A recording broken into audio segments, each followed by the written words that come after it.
America is great. Canada is screwed up. And I'm wondering, because obviously if Kamala's elected, I think we're going to be Canada 2.0. Yeah, that's right. What would you do if you were Prime Minister of Canada right now? I would deport Justin Trudeau the first day in office. That guy sucks. Canada's a real problem, man. I mean, because I would basically allow Alberta to become its own country. I lived in Alberta too, so yeah. Edmonton or Calgary. Yeah, the two best parts of Canada are Edmonton and Calgary. Beautiful country too. It's amazing. Thank you. Canada's a really screwed up country, and it's a self-hating country, as you well know, that prides itself on being polite. And this is a great lesson for those of us in the West, that your favorable characteristics of being polite, nice, and welcoming can also be your downfall. And you know that in Canada, right? Yeah. Super polite, okay, we're just gonna allow a bunch of foreigners over on our country. Super polite, we're not gonna allow anyone, we're not gonna have free speech. Canada's got a big problem. It does not have this, the Constitution, so you do not have robust free speech protections. You do not have Second Amendment protections. So the government is able to do whatever they want. I wouldn't want to be Prime Minister of Canada. I wouldn't last very long. But between Ottawa, Toronto, and Vancouver, you have some of the most liberal cities on the planet, as you well know. Canada, I think, is bringing in like half of its population in the next decade in immigrants. It's just not sustainable. I know. And it's too bad. It was a once great country. Canada has fallen. I know. I'm thankful that I moved here, though. Do you have are you a citizen? Yes. Oh, good for you. Thank you. That's awesome. Yeah. Welcome. I was born in America, but then I moved to from California. You won the lottery. Did you know Microsoft offers grants and discounts exclusively for eligible nonprofits? Whether you're looking to improve productivity, make better use of data, or integrate AI into your daily work, Microsoft has you covered. Getting started is quick and easy. Click the link or visit us at microsoft.com/nonprofits. My warrior of light, walk free and bear the light for others to follow.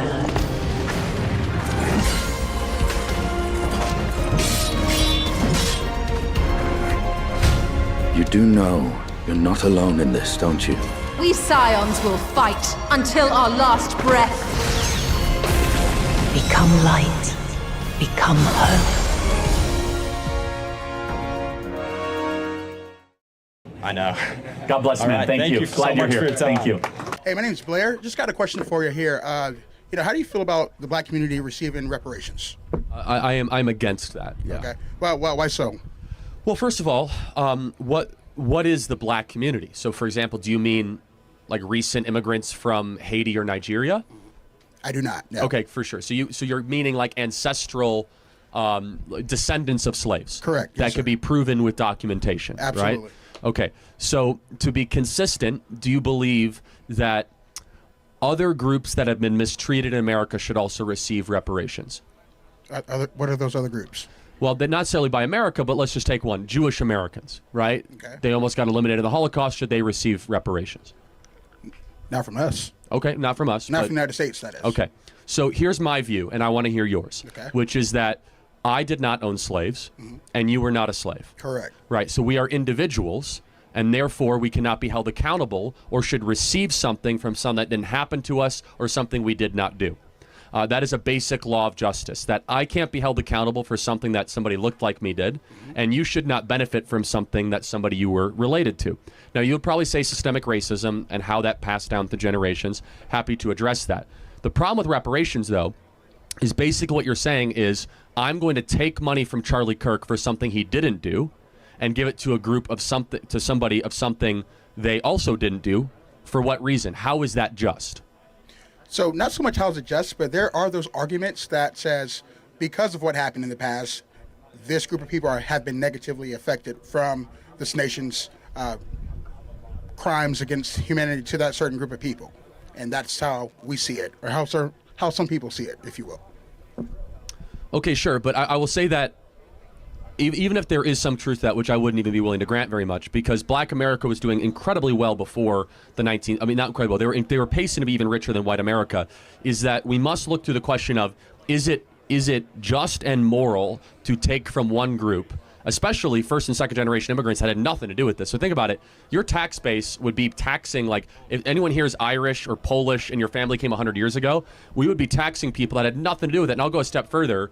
My family fought on the Union side of the Civil War, right? So you're going to be taxing Charlie Kirk, whose descendants fought to free the slaves, to go give money to people that were descended, from slaves. So what is a way that we could try to help all communities? Here's maybe we can find some common ground, right? Instead of reparations. Sure. Is that we need to break the cartel of public sector teacher unions, allow school choice to occur, and make it easier for people of all backgrounds, but specifically Hispanic and Black individuals and young kids to have a quality education, because a good education in K through 12 is one of the most assured ways that they'll be able to succeed later in life. Secondly, we need to put fathers back in the home. Yeah, I agree with that. I agree with that, 70% of Black kids are raised without a stable father in this in the country. So if we can find common ground on that, I think that would go a lot further than just giving cash for people that happen to be related to something evil that happened a little while ago. My question is so you're obviously like a professional political pundit. You've had years of training, you have all this money worth of resources behind you.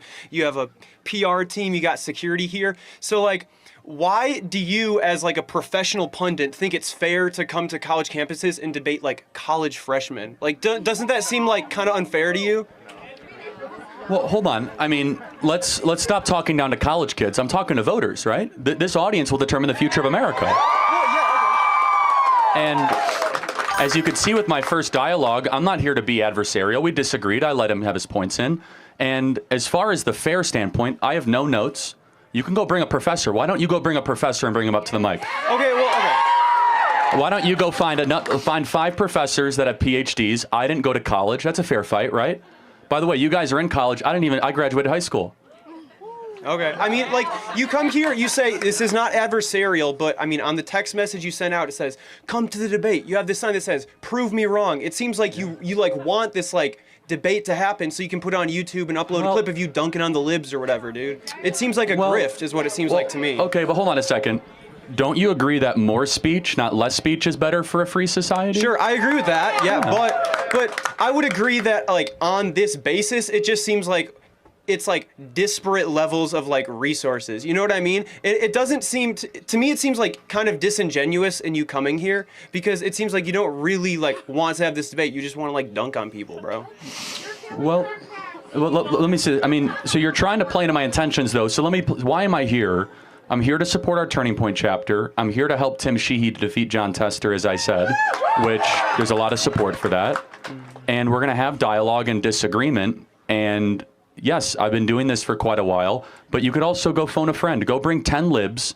You can all have your phones, and you could debate me, and I'll have no notes, and we'll see who wins. In fact, I just debated 25 college kids by myself, and actually went pretty well. So, yeah, I mean, I'm not sure what your point is here. This is a free speech event. You could bring whoever you want. And also, you don't have to come up to the mic. I was just asking you, dude. Yeah, and that's it. So if there's a point of disagreement, we can do that. But last thing I'll say is this, don't think so low of college kids. You might, I don't. This audience will determine the future of Western civilization. And this audience might be drafted into a world war. This audience is being used as pawns by people like John Tester and Kamala Harris to put their radical agenda. It's time that we start talking to the next generation, not talking down to the next generation. And that's what we're doing. Let's talk about the border. We have brought in 5% of the population of Haiti. I don't see the issue with that, though. You don't see the issue with allowing immigrants into our country? I mean, is that not the foundation of our country? These are illegal immigrants that people cut in seeking line. refuge for the best country in the world. Isn't that the whole point of your organization? The U.S. is the best country in the world. Shouldn't we be obligated to help people that are suffering? Yes, America is the best country. Therefore, its citizens should come first, not foreigners. So we have an obligation to our own people. Yeah, so the pathway to citizenship should become easier. Then. No, we should deport them all back to their homeland. We should deport them all back to their homeland. All the immigrants, okay. Well, we shouldn't all make it the illegal for foreigners, yes. Okay. In Springfield, Ohio, in one town, English as a second language speakers in one high school went from 250 to 1,500 kids in 2 years. These communities are being overrun. Go down to Aurora, Colorado, right down the street here. Entire apartment complexes are now being run by Venezuelan gangs. Not to mention every day an American citizen is being killed. From Lake and Riley to Rachel Morin to 11-year-olds that are being killed in DUI accidents. We have a belief that our founding fathers had, which is if your government does not fulfill its obligation to its own people first, its government is not legitimate. And that's what's happening right now. Our government is now providing taxpayer-funded cell phones, hotel rooms, benefits, airplane rides, cash for foreigners, but not for Americans. If you guys as an American citizen want a free cell phone, they'll laugh at you. As a foreigner from Venezuelan, you get one on the southern border. You get a flight to any city that you want. You get a luxury hotel in New York City. You get taxpayer-funded healthcare. That is the inversion. That is elevating somebody from a distant land over our own people. When our own kids can't afford homes, when our own people are seeing an increase in crime, homelessness, and we have over 50,000 homeless vets in this country. It's a breakdown of the social contract. Wait, so the government should support veterans, support Yes. citizens more? We should do, so we should spend more on our people with better health care, better social programs. That's literally what you just said. We should spend it on veterans and not on foreigners. Sure, and American citizens with like cheaper health care. That's what you just said. Well, hold on. You're free trying to, phones, airplane rides, public transit. I That don't sounds support- great for Americans. No, it sounds terrible, actually. For Americans? Yes, government should not be giving free phones to anybody, okay? You said that the citizens should come first in those programs. Yes, you know how they should come first? By not having to compete against a foreigner for your job. But I don't think that's the case, though, when most, like... How about this? If your own perspective was correct, would you feel comfortable going in an Uber right now to Aurora, Colorado, and going to those 3 apartment complexes? I mean, according to the Aurora police, I probably would. They say the apartments complexes are not overrun. Contact with hostile Digimon confirmed.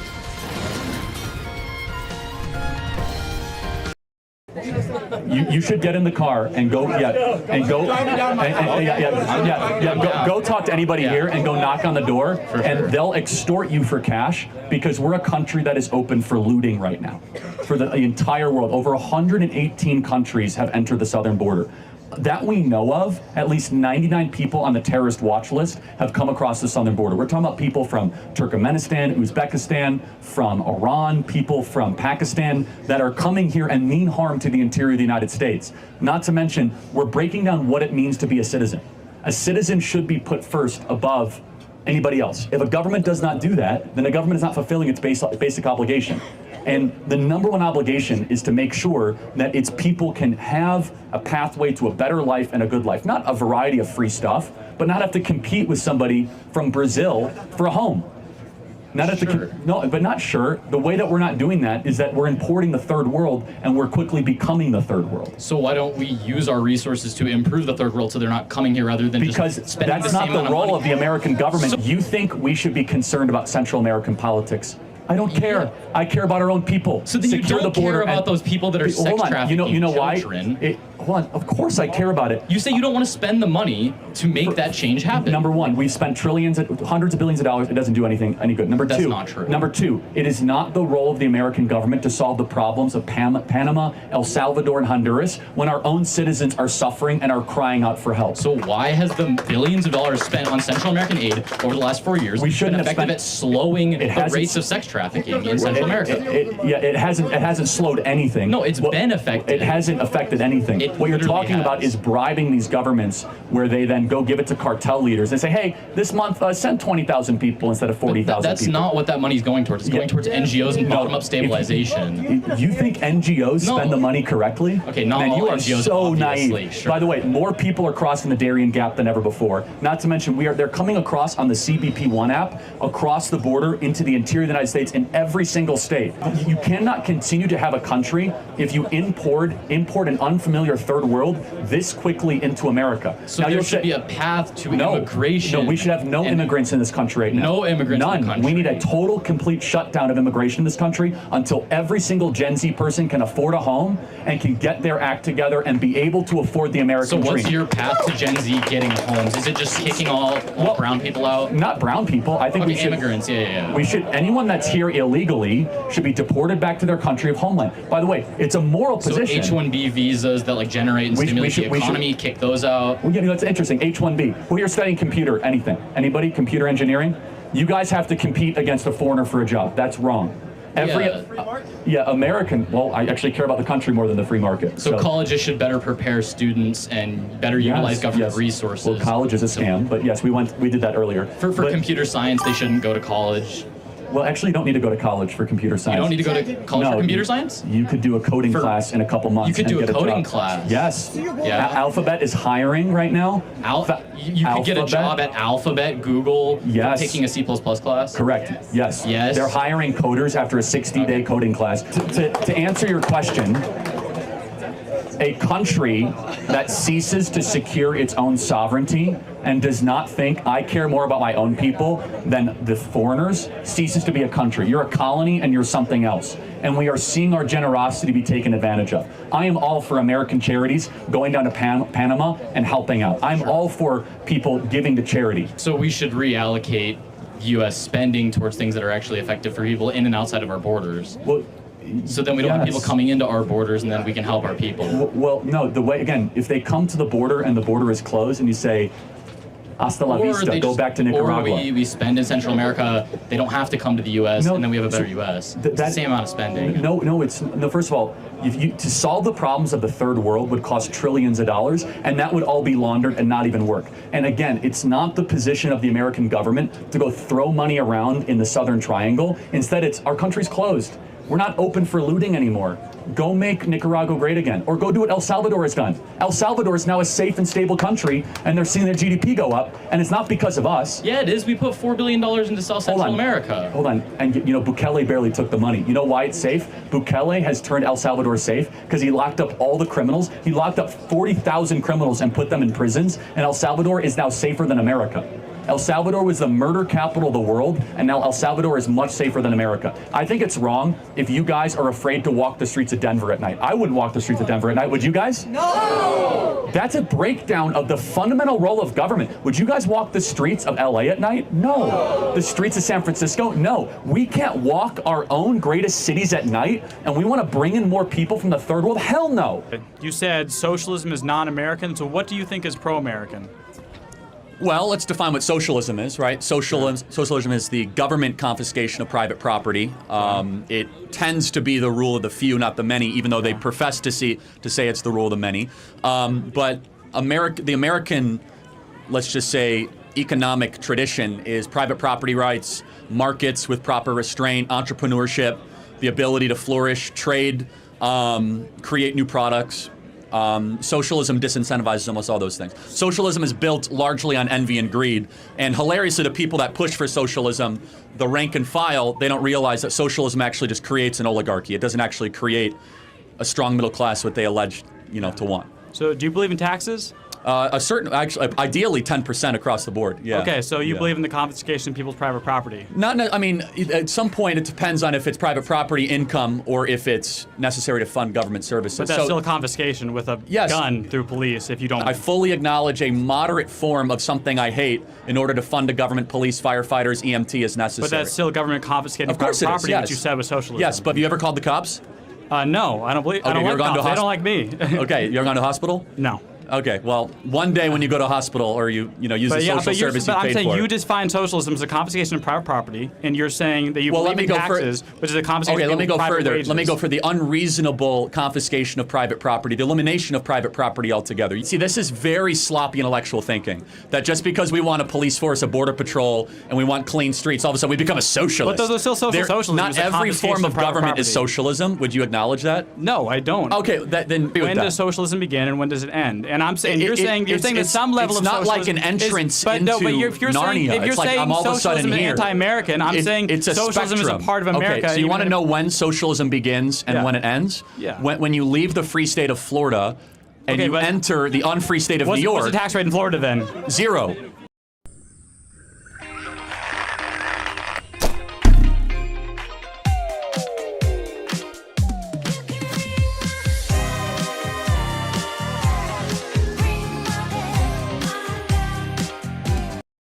No, the income tax in Florida is 0. But you still have to pay federal taxes. So if you have to pay taxes at all, it sounds like Florida's a socialist state. So are you trying to say America's currently socialist? Yes. That's okay, what I'm saying. I would agree. We're going more in that direction. So. Okay, but you just said that America is socialist, but you said Florida's not socialist. So Florida's part of America. That doesn't make sense. Oh, but the federal project right now is more socialist than it is free market. Yeah. So to be even more clear, the closer you get towards the government owning a majority of your labor and your goods, the further and further closer you get to socialism. California California is that. Yeah. Now, I would love for the federal government to get rid of FICA tax, to get rid of, the excess income tax. I've been clear. I think 10% across the board, fine. We need a military. You might not agree. We need a police force. We need a border patrol. We need basic social services that are a safety net, not a hammock. But I do not believe in this over-the-top type taxation. If you want to talk about other types of taxation that everyone here is paying, it's inflation. Do you view democracy as an American value, something that's very important to the fabric of this country? No. Where is democracy in the U.S. Constitution? Oh, okay. So are you... No, hold on. Where is the word democracy? I don't think the word democracy is in the Constitution. So where is the word democracy in any of the founding fathers? A lot of the founding fathers had extremely elitist viewpoints around who should... Hold on. I just want you said the word democracy, so I want to get back to our roots. Yes. Where is democracy mentioned? In the Federalist Papers, the Constitution, or the Declaration? I think it's good that this country has moved away from things that were explicitly believed by the founding in the Federalist fathers. Papers, and it's mentioned negatively as a problem. So you ask me, is democracy a fundamental American value? I say no. Okay. Because I go back to our roots. And Hamilton, Madison, and Jay... Oh, I know that Hamilton was anti-democracy. Hold on, these people thought that people should be owned as I want to be clear. I am pro-representative government, okay, but I'm not pro-democracy. That's a big difference, and that distinction's important. But you asked very specifically about democracy, which is not an American value. It never has been and never should be, because what is democracy? Democracy is majority rule no matter what.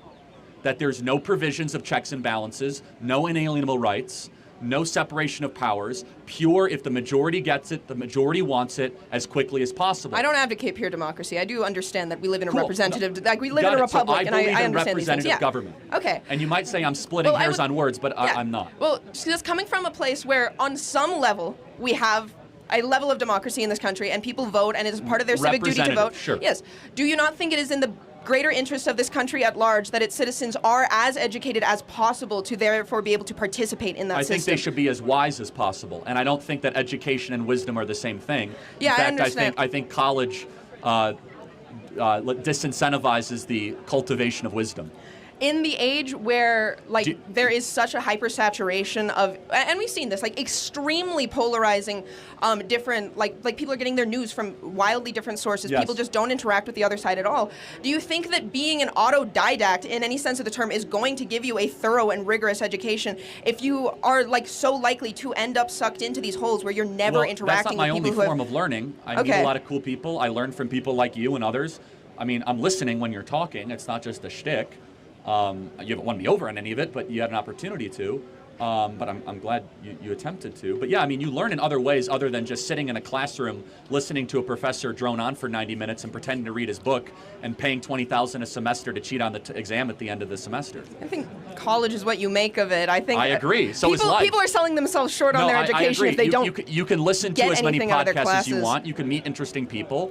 And academia does have an actual level of You have to prove that you're worth your salt, at least to have peer-reviewed papers published, which you don't have to do to start a podcast. If you get a PhD, yes, but hold on. So is your contention that I'm not informed or not worldly or not wise? I want to be clear. I'm not making any claims about your specific level of being informed. I'm saying the general rhetoric on the right against education, against higher education specifically. Why do you think it is? Is it because you think we hate smart people, or is it that there's something happening here that we really think is troubling? I think it's much easier to control people who are less educated. See, now you're a conspiracy theorist. So, no, it's... Anti-intellectualism is a hallmark of fascism. Do you think we're against higher education because it largely has created an ungrateful, unprepared generation that goes into the American body politic and does not share the core American values of freedom of speech, gratitude for our founding, consent of the governed? In fact, it's hyper-radical.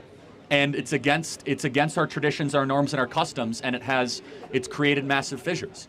We call that the woke mind virus, if you will. Okay, that makes... It's not because people are easier to control. In fact, we love learning. I learn every day. In fact, that's why I'm pro-Hillsdale College, where it's probably one of the hardest colleges in the country to get into and graduate from. The problem is that when you are learning largely trash and crap, and you're not going in the pursuit of truth, beauty, or goodness, and you're not trying to inculcate wisdom or good character... There's no oversight on online political punditry to make sure that you're in pursuit of wisdom and goodness. No, of course you directly profit from propagating viewpoints that are more polarizing and that suck people deeper into more conspiratorial thinking. Hold on. So what you're doing is you're actually insulting the audience, not me.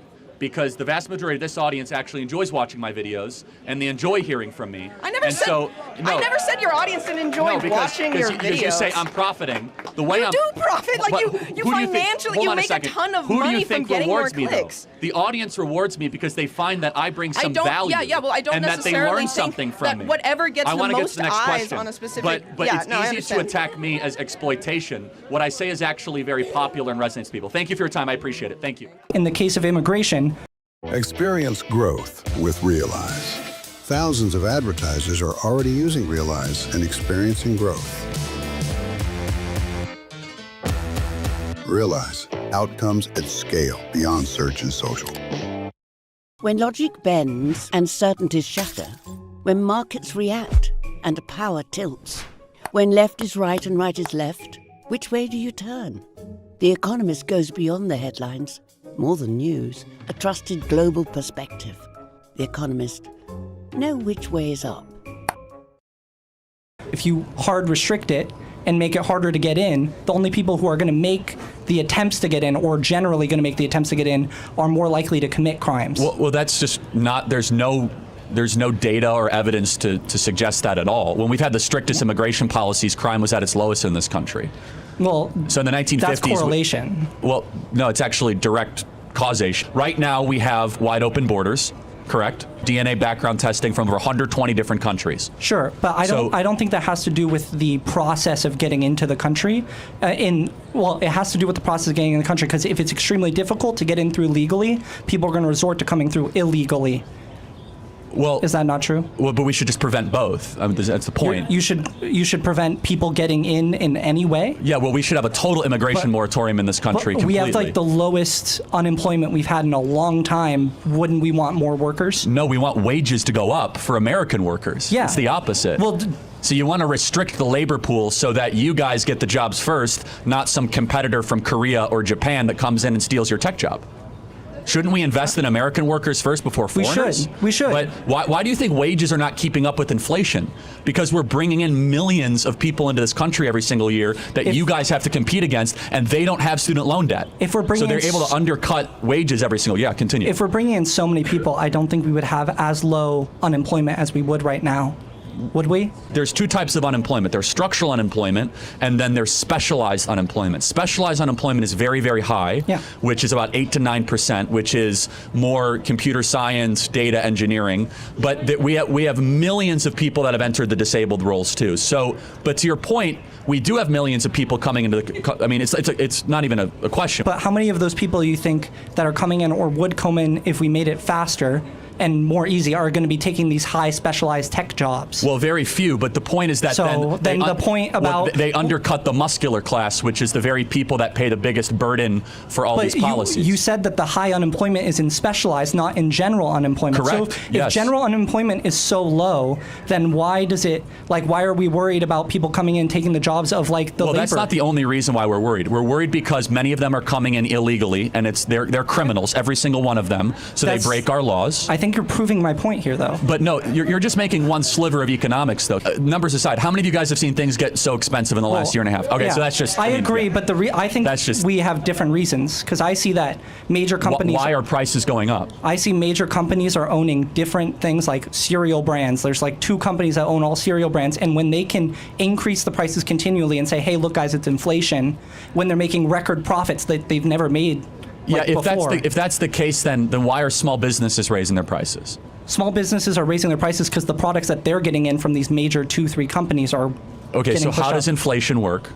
Inflation works by having more money in the system, and generally, because of that, your dollar is worth less, and then your wages don't really increase. And Correct. Because your wages don't increase, everything's costing more to you. So true or false, we have injected around $10 trillion of new money in the last 3 years. Absolutely. Okay, so that is the number one reason why we're seeing prices increase. Absolutely, but I think it's slowed. The inflation itself has slowed down a lot, and the prices themselves. It depends on what good or service you're talking about. I agree, and I think the reason it's what good or service is because the goods or services that are in control of borderline monopolies are able to raise their prices more and more. That's why when you go to the grocery store, the big issue is a bunch of things are going up that are controlled by major companies that are supplying all these grocery stores, right?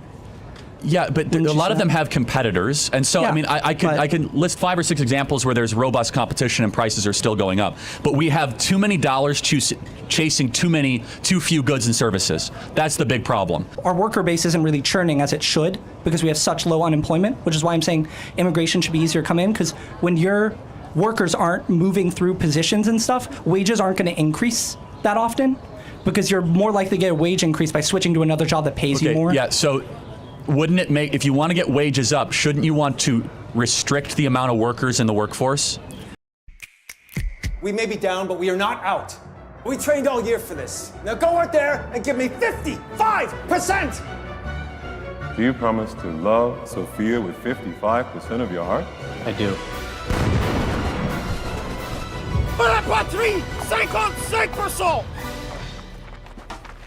Yep, PCs powered by Intel can cut performance up to 55% when unplugged. But with Snapdragon X series, max performance when unplugged. I mean, it's pretty. So if you have 200 people you could hire to fix a window, or 30 people to hire to fix a window, which pool is going to have the higher average wage? I think the smaller pool would. Okay, we agree. The issue is a lot of people right now aren't wanting to go switch to other jobs all the time. And when you get more people and more jobs, you're likely to have more churn through there. Okay, yeah, I don't think we disagree on that. Okay, cool. So that's why I'm saying. Yeah, but you don't have me convinced on the immigration issue, though. Okay, because if you restrict immigration across the board, then you have a prioritization and a lesser pool of competition for foreign-born American labor. Sure, but I think, am I wrong in saying your issue is that you have issues with specialized labor coming in and taking the positions of higher, paying more specialized? Yeah, I mean, to be fair, it's specialized muscular class labor, which is conflated. Yeah. So there's advanced manufacturing too, which does not require a college degree, but can take 6 to 9 months of apprenticeship. Or for example, being an auto mechanic, that's not exactly being a coder, but that's tough work, right? Sure. Or even more simply, I just don't think that that's the majority of labor that is going to come in if we allow more people through. And it's not like a blanket, we're letting everybody through. But right now I see my biggest issue with the right is that, why are we restricting more immigration other than illegal immigration? But why are we not proposing ways to loosen immigration to fix the jobs that aren't like that? Because there's most jobs aren't generally in those classes. No, you're coming after this in good faith. My response would be, we need a national training program to get Americans properly trained before we try to import foreign labor to fill those positions. And that goes back to my college is a scam type postulation. So we have oversupplied the credentialing, which is 4-year college degree, and we've undersupplied the 6 to 9 month specialization vector. And because of that, we have massive job openings. I want to get to the next question. Okay. Thank you. Appreciate it. You said that economics was not the best thing to study, in your opinion. Correct. When I put my hand up, the question I wanted to ask was what do you actually think the best thing to study is? Well, the best reason to come to college. Again, if you're going to a super left-wing college and you're trying to just get the piece of paper and credential, I mean, you should go at what the college is if it's known for, if it's best at. And so I don't know what UW is known for or what it's best at. But I mean, computer science, right? I would imagine the Paul Allen School, is that right? Or am I correct? This is up top of my head. Is that right? Yeah. It's right here, right? Yeah. So, but yeah, those fields in particular. But sociology or the life sciences or soft social sciences typically do not have as much of an ROI on the time or the money spent. And so economics is in the middle ground there. And so you said that you would defund colleges, state colleges on a national level. Yes. And so basically that would mean that there are no subsidies going out to students, in-state students or anything like that. I mean, you don't get to determine what the states do, but yes, federally, all federal grants should end completely, yes. Okay. Make these institutions survive on their own. If they're so wonderful and they're so great, then make it work. Make your numbers work. And so then what is the difference between a state college and a privately owned college?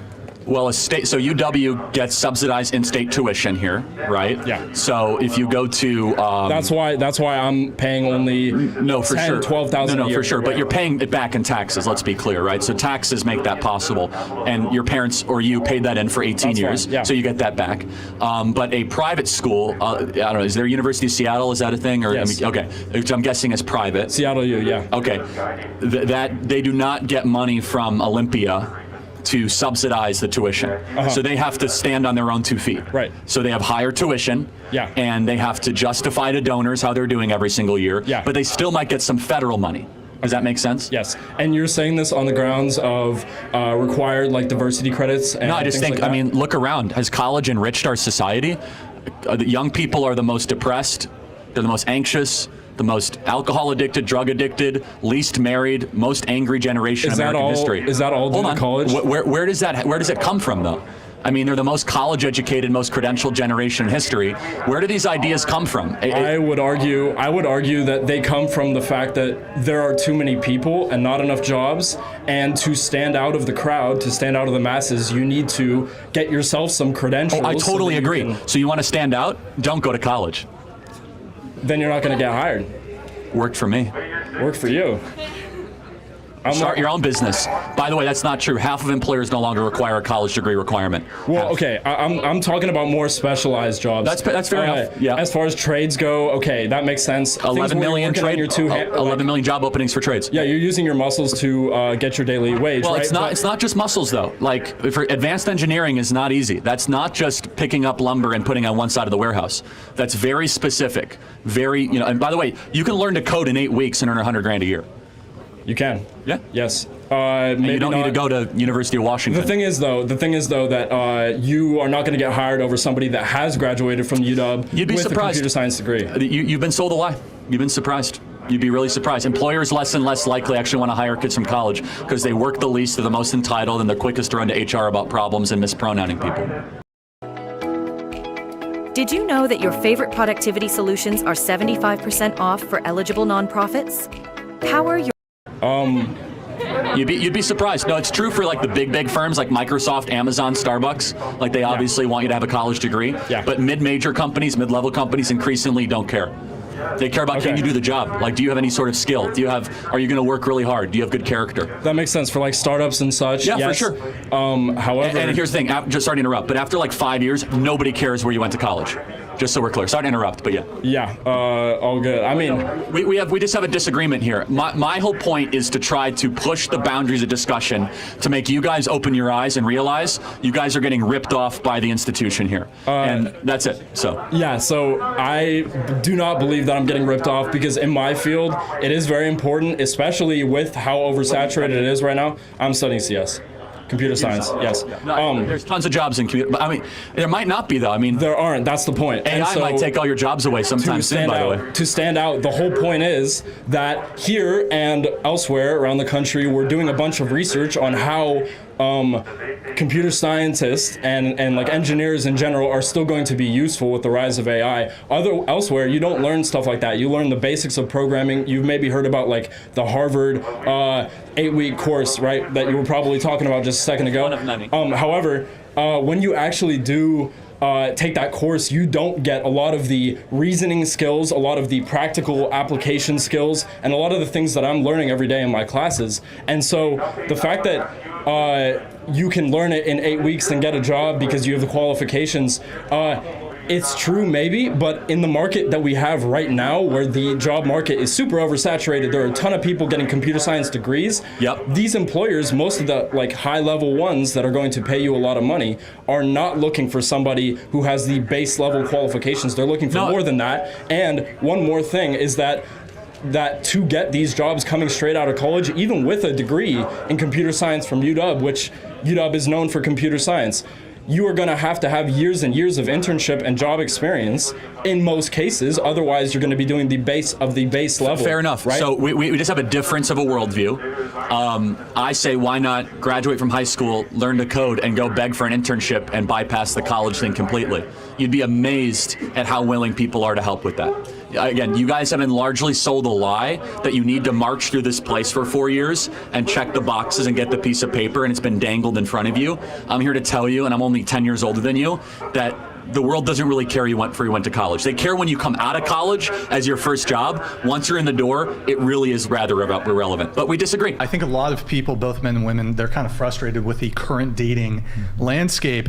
Do you have any thoughts on this? What's your diagnosis and any solutions?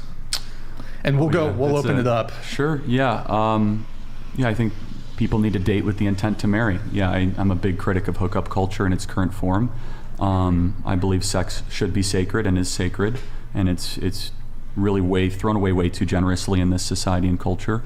And I can tell you, I'm super blessed. I have the best wife in the world. We have an amazing life. Building a family is the coolest thing ever, and my prayer for all of you is that you one day can do that. That's so cute. It's honestly the most joyful thing, and I've had some pretty amazing experiences. I've been very, very blessed, very lucky, you could say, but very blessed is the word I would use. And the greatest joy I've ever had is coming home to my little daughter running up to my leg. There's nothing that even comes close to it. Not flying on Air Force One, not meeting with presidents. That pales in comparison to your little girl coming up and squeezing your leg. Okay, got it. Does anybody else have any thoughts on that with, Yeah. So I just wanted to circle back because you said something that caught my attention, and I disagree with it. Because you said something like, I hope all of you can experience that, and you said something like, I hope all of you can experience that, and I mean, I don't disagree with that. I hope we can all experience joy in life like that. That's amazing, but I just feel like, I don't know why you said it that way. Maybe we're not going to experience that because we don't have the same values as you. Is that what he said? From that, I thought it was. I don't think that's. I don't know. That's not the impression I got, but I'll if Charlie wants to answer. Well, if I said it that way, I didn't mean it that way. Maybe you can tell me more about your line of work. What would you like to know? Do you think that it's going to create a good, happy family in the future? Right now I'm working on it. Yeah, me That's and good. my boyfriend are doing really well in our relationship, and honestly, I think contrary to what most people would believe, I think being in porn has strengthened us. Why is that? I've never heard that. Yeah. What can you tell me why? So basically, being in porn and having sort of this open type of relationship where you can have sex with other people, obviously there are certain boundaries in the relationship, but it really makes you think about what's important, why you love this person, and you start to really hold things true that are deeper than just sex. And I think that on top of that, you can share sex with other people together, and that's really bonding. That's really fun. Are you ever worried that do you ever get jealous of him if he has sex with other people? Yeah. Oh, you do? Yeah. So how does that strengthen your relationship? Because we're able to talk about it, and I think every time that I bring up a concern and he's able to soothe it and we're really able to work on that bond, it just makes it stronger. Have you ever, when you were having sex, do you ever think it's more than physical? That maybe there's emotional and spiritual connections you might be introducing? No. So it's a purely physical experience? Yeah. See, for me, sex is more than physical. That's the least part of sex for me, because I get to share it with my soulmate. It's my best friend. It's definitely a big energy exchange. It's a big energy exchange. And so, Molly, I would ask respectfully, wouldn't you want to only share that energy exchange with the person that you love most and want to have children with? I think sex can exchange different types of energies. So you can exchange an intimate type of energy, or you can exchange a really passionate, horny type of energy. You can exchange dull energy during sex. You can exchange manipulative energy during sex. Sex can be used for a wide variety of things, and I think the biggest one is marital spiritual connection, but you can't deny that there's other benefits to it as well. If you could be with your boyfriend currently, and I waved a magic wand and I said you can make $1 million a year and never do porn again, would you? No. Okay. Ever wish you had a production assistant to help you with all of those pesky production tasks that drag your focus away from your game and more? Okay. What? Are you making more than that a year, Molly? Not yet. Oh, well then, aren't you doing that? That's your profession, so I assume you're doing that to make money, correct? Yeah, 100%. Well, also but Charlie just has a magical wand. He's got That's not the wand. He's For the sake of argument. He's used the wand. You can make $1 million a year. Yeah. You don't have to do, the adult content. Well, the thing is, I wouldn't have to do it. That would be great, but I would still want to do it. Personally, like, I'm an exhibitionist. I love, like, putting my sexual self out there for other people to see, for other people to, like, touch themselves to, have fun with. Can I ask you a question? Since you're about presenting yourself to the world, do you have a good relationship with your father? Okay, here we go. No, I don't talk to him. I'm not surprised. Yeah. I want to talk about like gun control. Gun control. Yeah. Sure. Okay. So I know, like, we have a Second Amendment. We're like protected owning like firearms. Yes. As a gay person, I often fear of like retaliation, hate crimes. I've actually been mugged a few times wearing stuff that may not seem as normal as this. Okay.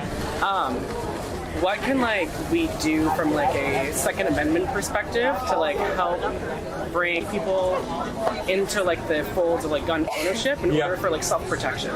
Yeah, I think that's a thoughtful question. I mean, look, I think if you've been mugged and everything, like, I'm sorry that happened to you. The gun's the great equalizer, right? Yeah. And so I think that people like you need to speak up and be like, look, if you think you're going to be terrorized or you're going to be hunted, like, a gun is a moral right to be able to defend yourself and your liberty, right? And your family or your people you love. I mean, I suppose it'd be a better question for you, right? Like, what do you think that a majority of gay people are pro guns or anti? I'm just curious. Like, mostly anti-gun. Why do you think that is? I'm just curious. I think it's a lot of like liberal identity politics. How can we like bridge that like distance? Yeah, it's a good question. I think that, look, I don't think gun ownership should be political. I don't. And like, this is one of the arguments I always make for like BLM people, right? It's like, if you think you're getting hunted down, then like responsibly own guns, right? But there is a fear around gun ownership in America. I think it should transcend, sexual persuasion or skin color, right? I think it's a moral right for all people, especially if you think, especially women who are, potentially at a physical disadvantage from defending themselves, right? And I mean, you got mugged a couple times. I don't know if the person who mugged you is a man or a woman. I don't know. But like, if you were in a situation where you're physically disadvantaged, like a firearm could equalize that, right? Yeah, it's a pretty like out there take. Is it taboo, like tactic almost? Yeah, like I'm very like, no, go for it, like get into a girl. But then it's also just kind of like not really, I don't want to say like frowned upon, but just kind of like, whoa, that's a bit much from like someone like me. But I just thought I'd ask. Well, I want to encourage you, like, don't let that get to you. I'm much more like pro gun ownership and like Second Amendment type of thing. Yeah, okay. And that's because of necessity, like basically what happened to you, or just... Yeah, but also just more of like, community defense, I would say. Sure.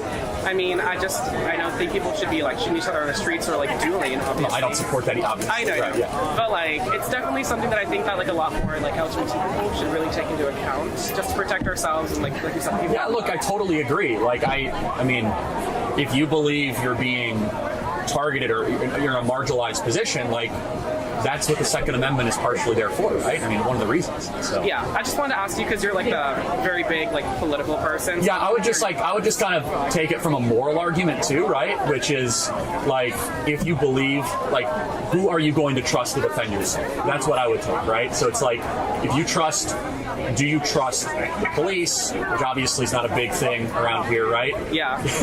Do you trust, like, I don't know, someone that you think will hurt you, then the moral argument of the Second Amendment is that you should be responsible for your own autonomy and your own, your own safety, right? There's other reasons too, but. Great. Thank you.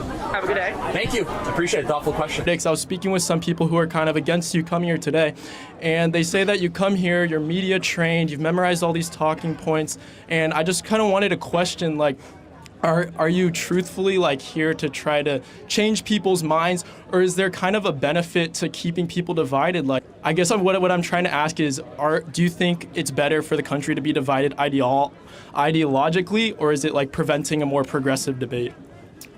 Well, I guess, how am I dividing people if I ask you if you disagree, you come to the mic? How is that divisive? Well, no, I'm just saying it's like you have these like clickbaity titles. It says like prove me wrong. Your critics are saying that you're trying to keep people divided. They're urging people not to come talk to you because you're going to spin it. What would you like to say to like your critics?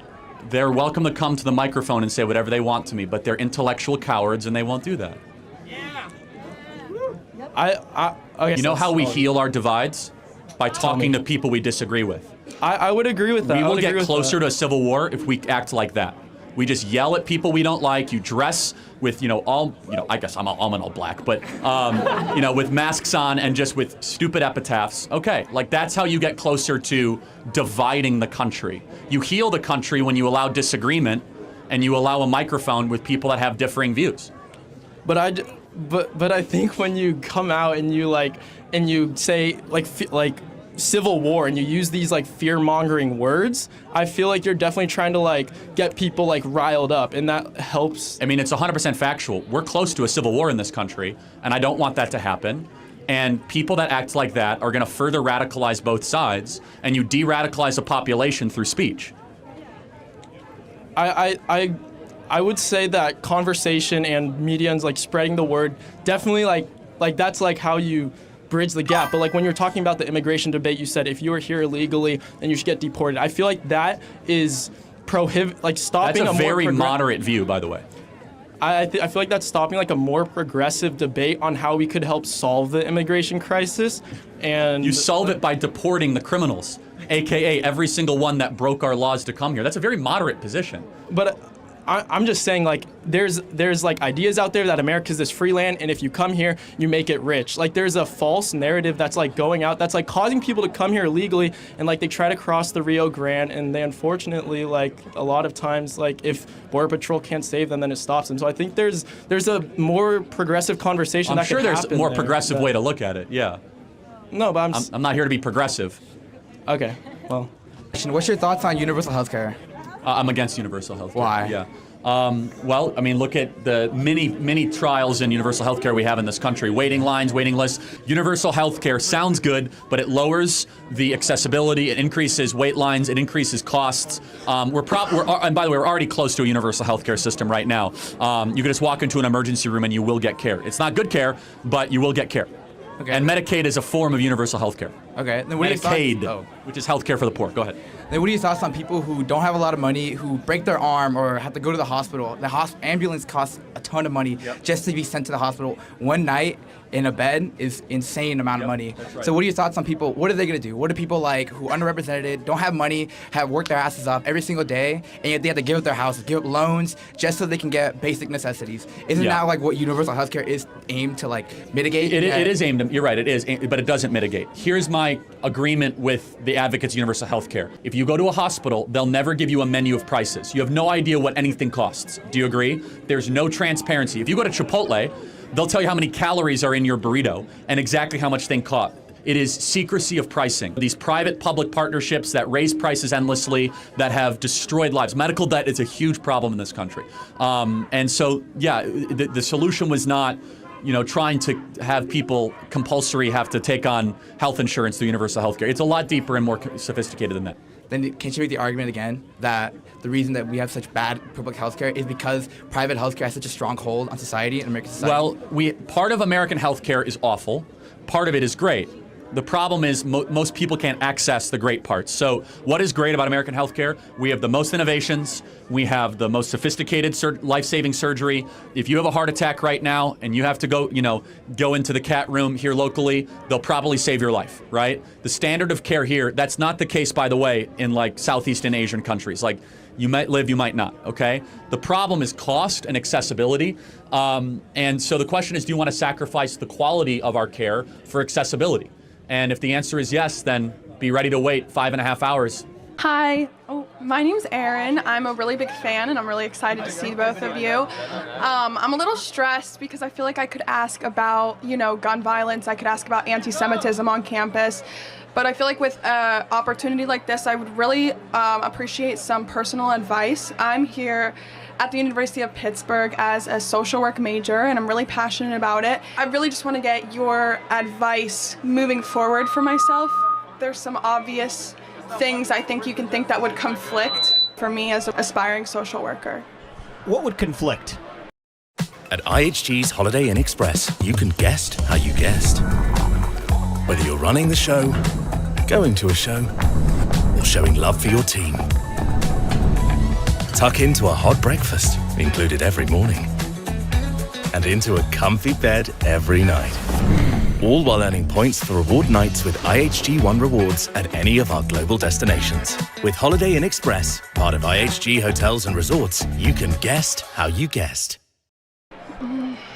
I don't know how to say it properly. I think I can help. The social work industry is very much about a perspective generally of that people in poverty are there permanently and not trying to break people out of poverty into the middle class or higher levels. Right. They view poverty not as a series of choices, but as a station in life that is immovable largely. Right. Is that fair to say? That is fair to say. That's why my personal focus is on the children in underprivileged communities, because I personally feel like they don't choose to be put in that position. But I'm having a little bit of a difficult time empathizing with the older generation of underprivileged, and not in every community, but I don't know how to not sound bad. I know you are great at not sounding bad when you say stuff, but I don't want to say something that'll get me in trouble. Well, here's one way to look at it, and Charlie, that was helpful, actually. The Great Society from Lyndon Johnson. It was a series of policies that were designed to help underprivileged communities. Right. They hurt the very people they were supposed to help. How? Well, the reality is it created dependence on government. So you have a lot of single mothers, for example, that are paid more money not to have a man in the house than to have a man in the house because of the way the math of these aid programs What do you work. mean? Well, often the way the math of the aid is calculated is if you have an earning husband in the household, that actually causes you to disqualify for forms of federal aid that were designed to help you. Right. But actually, the best way to get kids in your own household ahead is in a two-parent household, because if you're raised in a two-parent household, you're less likely to end up in jail, less likely to end up in poverty, more likely to graduate from high school. So one of the ways that, if you're asking for advice, I would say for the people around you, even who might lean left, you can recognize their intentions come from a good place. Absolutely. But the policies of their leaders have actually betrayed the very people they were supposed to help. And you can let them know, because I believe this is genuinely true. Not just the Republican Party, but our conservative movement. We care about lifting people up from poverty. We just care about actually doing it rather than talking about it. That's what I would say. The other thing I'll say is that we as conservatives believe that if you're in poverty, it's largely because of values, not because of lack of stuff. Like what values? Not saving money. Spending all of your money in your paycheck as you get it, for example. Abandoning your spouse after impregnating them. Not spending all of your money on alcohol and drugs and instead opening a 401k. So values are the number one predictor of entering the middle class. And there's a great book called Life at the Bottom. You should read it, by Theodore Dalrymple, who's a social worker in the United Kingdom. It's called Life at the Bottom, where he got into social work because he wanted to help people, and he realized it was not a lack of stuff. It wasn't lack of housing, lack of food stamps. It was that their value system was one that kept them poor. So yeah, really quick, then I want to get to the next question. I'm just struggling because in all of my social work classes right now, they're talking about all of those things. And they're wrong. So what do I do? I'm trying to learn about what I want to do. I think you need to stay in social work because you're called to do it, but there's an amazing amount of literature from Thomas Sowell to Shelby Steele to Theodore Dalrymple that get down to actual root causes of poverty, which is not lack of stuff, but is worldview. And I think that'd be super helpful. Hello, Charlie. Hello. My name's Adam. So I want to ask you, what do you think about veganism? Vegetarian. I am not a fan of veganism, but you have a right to be vegan, obviously. So let me clarify. Yeah. You on abortion, you support pretty much banning abortion in most situations. Yes, but humans are not rabbits.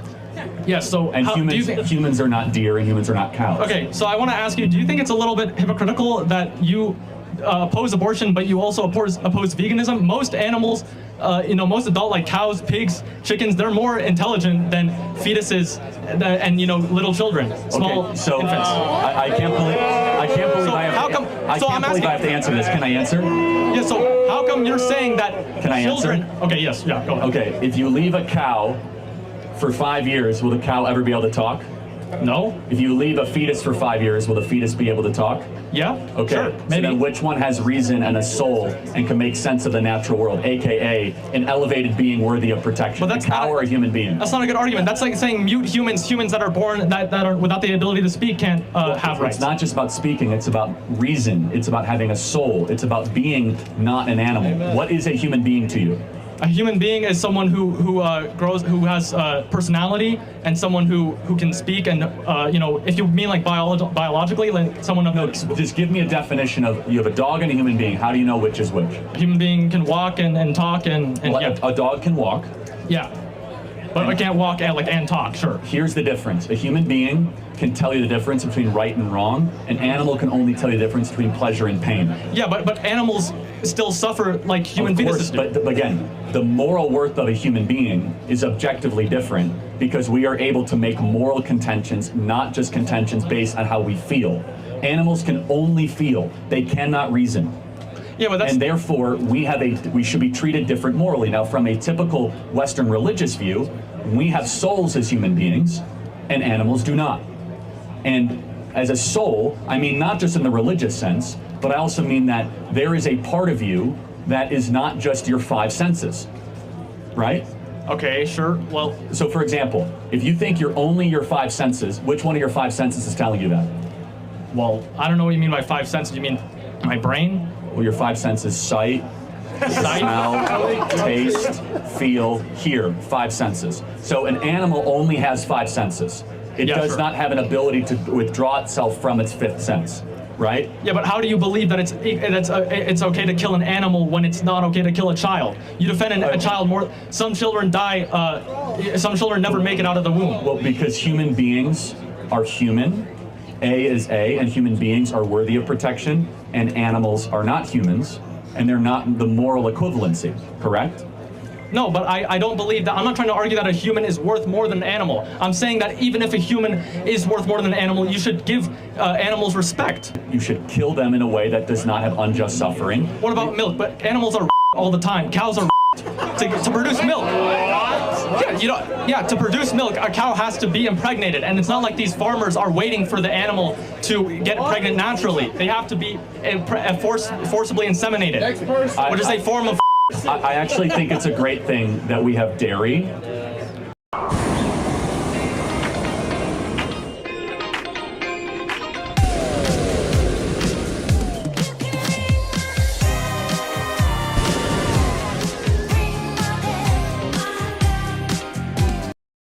Okay, but I don't think that that drinking milk in and of itself is bad. But saying that animals can be is okay, that's beyond me.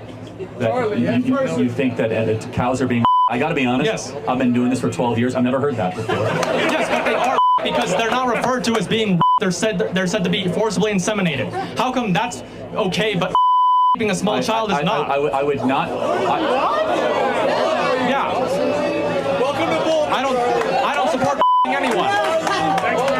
I don't support human beings. I wouldn't call extracting milk from a cow the same as what happens if a woman is by some savage. I'm not talking about extracting milk. I'm talking about when you inseminate a cow to get it pregnant so it can produce milk. Okay. Yes. Yeah, not that worried about that. Why not? Do you not think their suffering is worth anything? I think their suffering's fine. Again, they're not human beings, and whatever allows the human being to flourish is what we should be concerned about. And I think it's a good thing that human beings are able to have meat, beef, and dairy, and so. Okay, but I appreciate your. I appreciate your. Exactly. Yeah. How many did the cows build the railroads? Like, I mean. No, but you still have to treat them with respect. Kids don't build railroads, do they? Yeah, but they actually do. They grow up but to adults. Yes, cows hit a plateau. I can't believe I have to explain this. Cows eventually plateau in their ability to reason. I'm not talking about a plateau in ability. I'm talking about suffering at that moment. Right. Is it okay to? If you know a kid is never going to grow to adulthood, like if you had like a crystal ball or something, is that okay to kill them and rape them then? Of course not, because it's still a human being with a soul and a cow is not. But I just want to make sure we are consistent, just so we're consistent. Do you believe that we should limit the unjust suffering of insects? Well, and I don't believe that. I don't believe in intentionally killing insects either. So you don't believe that we should spray for mosquitoes even if they're carrying diseases that Well, kill if they're humans? threatening me, then it's self-defense. Oh, okay, got but it. a cow didn't do anything. A cow is innocent. But what if the cow is feeding me a human being? But you can get nutrients. The World Health Organization has already said that a okay. vegan diet is completely healthy for all ages. We need to get testosterone rates up, not down, and you do that by eating meat and not eating soybeans.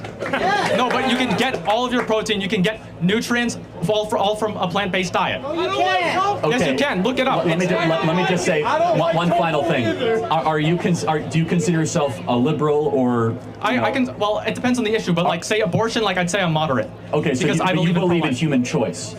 Yeah. Well, generally, like I don't believe in my body, my choice. Generally speaking, but it depends. Okay. Depends on each individual. Can I have the right to eat a steak? You have the right to eat a steak? No, because that involves the suffering of an animal, of an innocent life. And the American left wonders why they're losing young men. Thank you, my friend. I appreciate it very much. Thank you. No, but okay. Thank you. That was really something, guys, wasn't it? Keep steak legal will be my new T-shirt, right? Right, Mitchell? Is that something else? It's inflation. Do you view democracy as an American value, something that's very important to the fabric of this country? No. Where is democracy in the U.S. Constitution? Oh, okay. So No, hold on. Where is the word democracy? I don't think the word democracy is in the Constitution. So where is the word democracy in any of the founding fathers? A lot of the founding fathers had extremely elitist viewpoints around who should. Hold on. I just want you said the word democracy, so I want to get back to our roots. Yes. Where is democracy mentioned? I don't. In the Federalist Papers, the Constitution, or the Declaration? I think it's good that this country has moved away from things that were So explicitly believed by the founding in the Federalist fathers. Papers, and it's mentioned negatively as a problem. So you asked me, is democracy a fundamental American value? I say no. Okay. Because I go back to our roots. And Hamilton, Madison, and Jay. Oh, I know that Hamilton was anti-democracy. No, well, hold on, these let me people finish. thought that people should be But owned as I want to be clear. I am pro-representative government, Okay. but I'm not pro-democracy. That's a big difference, and that distinction's important. But you asked very specifically about democracy, which is not an American value. It never has been and never should be, because what is democracy? Democracy is majority rule no matter what. That there's no provisions of checks and balances, no inalienable rights, no separation of powers, pure if the majority gets it, the majority wants it as quickly as possible. I don't advocate pure democracy. I do understand that we live in a Cool. representative, like we live Got in a it. So republic, and I believe in understand these things. representative Yeah. government. Okay. And you might say I'm splitting Well, I hairs would- on words, but Yeah. I'm not. Well, just coming from a place where, on some level, we have a level of democracy in this country, and people vote, and it is part of their civic duty to vote. Representative, sure. Yes.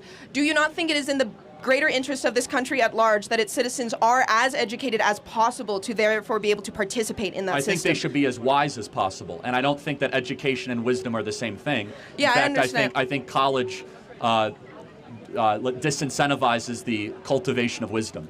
In the age where there is such a hypersaturation of, and we've seen this, like extremely polarizing, different, like people are getting their news from wildly different sources. Yes. People just don't interact with the other side at all. Do you think that being an autodidact in any sense of the term is going to give you a thorough and rigorous education if you are like so likely to end up sucked into these holes where you're never interacting That's not my with people only who form have, of learning. I meet a lot of cool people. I learn from people like you and others. I mean, I'm listening when you're talking. It's not just a shtick. You haven't won me over on any of it, but you had an opportunity to. But I'm glad you attempted to. But yeah, I mean, you learn in other ways other than just sitting in a classroom, listening to a professor drone on for 90 minutes and pretending to read his book and paying $20,000 a semester to cheat on the exam at the end of the semester. I think college is what you make of it. I think I agree. So is life. People are selling themselves short on their education if they don't. You can listen to get as many anything out of their podcasts as you classes. want. You can meet interesting people. And Academia does have like an actual level of like.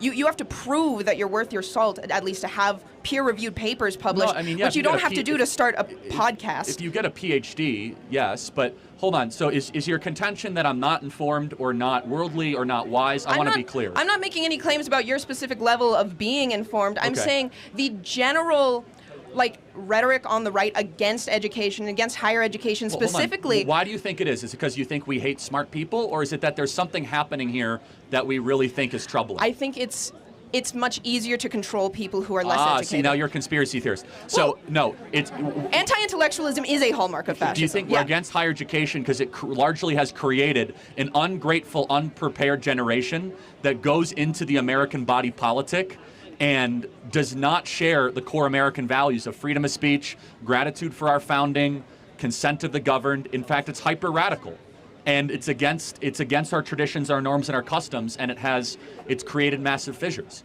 We call that the woke mind virus, if you will. Okay, that makes...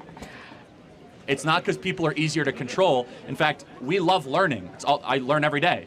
In fact, that's why I'm pro Hillsdale College, where it's probably one of the hardest colleges in the country to get into and graduate from. The problem is that when you are learning largely trash and crap, and you're not going in the pursuit of truth, beauty, or goodness, and you're not trying to inculcate wisdom or good character... There's no oversight on online political punditry to make sure that you're in pursuit of wisdom and goodness. No, like, of course you there's not. directly profit from propagating viewpoints that are more polarizing and that suck people deeper into more conspiratorial thinking. Hold on. What you're doing is you're actually insulting the audience, not me.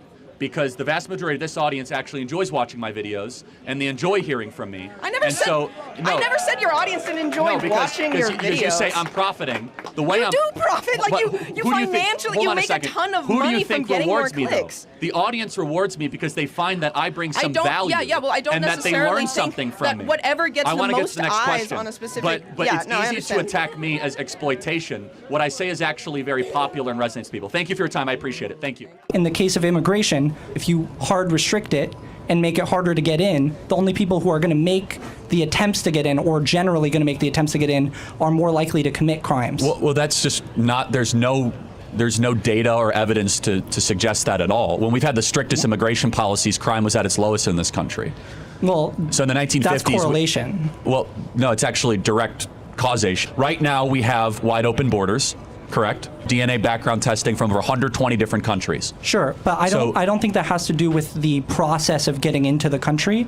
It has to do with the process of getting in the country, because if it's extremely difficult to get in through legally, people are going to resort to coming through illegally. Well, is that not true? Well, but we should just prevent both. I mean, that's the point. You should prevent people getting in any way. Yeah, well, we should have a total immigration moratorium in this country. We have like the lowest unemployment we've had in a long time. Wouldn't we want more workers? No, we want wages to go up for American workers. Yeah, it's the opposite. Well. So you want to restrict the labor pool so that you guys get the jobs first, not some competitor from Korea or Japan that comes in and steals your tech job. Shouldn't we invest in American workers first before foreigners? We should. But why do you think wages are not keeping up with inflation? Because we're bringing in millions of people into this country every single year that you guys have to compete against, and they don't have student loan debt. So they're able to undercut wages every single year. Continue. If we're bringing in so many people, I don't think we would have as low unemployment as we would right now. Would we? There's two types of unemployment. There's structural unemployment, and then there's specialized unemployment. Specialized unemployment is very, very high, which is about 8 to 9%, which is more computer science, data engineering. But we have millions of people that have entered the disabled roles too. So, but to your point, we do have millions of people coming into the. I mean, it's not even a question. But how many of those people you think are going to be taking these high specialized tech jobs? Well, very few. But the point is that they undercut the muscular class, which is the very people that pay the biggest burden for all these policies. You said that the high unemployment is in specialized, not in general unemployment. Correct. So if general unemployment is so low, then why are we worried about people coming in taking the jobs of the labor? Well, that's not the only reason why we're worried. We're worried because many of them are coming in illegally, and they're criminals, every single one of them. So they break our laws. I think you're proving my point here, though. But no, you're just making one sliver of economics, though. Numbers aside, how many of you guys have seen things get so expensive in the last year and a half? Okay, so that's just. I agree, but I think we have different reasons, because I see that major companies. Why are prices going up? I see major companies are owning different things like cereal brands. There's like 2 companies that own all cereal brands, and when they can increase the prices continually and say, "Hey, look, guys, it's inflation," when they're making record profits that they've never made. If that's the case, then why are small businesses raising their prices? Small businesses are raising their prices because the products that they're getting in from these major 2-3 companies are. Okay, so how does inflation work? Inflation works by having more money in the system, and generally, because of that, your dollar is worth less, and then your wages don't really increase. And because your wages don't increase, everything's costing more to you. So true or false, we have injected around $10 trillion of new money in the last 3 years. Absolutely. Okay, so that is the number one reason why we're seeing prices increase. Absolutely, but I think it's slowed. The inflation itself has slowed down a lot, and the prices themselves. It depends on what good or service you're talking about. I agree, and I think the reason it's what good or service is because the goods or services that are in control of borderline monopolies are able to raise their prices more and more. That's why when you go to the grocery store, the big issue is a bunch of things are going up that are controlled by major companies that are supplying all these grocery stores, right?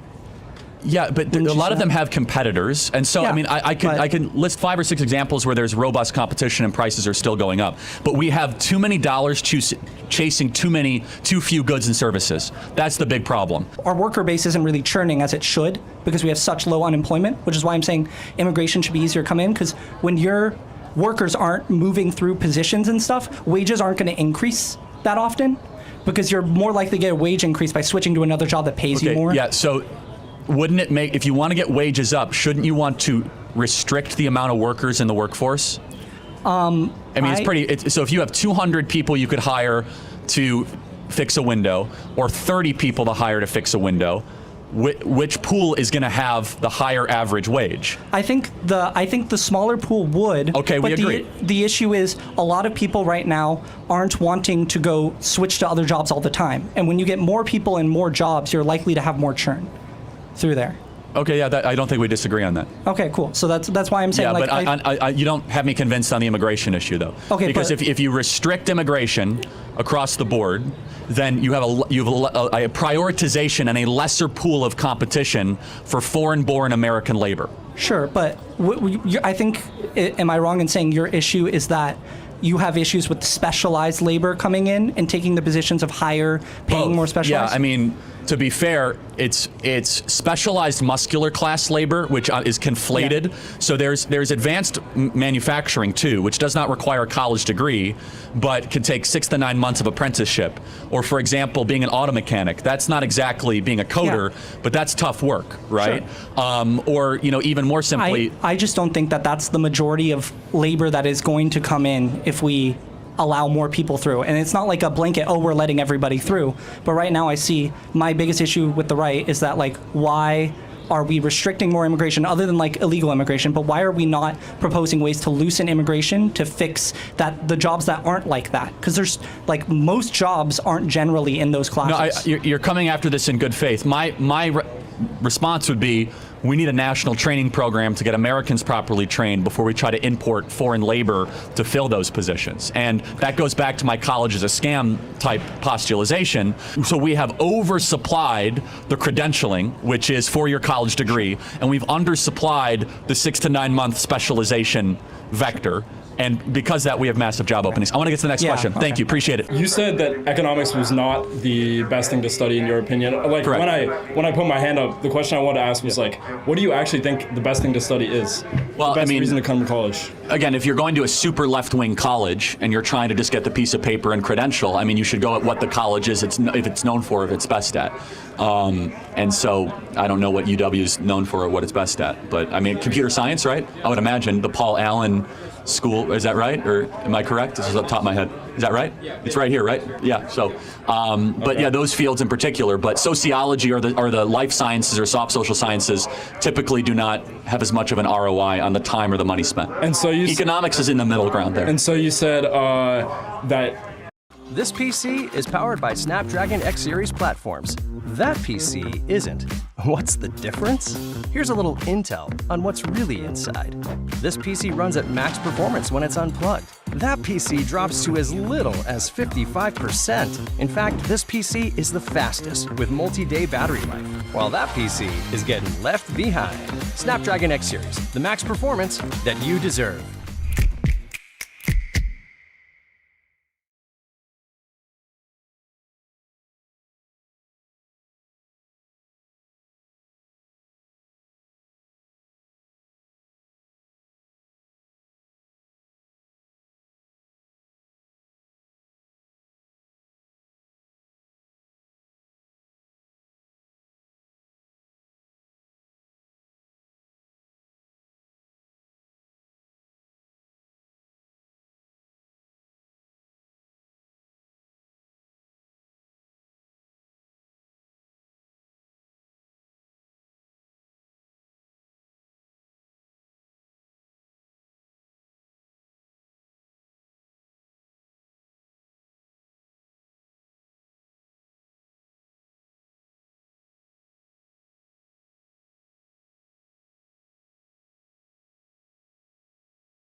you would defund colleges, state colleges on a national level. Yes. And so basically that would mean that there are no subsidies going out to students, like in-state students or anything like that. I mean, you don't get to determine what the states do, but yes, federally, all federal grants should end completely. Yes. Okay. Make these institutions survive on their own. If they're so wonderful and they're so great, then make it work. Make your numbers work. And so then, what is the difference between a state college and a privately owned college? Well, so UW gets subsidized state tuition here, right? Yeah. So if you go to that's why I'm paying only for sure. $12,000 No, a year for sure. But you're paying it back in taxes. Let's be clear, right? So taxes make that possible, and your parents or you paid that in for 18 years, fine, yeah. so you get that back. But a private school, I don't know, is there University of Seattle? Is that a thing? Or yes. okay, which I'm guessing is private. Seattle U, yeah. Okay, that they do not get money from Olympia to subsidize the tuition. So they have to stand on their own 2 feet. Right. So they have higher tuition, yeah. and they have to justify to donors how they're doing every single year, yeah. but they still might get some federal money. Does that make sense? Yes. And you're saying this on the grounds of required like diversity credits? And no, I just think, like I mean, look around. Has college enriched our society? The young people are the most depressed, they're the most anxious, the most alcohol addicted, drug addicted, least married, most angry generation in American history. Is that all due to college? Where does it come from though? I mean, they're the most college educated, most credentialed generation in history. Where do these ideas come from? I would argue that they come from the fact that there are too many people and not enough jobs, and to stand out of the crowd, to stand out of the masses, you need to get yourself some credentials. I totally agree. So you want to stand out? Don't go to college. Then you're not going to get hired. Worked for me. Worked for you. Start your own business. By the way, that's not true. Half of employers no longer require a college degree requirement. Well, okay, I'm talking about more specialized jobs. That's fair enough. Yeah. As far as trades go, okay, that makes sense. 11 million 11 million job openings for trades. Yeah, you're using your muscles to get your daily wage. Well, right? it's not just muscles though. Like for advanced engineering is not easy. That's not just picking up lumber and putting it on one side of the warehouse. That's very specific. And by the way, you can learn to code in 8 weeks and earn $100,000 a year. You can. Yeah. Yes. Maybe you don't need to go to University of Washington. The thing is though that you are not going to get hired over somebody that has graduated from UW You'd be with surprised. a computer science degree. You've been sold a lie. You've been surprised. You'd be really surprised. Employers less and less likely actually want to hire kids from college because they work the least, they're the most entitled, and they're quickest to run to HR about problems and mispronouncing people. You'd be surprised. No, it's true for like the big firms like Microsoft, Amazon, Starbucks. Like they obviously want you to have a college degree. Yeah. But mid-major companies, mid-level companies increasingly don't care. They care about can you do the job? Like, do you have any sort of skill? Are you going to work really hard? Do you have good character? That makes sense for like startups and such. Yeah, yes. for sure. However, and here's the thing. Just sorry to interrupt, but after like 5 years, nobody cares where you went to college. Just so we're clear. Sorry to interrupt, but yeah. Yeah, all good. I mean, we just have a disagreement here. My whole point is to try to push the boundaries of discussion to make you guys open your eyes and realize you guys are getting ripped off by the institution here, and that's it. So yeah, so I do not believe that I'm getting ripped off because in my field it is very important, especially with how oversaturated it is right now. I'm studying CS.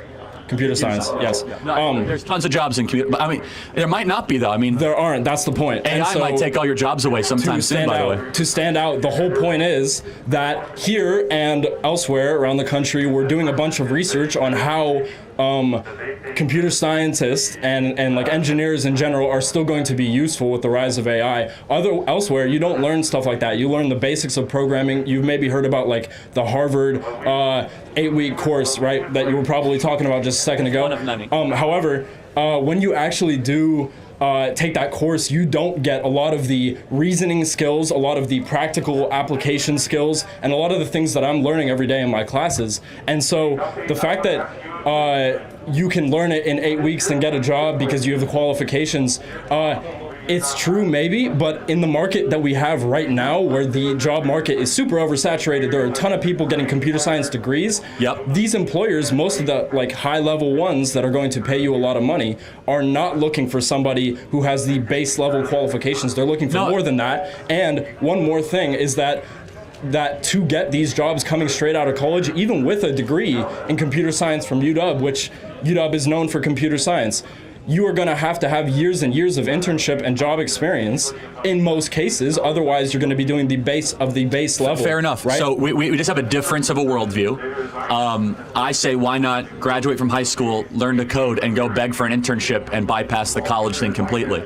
You'd be amazed at how willing people are to help with that. Again, you guys have been largely sold a lie that you need to march through this place for 4 years and check the boxes and get the piece of paper, and it's been dangled in front of you. I'm here to tell you, and I'm only 10 years older than you, that the world doesn't really care you went to college. They care when you come out of college as your first job. Once you're in the door, it really is rather irrelevant. But we disagree. I think a lot of people, both men and women, they're kind of frustrated with the current dating landscape. Do you have any thoughts on this? What's your diagnosis and any solutions? And we'll open it up. Sure, yeah. I think people need to date with the intent to marry. Yeah, I'm a big critic of hookup culture in its current form. I believe sex should be sacred and is sacred, and it's really thrown away way too generously in this society and culture. And I can tell you, I'm super blessed. I have the best wife in the world. We have an amazing life. Building a family is the coolest thing ever, and my prayer for all of you is that you one day can do that. That's so cute. It's honestly the most joyful thing, and I've had some pretty amazing experiences. I've been very, very blessed, very lucky, you could say, but very blessed is the word I would use. And the greatest joy I've ever had is coming home to my little daughter running up to my leg. There's nothing that even comes close to it. Not flying on Air Force One, not meeting with presidents. That pales in comparison to your little girl coming up and squeezing your leg. Okay, got it. Does anybody else have any thoughts on that with, Yeah. So I just wanted to circle back because you said something that caught my attention, and I disagree with it.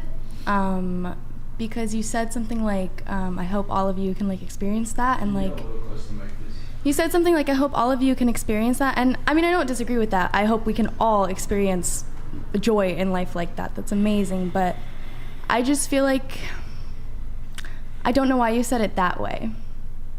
Maybe we're not going to experience that because we don't have the same values as you. Is that what he said? From that, I thought it was. I don't think that's. I don't know. That's not the impression I got, but I'll if Charlie wants to answer. Well, if I said it that way, I didn't mean it that way. Maybe you can tell me more about your line of work. What would you like to know? Do you think that it's going to create a good, happy family in the future? Right now I'm working on it. Yeah, me That's and good. my boyfriend are doing really well in our relationship, and honestly, I think contrary to what most people would believe, I think being in porn has strengthened us. Why is that? I've never heard that. Yeah. What can you tell me why? So basically, being in porn and having sort of this open type of relationship where you can have sex with other people, obviously there are certain boundaries in the relationship, but it really makes you think about, what's important, why you love this person, and, you start to really hold things true that are deeper than just sex, and I think that on top of that, you can share sex with other people together, and that's really bonding, that's really fun. Are you ever worried that do you ever get jealous of him if he has sex with other people? Yeah. Oh, you do? Yeah. So how does that strengthen your relationship? Because we're able to talk about it, and I think every time that I bring up a concern and he's able to soothe it and we're really able to work on that bond, it just makes it stronger. Have you ever, when you were having sex, do you ever think it's more than physical? That maybe there's emotional and spiritual connections you might be introducing? No. So it's a purely physical experience? Yeah. See, for me, sex is more than physical. That's the least part of sex for me, because I get to share it with my soulmate. It's my best friend. It's definitely a big energy exchange. It's a big energy exchange. And so, Molly, I would ask respectfully, wouldn't you want to only share that energy exchange with the person that you love most and want to have children with? I think sex can exchange different types of energies. So you can exchange an intimate type of energy, or you can exchange a really passionate, horny type of energy. You can exchange dull energy during sex. You can exchange manipulative energy during sex. Sex can be used for a wide variety of things, and I think the biggest one is like marital spiritual connection, but you can't deny that there's other benefits to it as well. If you could be with your boyfriend currently, and I waved a magic wand and I said you can make $1 million a year and never do porn again, would you? No. Okay. Okay. What? Are you making more than that a year, Molly? Not yet. Oh, well then, I mean, aren't you doing that? That's your profession, so I assume you're doing that to make money, correct? Yeah, 100%. Well, also But Charlie just has a magical wand. He's got, that's not the wand. For the sake of argument. He's used the wand. You can make $1 million a year. Yeah. You don't have to do, the adult content. Well, the thing is, I wouldn't have to do it. That would be great, but I would still want to do it. I mean, personally, like, I'm an exhibitionist. I love, like, putting my sexual self out there for other people to see, for other people to, like, touch themselves to, have fun with. Can I ask you a question? Since you're about presenting yourself to the world, do you have a good relationship with your father? Okay, here we go. No, I don't talk to him. I'm not surprised. Yeah. I want to talk about like gun control. Gun control. Yeah. Sure. Okay. So I know, like, we have a Second Amendment. We're like protected owning like firearms. Yes. As a gay person, I often fear of like retaliation, hate crimes. I've actually been mugged a few times, wearing stuff that may not seem as normal as this. Okay. What can like we do from like a Second Amendment perspective to like help bring people into like the folds of like gun ownership in order for like self-protection? Yeah, I think that's a thoughtful question. I mean, look, I think, if you've been mugged and everything, like, I'm sorry that happened to you. The gun's the great equalizer, right? Yeah. And so I think that people like you need to speak up and be like, look, if you think you're going to be terrorized or you're going to be hunted, like, a gun is a moral right to be able to defend yourself and your liberty, right? And your family or your people you love. I mean, I suppose it'd be a better question for you, right? Like, what do you think that a majority of gay people are pro guns or anti? I'm just curious. Like, mostly anti-gun. Why do you think that is? I'm just curious. I think it's a lot of like liberal identity politics. How can we like bridge that like disconnect? Yeah, it's a good question. I think that, look, I don't think gun ownership should be political. I don't. And like, this is one of the arguments I always make for like BLM people, right? It's like, if you think you're getting hunted down, then like responsibly own guns, right? But there is a fear around gun ownership in America. I think it should transcend, sexual persuasion or skin color, right? I think it's a moral right for all people, especially if you think, especially women who are, potentially at a physical disadvantage from defending themselves, right? And you got mugged a couple times. I don't know if the person who mugged you is a man or a woman, I don't know. But, like, if you were in a situation where you're physically disadvantaged, like a firearm could equalize that, right? Yeah, it's a pretty, like, out there Is it taboo, like, tactic almost? Yeah, like, I'm very, like, no, go for it, like, get into a girl. But then it's also just kind of, like, not really, I don't want to say, like, frowned upon, but just kind of like, whoa, that's a bit much from, like, someone like me. But I just thought I'd ask. Well, I want to encourage you, like, don't let that get to you. I'm much more, like, pro-gun ownership and, like, Second Amendment type of thing. Yeah, okay. And that's because of necessity, like basically what happened to you, or just... Yeah, but also just more of like, community defense, I would say. Sure. I don't think people should be like shooting each other on the streets or like dueling. Obviously. I don't support that, obviously. I know, right, yeah. But like, it's definitely something that I think that like a lot more like LGBT people should really take into account, just to protect ourselves and like you said, people. Yeah, look, I totally agree. Like, I mean, if you believe you're being targeted or you're in a marginalized position, like, that's what the Second Amendment is partially there for, right? I mean, one of the reasons. So. Yeah, I just wanted to ask you because you're like a very big like political person. Yeah, I would just kind of take it from a moral argument too, right? Which is like, if you believe, like, who are you going to trust to defend yourself? That's what I would take, right? So it's like, if you trust, do you trust the police, which obviously is not a big thing around here, right? Yeah. Do you trust, like, I don't know, someone that you think will hurt you, then the moral argument for the Second Amendment is that you should be responsible for your own autonomy and your own, your own safety, right? There's other reasons too, but. Great. Thank you. Have a good day. Thank you. Appreciate it. Thoughtful question. I was speaking with some people who are kind of against you coming here today, and they say that you come here, you're media trained, you've memorized all these talking points, and I just kind of wanted to question, like, are you truthfully here to try to change people's minds, or is there kind of a benefit to keeping people divided? Like, I guess what I'm trying to ask is, do you think it's better for the country to be divided ideologically, or is it preventing a more progressive debate? Well, I guess, how am I dividing people if I ask you if you disagree, you come to the mic? How is that divisive? Well, no, I'm just saying it's like you have these clickbaity titles. It says prove me wrong. Your critics are saying that you're trying to keep people divided. They're urging people not to come talk to you because you're going to spin it. What would you like to say to your critics? They're welcome to come to the microphone and say whatever they want to me, but they're intellectual cowards and they won't do that. Okay, you know how we heal our divides? By talking to people we disagree with. I would agree with that. We will get closer to a civil war if we act like that.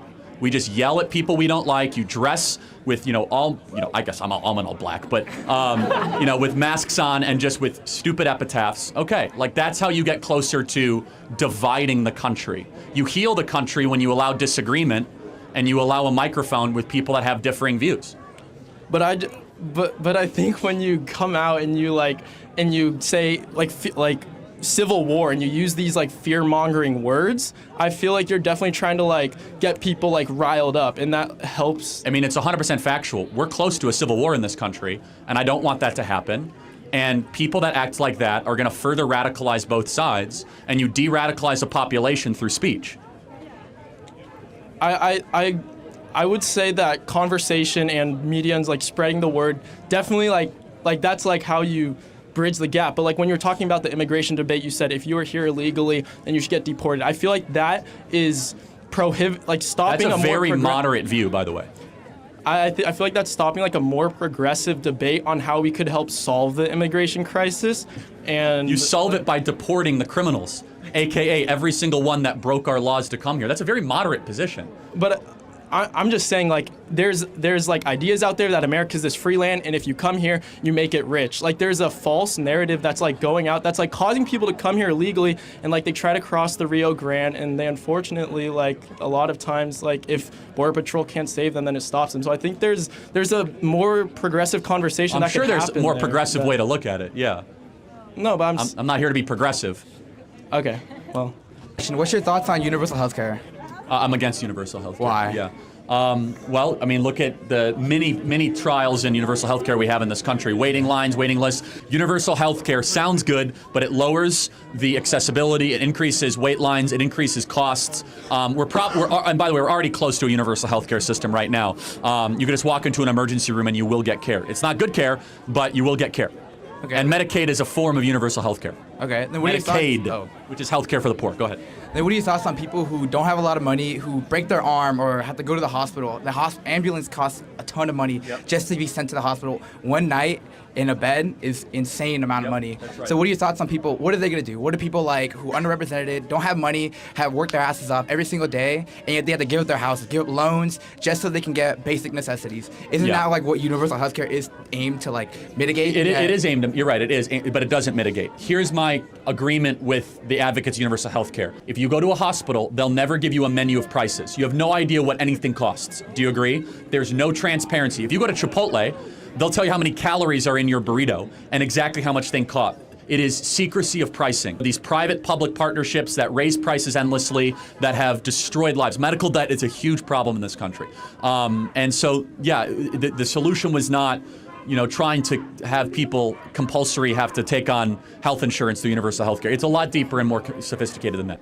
Then can't you make the argument again that the reason that we have such bad public health care is because private health care has such a strong hold on society and American society? Well, part of American health care is awful.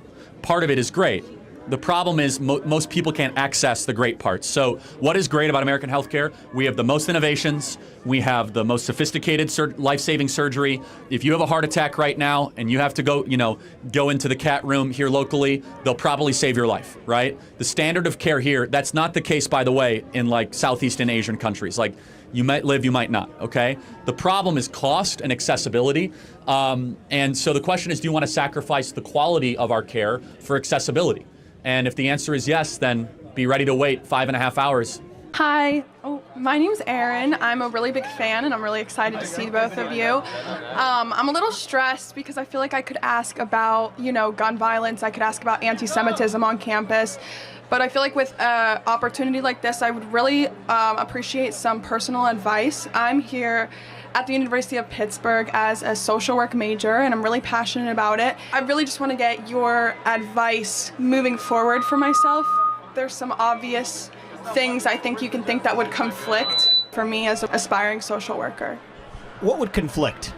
I don't know how to say it properly. I think I can help. The social work industry is very much about a perspective generally of that people in poverty are there permanently and not trying to break people out of poverty into the middle class or higher levels. Right. They view poverty not as a series of choices, but as a station in life that is immovable largely. Right. Is that fair to say? That is fair to say. That's why my personal focus is on the children in underprivileged communities, because I personally feel like they don't choose to be put in that position. But I'm having a little bit of a difficult time empathizing with the older generation of underprivileged, and not in every community, but I don't know how to not sound bad. I know you are great at not sounding bad when you say stuff, but I don't want to say something that'll get me in trouble. Well, here's one way to look at it. And Charlie, that was helpful, actually. The Great Society from Lyndon Johnson. It was a series of policies that were designed to help underprivileged communities. Right. They hurt the very people they were supposed to help. How? Well, the reality is it created dependence on government. So you have a lot of single mothers, for example, that are paid more money not to have a man in the house than to have a man in the house because of the way the math of these aid programs What do you work. mean? Well, often the way the math of the aid is calculated is if you have an earning husband in the household, that actually causes you to disqualify for forms of federal aid that were designed to help you. Right. But actually, the best way to get kids in your own household ahead is in a two-parent household, because if you're raised in a two-parent household, you're less likely to end up in jail, less likely to end up in poverty, more likely to graduate from high school. So one of the ways that, if you're asking for advice, I would say for the people around you, even who might lean left, you can recognize their intentions come from a good place. Absolutely. But the policies of their leaders have actually betrayed the very people they were supposed to help. And you can let them know, because I believe this is genuinely true. Not just the Republican Party, but our conservative movement. We care about lifting people up from poverty. We just care about actually doing it rather than talking about it. That's what I would say. The other thing I'll say is that we as conservatives believe that if you're in poverty, it's largely because of values, not because of lack of stuff. Like what values? Not saving money. Spending all of your money in your paycheck as you get it, for example. Abandoning your spouse after impregnating them. Not spending all of your money on alcohol and drugs and instead opening a 401k. So values are the #1 predictor of entering the middle class.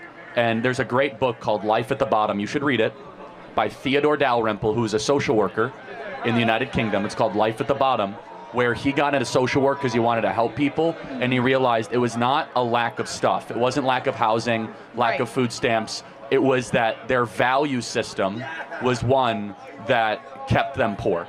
So yeah, really quick, then I want to get to the next question. I'm just struggling because in all of my social work classes right now, they're talking about all of those things. And they're wrong.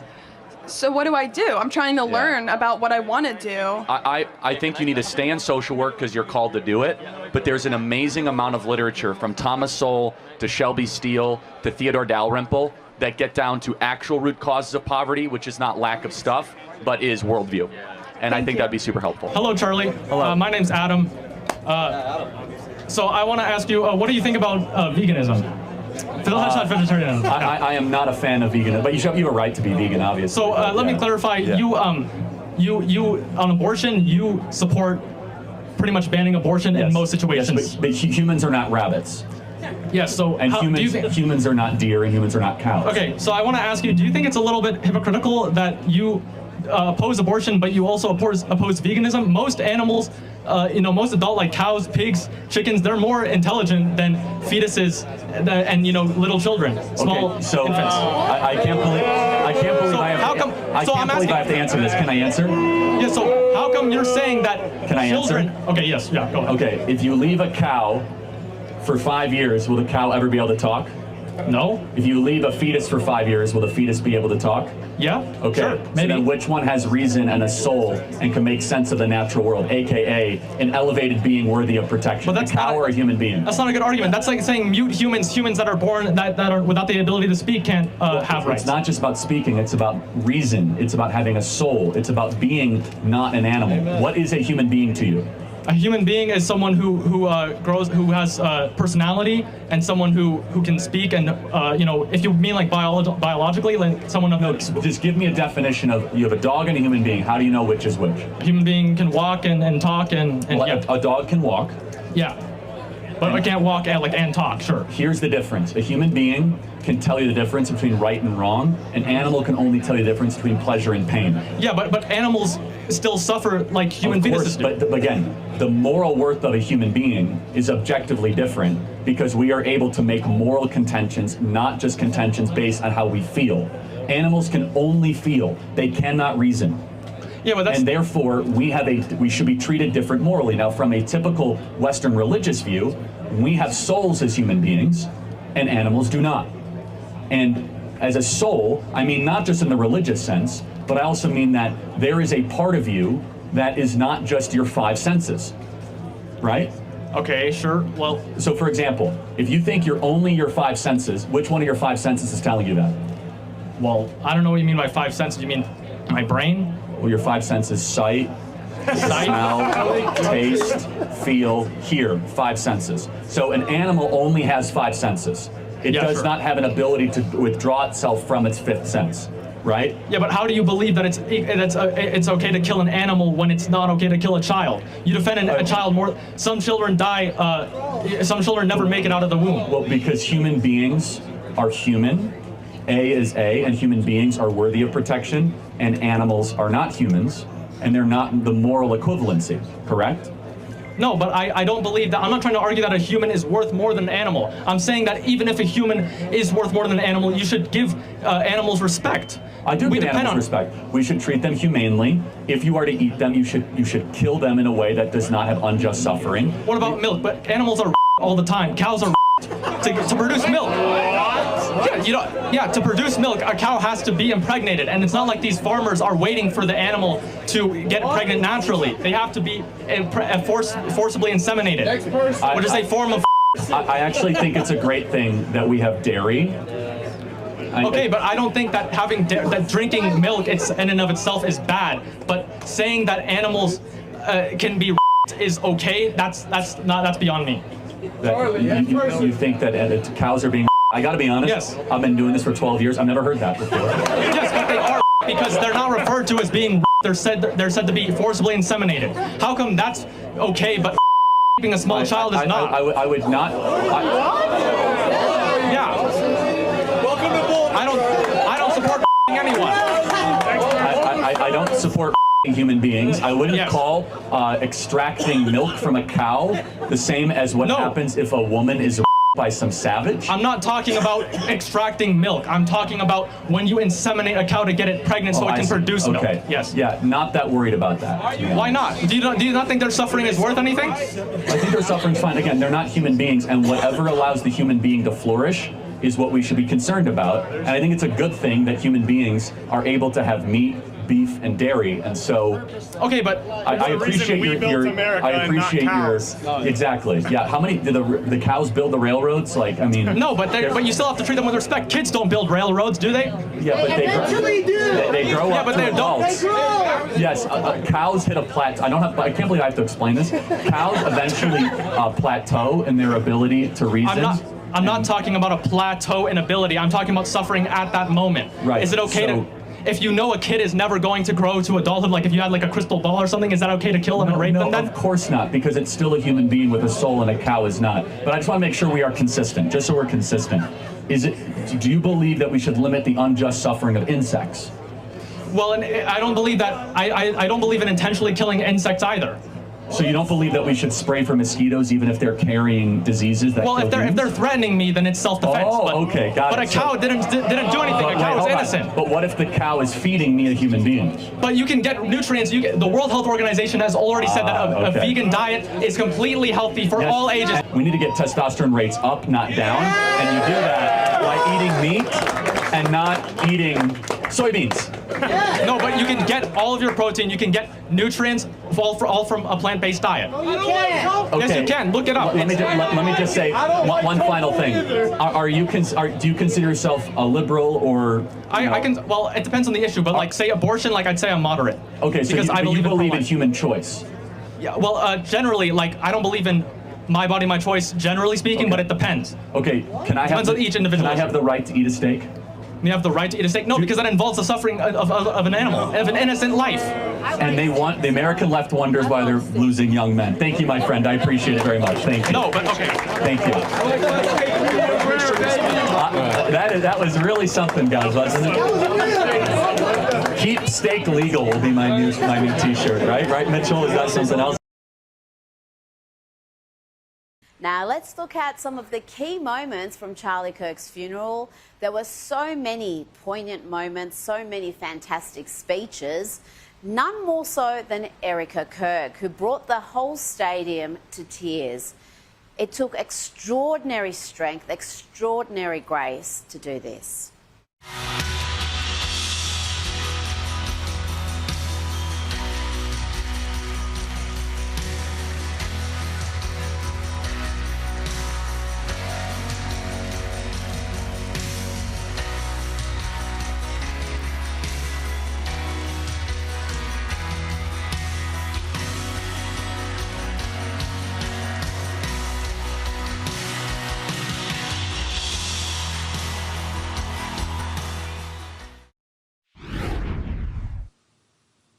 Father, forgive them, for they not know what they do. That man, that young man, I forgive him.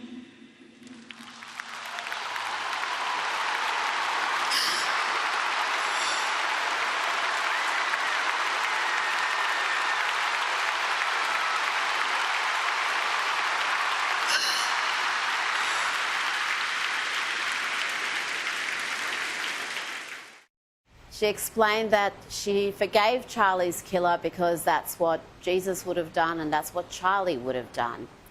Just an astonishing speech. And Erica had a message for young men. The message her husband not only preached, but he lived it every day.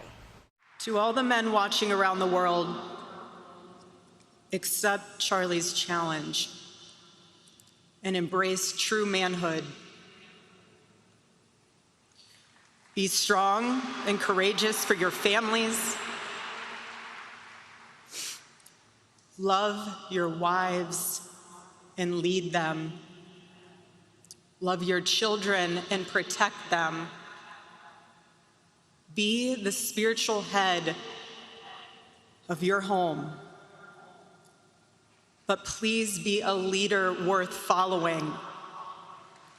Your wife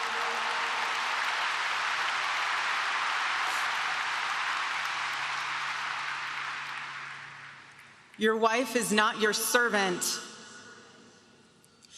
Your wife is not your employee.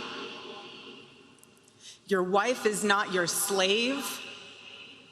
She is your helper. You are not rivals. You are one flesh working together for the glory of God. Erica also had a message for young women. And as you listen to this, remember that Charlie said Erica is far more conservative than he was. She's just the right person to propel Turning Point USA to even greater heights. Women, I have a challenge for you too. Be virtuous. Our strength is found in God's design for our role. We are the guardians. We are the encouragers. We are the preservers. Guard your heart. Everything you do flows from it. And if you're a mother, please recognize that is the single most important ministry you have. Now, Vice President J.D. Vance gave a powerful speech. He talked about his faith and he talked about Charlie's influence, not only on himself, but on the country. You know, I can't help but think that they tried to silence my friend Charlie Kirk. They tried to silence our dear friend Charlie Kirk. And today, tonight, we speak with Charlie and for Charlie louder than ever.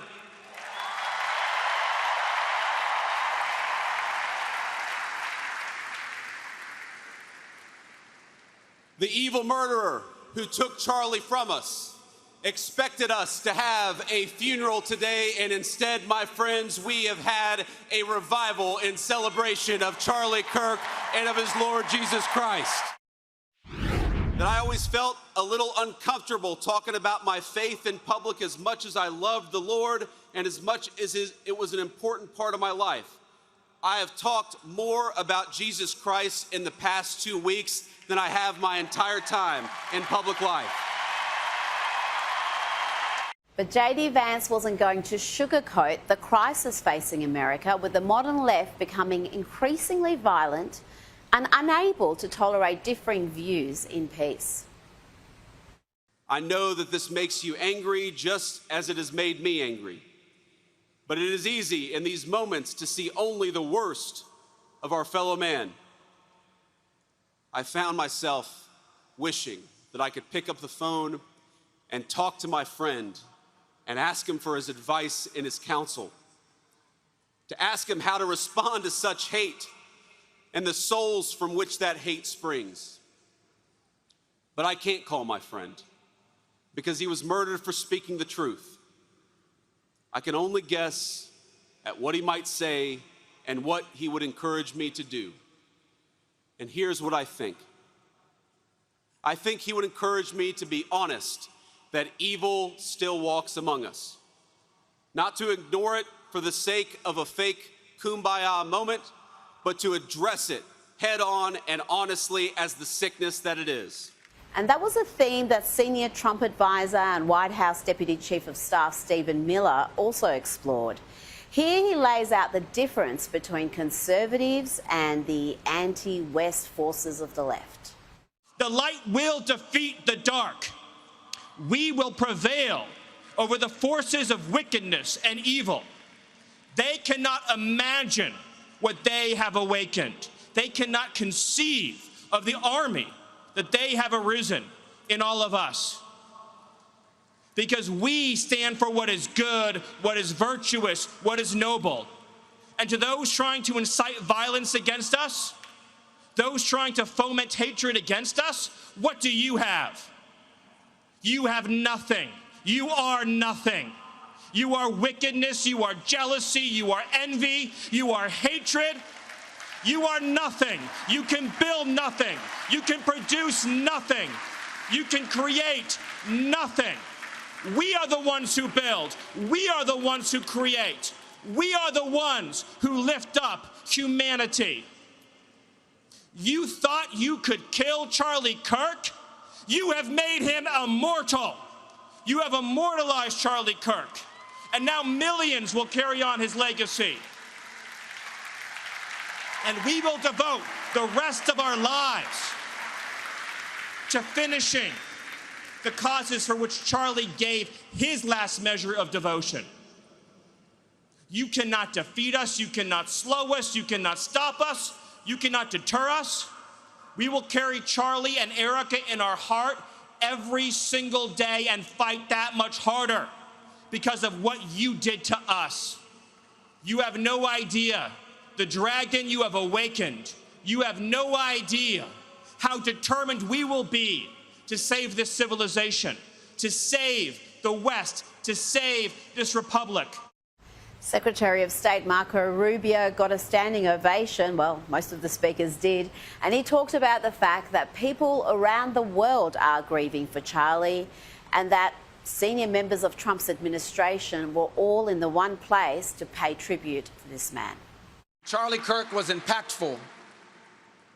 Impactful because of all the things I've said, but look around this place.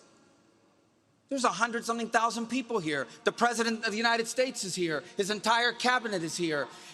Television outlets and media outlets from all over the world are covering this. I just came from overseas, and every country I stopped, they gave us their condolences for his passing. Impactful in just 31 years of life. Benny Johnson spoke about how his great friend saved his life. Before Charlie, Benny said he was a loser, an alcoholic without a wife, without kids, without purpose. That's all changed. And he also spoke about what happened in Butler. The Apostle Paul describes how God establishes the rulers of the nations.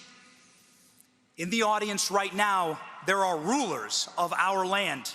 Represented right here is the State Department, the Department of War, the Department of Justice, the Chief Executive. God has instituted them. God has given them power over our nation and our land. God saved our president, President Trump, from an assassin's bullet for this moment. War Secretary Pete Hegseth gave a powerful speech. He sees Charlie's murder as a turning point. My pastor texted me the day after that horrific event and said, Pete, the devil overplayed his hand. Charlie started with liberty, but ended up lighting our country on fire for Christ. He started Turning Point USA, but this moment is the turning point for the USA. Now Tucker Carlson got a standing ovation before he even began his speech. He was clearly touched by what he was seeing, what he was hearing and feeling at State Farm Stadium. He saw it as biblical. This is the most unbelievable thing I think I've ever seen. And I don't... Whatever happens next in America, I hope it's in this direction, because God is here and you can feel it. And Charlie would have loved this. But the main thing about Charlie and his message, he was bringing the gospel to the country. He was doing the thing that the people in charge hate most, which is calling for them to repent. Charlie Kirk's producer, Andrew Colvert, said that Charlie was martyred and that he lived his life as a prophet. I see it now clearly that Charlie Kirk was a prophet. Not the fortune-telling kind that could predict the future, but the biblical kind. He confronted evil and proclaimed the truth and called us to repent and be saved. Amen.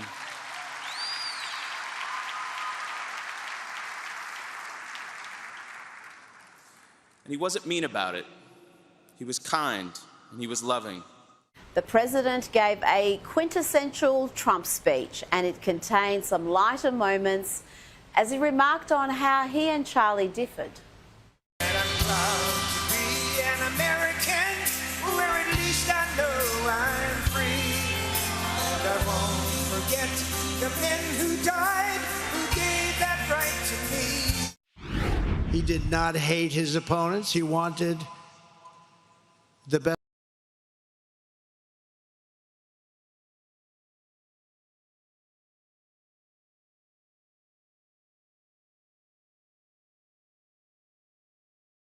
Okay, thank you.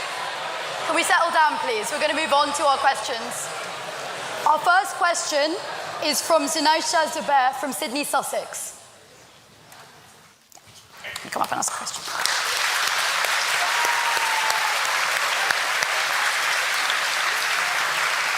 And remember, you have the right of response. I have quite a simple question for you. Now, I know you've debated Dean Withers on Jubilee before.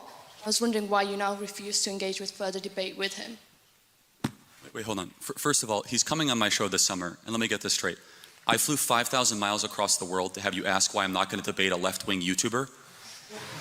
Well, I mean, he continuously tries to get your attention at your campus. Yeah, right. Yeah, debates, again, and you just ignore him. I've debated him twice in the last calendar year. He's coming on my show this summer. Let me be clear. I came to Cambridge to have you ask me that. I mean, you talk about freedom, and I'm just using my freedom of speech to ask you a simple question. No, you seem to be dodging it for some reason. No, I've debated him twice in the last year, and he's coming on this summer for a long-form discussion. But is this what I can expect? Yeah, he's making videos about you avoiding him on your campus debates. Right. So let me tell you how this works. I do a campus event like at Texas A&M University. I rent it out. I'm there for 3 hours. He shows up demanding to come up to the mic immediately, cutting in line of other students. It's not Joe Biden's America anymore where you can just cut in line and get whatever you want. So therefore, I say, excuse me, Dean, we'll talk at another time. He makes this YouTube video as if I'm scared to debate him, even though I debated him twice in the last year. Does that sufficiently answer your question? Yes, it does. Thank you very much. Thank you.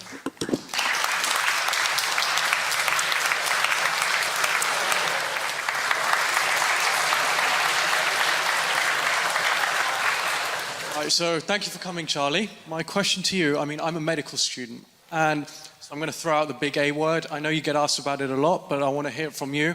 What your opinion is on abortion. Life begins at conception. But about abortion specifically. Why do you think abortion's wrong specifically? Well, you agree murder is wrong? I agree. Okay, so this is where we get to the question, right? Because what is it about murder you say is wrong? Like, why is murder wrong? Well, because it's a human being, not just because it has consciousness or because it's of a certain age, because it's a human. And what is it that gives human being this moral worth? Not its consciousness necessarily. I didn't say it's consciousness. I know that I can imagine it because it is a human being because it has a soul. And what is this soul? Where does this come from? This idea that it's... Exactly. I mean, again, the Greeks postulated that it is the entirety of your being. Okay, you guys can laugh. I mean, it's true. I mean, every civilization has had a different belief, but agreed upon ethical monotheism, which is the creed of the West and what the birth certificate of my country articulates, is that every human being is more than just matter, it's more than just a clump of cells, but it also has an invisible element to you that will live beyond you. Fine, so, I mean, can you say that comes from the Bible, or where else do you get that from? Ethical monotheism, which is the creed of the West.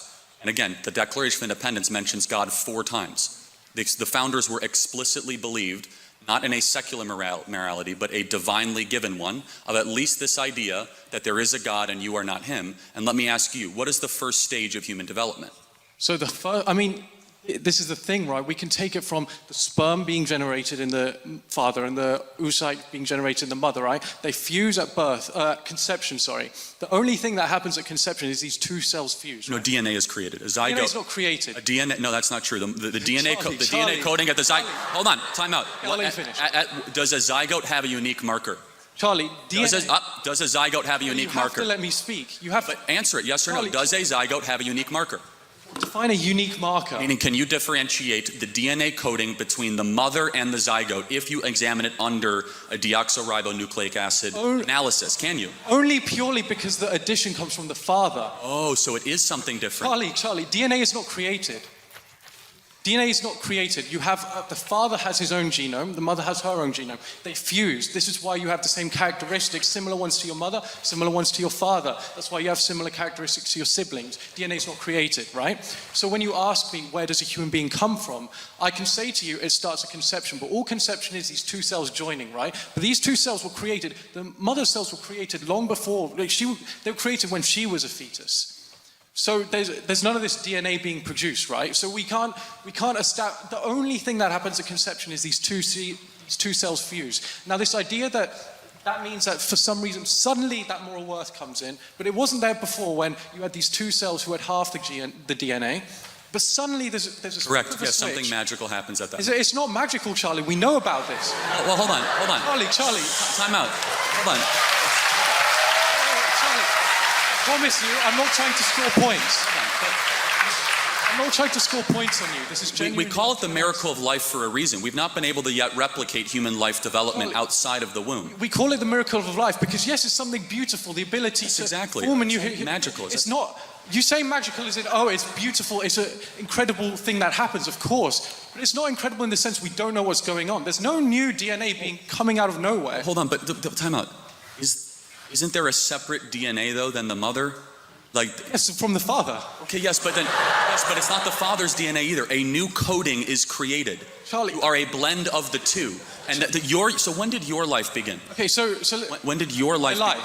I mean, again, this comes from what you define as where life starts. You can say life starts at conception, but I'm telling you, I believe that's just an arbitrary point, right? That's just the moment these two cells fuse. Now, you say about this mother thing. So the way DNA is arranged in a cell is it's arranged in chromosomes. Chromosomes are paired up, so you have one from the mother, one from the father, typically, in a healthy individual, right? Now, you can take those maternal chromosomes out and you can find that this is who the person's mother is, and you can do the same with the father. Now, the reason you are different to your mother and father is because some of those chromosomes express genes that are different from each other, and so those genes interact, and that's what gives rise to you, right? But there's no space for any kind of moral framework to come into that until you consider that a human being is capable of consciousness and of suffering. But if you take that out of the equation, the fact that these two DNA, whatever they call molecules, right? These two DNA molecules are fusing, that does not suddenly flip a switch that attributes moral worth to that individual.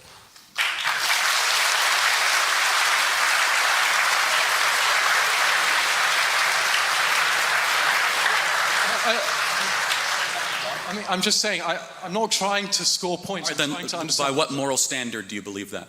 I believe that if an individual is capable of suffering, then it's wrong. Now, can I explain my opinion on abortion, just so you can understand?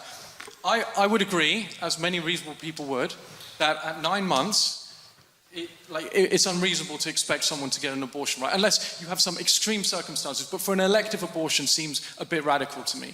But it also seems radical to say that a woman who has just, the cells have just fused, to deny her of an abortion also seems wrong to me. Because that zygote is not capable of suffering, as far as we know. So by what moral standard? Is that just your opinion? Where did you get that moral standard from? Because suffering is a bad thing. We all know suffering is a bad thing. That's an objective fact, right? Well, hold on. So you do believe in objective morality? I believe that suffering is an objectively negative So if you can't feel it, is it okay? What do you mean if you can't? You can't feel the pain, is it okay to inflict the pain? In the sense that if no one's suffering from it, if you have a scenario where nobody is suffering from something, then yes, of course. Something is only a moral question if it affects someone's well-being. So let me just make sure I understand this correctly. That if it doesn't affect their well-being, so dementia patients that don't know who they are or where they're from, can we execute dementia patients because they're confused about their well-being? Can you imagine a scenario? Or Alzheimer's patients. Charlie, Alzheimer's patients don't really know much about anything. Can we schedule them for execution because they can't technically suffer? I'll respond. So can you imagine a scenario where we lived in a society where we killed people when they suffered from dementia, were incapable of suffering, and we killed them, right? It's not a scenario that involves an absence of suffering. There's still suffering involved. Imagine you grow up thinking, my dad could be killed at any moment because he's going to get dementia. Imagine living your life thinking, I could get dementia and suddenly I'd be killed by my state. Imagine a world where you slaughter 1 million babies every year in America. Charlie, it's not slaughter. That's the problem. Hold on. If it's a forcible removal from the umbilical cord of another human life, again, we have clarity but not agreement. Biologically, you know that your entire coding began at conception. Your coding, that's your what uniqueness. I'm denying. I disagree with that. Okay, when those two cells fused together, to use your terminology, yes, that is where the process of scientifically accepted terminology. In the interest of time, can we bring this question to a close? The process of human development objectively begins at that moment. Therefore, those human beings are deserving of human rights. We keep going, or do you want to? No, thank you. Yeah, you can finish. The process of development begins from the moment the sperm is being generated in the father, the moment the eggs are being generated in the mother. To say that suddenly the moral worth switches on when they fuse doesn't make any sense. That's just a point you've taken. It makes perfect sense, because that is when your journey as a human being, when the sperm and egg were separate, you were not yet a fused human being. You were not created uniquely. DNA existed. Any image. Your DNA existed. I thought. Well, no, the parts of your DNA existed. Your DNA did not exist. It's like saying that we have a full car just because we have all the parts. It was not yet put together until conception happens and the zygote was formed. Thank you. I think we have to get Can we move on to the next question, please? Thank you. You know about Patriot Mobile and what they stand for. I've talked to you about their commitment to family, faith, and freedom. But have you made the switch yet? You'll get exceptional nationwide coverage on America's best networks without sacrificing your values. Get unlimited data plans, mobile hotspots, international roaming, and even a backup line on your phone. Patriot can do it all. Switching is easy. Keep your number, your phone, or get a new one. Go to patriotmobile.com/Kirk25 or call 972-PATRIOT. Use promo code Kirk25 for a free month of service.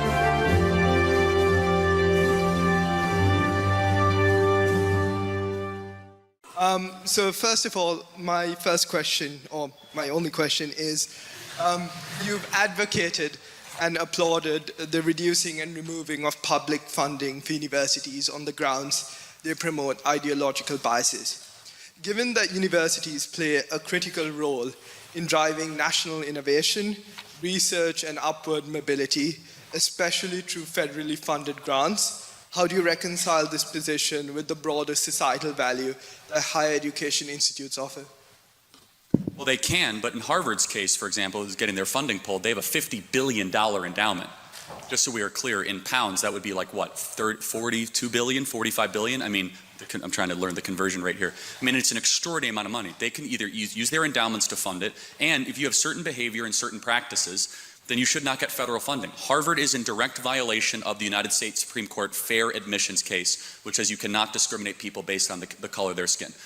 Go ahead. But isn't the whole point of it, you can't use endowments like that. The point of They can. The point of an endowment is to manage a fund through perpetuity. Cambridge has an endowment, and that endowment allows professorships to be funded, to allow for research into sciences. That's the whole point of an endowment. Hold on, you just said it funds research into sciences. That's what they should do with their monstrosity of an endowment. Yeah, but the endowment is, the interest alone on their endowment could fund the entire research and development budget of most Ivy League schools. They have a $50 billion endowment. Even like a podunk money manager in America can earn a 7 to 10% investment in the markets the last couple of years. That's $5 billion of returns that endowment could then reinvest in whatever they want.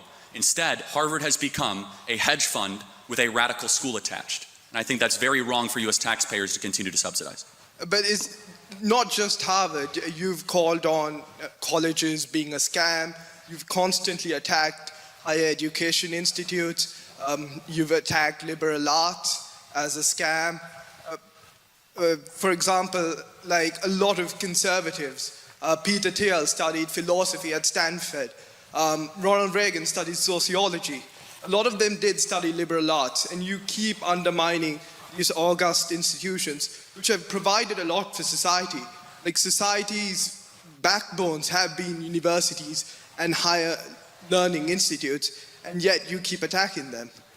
Well, they used to be largely, but again, I don't want to speak too much about this country, but in America, they don't represent fundamental American values. You know, Peter Thiel, after he graduated Stanford, wrote an entire book criticizing college and then paying people not to go to college. So Peter Thiel, who spoke at this very school, and you guys had a great conversation with him, do you know that he believes college is such a scam? He would pay people $100,000 a year for 20 years straight not to go to college. So not exactly a good argument in your favor. Peter Thiel, who got a philosophy degree, made billions of dollars, and has now forked over tens of millions of dollars for people not to go to US universities and colleges.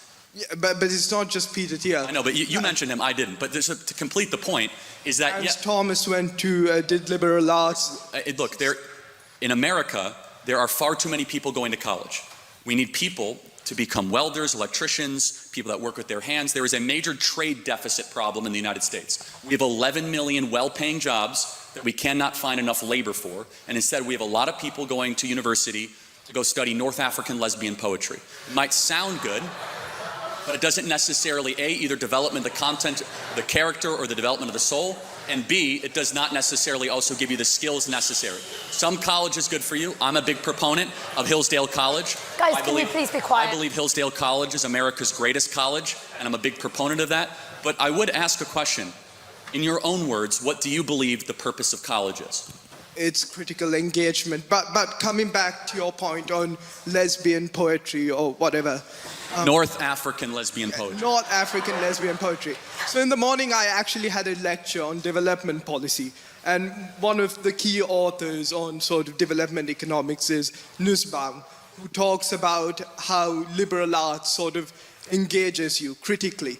And one could argue, even North African lesbian poetry, I don't think that's a degree, I think that's just a module within a degree, is... Maybe. Yeah. That makes you The fact you don't engage. know shows how rotten to the core universities have become. You're taking one example and telling conservatives and hordes of young people that college is a scam. College isn't a scam. I mean, I took my mum down to a pub just down the road where Watson and Crick announced DNA. College... Guys, can we... Okay, wait 1 second. If college is a scam, then DNA wouldn't have been discovered. With cancer research... Yes, hold on a second. Yes, you're right. At this specific university, you guys split the atom. You had Sir Isaac Newton. You had some of the greatest minds of the West. I don't know about what's happening here, and I'm not going to criticize it. But at most colleges in the West, they've gone away from places of inquiry and appreciation of what is good and what is beautiful and into this incessant oppression Olympics of trying to deconstruct the core canon that is our birth certificate. I don't know if that's happening here. It's certainly... That's not true, though. In America, it is objectively true, okay? That isn't true. Again, no, first of all, they removed Western civilization as a core course in Stanford in the 1990s. They tried to bring it back with petitions, and the university said, no, teaching Western civilization is racist. Shakespeare is not taught at major... let me finish. Shakespeare is not taught at major universities across America because it's deemed as racist. I talked to some students earlier in the English department, and they said, hey, I'm studying Shakespeare. I said, that's refreshing because in a lot of U.S. schools, they don't teach Shakespeare because he's called racist. You would be surprised at how wretched to the core some of these colleges have become in America. If you look at the Global Innovation Index, America, which is predominantly a lot of their majors are in humanities and liberal arts, they're number 2 on the Global Innovation Index. China is somewhere near 13. If you look at every metric, Fortune 1000 CEOs, 40% did humanities and liberal arts. There is a value in liberal arts, yet you're criticizing yes, it. and I'm going to keep on criticizing it. Also, the vast majority of liberal arts graduates do not respect freedom of speech. That is an empirical poll. They increasingly do not have reverence or gratitude for the United States of America. They don't care about the core values of the U.S. Constitution. If you want to go to college, that's fine. But in our country, 40% of kids that enter college do not graduate. The kids that do graduate, half of them end up getting jobs that do not require any sort of college degree. There are all these made-up degrees. In America, I know it's different than the experience you might be having here. Your tutoring system here is objectively great. I'm glad you guys have it. The class sizes in America are 400 to 500 students, sometimes per introductory course, to go hundreds of thousands of dollars into debt, study things that don't matter, to find jobs that do not exist. And so let me just make one final point, is that, of course, some people should be going to college. But generally in the United States of America, it has become a racket of debt, it has become a burden, and a place where we're actually not putting our best and brightest into the job field itself to be equipped for the jobs of the future. Instead, we have a lot of baristas at Starbucks with philosophy degrees. You also mentioned indoctrination. As per the Oxford Dictionary's definition of indoctrination, it means that you take a belief and you can't critically observe that belief. Turning Point USA has over 30,000 chapters, 3,000 chapters across US universities. So are you arguing that students, including conservatives, lack the critical thinking skills to sort of decide political ideologies, political beliefs, that they're so dumbfounded that they can't decide for themselves what's right and what's wrong, and that your whole premise is on the fact that students like us, we lack critical thought in deciding what is taught in schools? Again, I'm not using Cambridge as the school that I think of, but in America, we have millions of people that go to these massive state schools that have humanities departments that are not reading the great books, that do not have a tutoring system, that are unfortunately laced with the most anti-Western thought imaginable. I don't really quite following what one thing has to do with the other, why 3,000 chapters has something to do with your indictment. Maybe you can clarify, but I think we're out of time. You can clarify, but then we'll move on. In general, colleges should be a place that lift you up to what is good, true, and beautiful. To study the great things that have been, to develop your soul and develop your character. Character in Greek literally means like tattoo, to etch within you. Far too often colleges create ungrateful, pessimistic, and nihilistic revolutionaries that want to tear down what was before and instead have no alternative to build the future, and the West is suffering because of it. Thank you very much. Thank you. I disagree, but thank you very much. Thank you.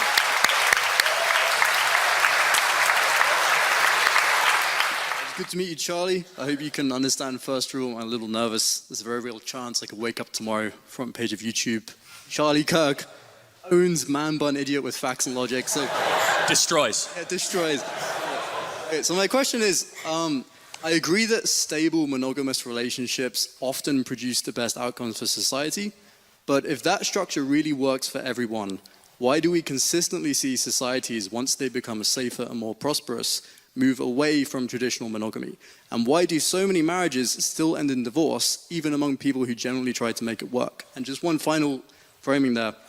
If you believe in free markets because they are decentralized and they adapt to reality without top-down control, and given the individual ability to form healthy long-term pair bonds very significantly with factors like genetics and ecologically calibrated attachment styles, why do you reject top-down control in economics, but not extend that same rejection to human behavior in terms of marriage? Okay, so the first one, the second law of thermodynamics answers your question, is that it's the law of decay. Societies tend to decay against the roots that created them. For example, as a side note, here in this country, you guys invented the idea of free speech. You brought it to the world. You guys do not have free speech in this country anymore. 30 people a day are arrested in the UK for inflammatory social media posts.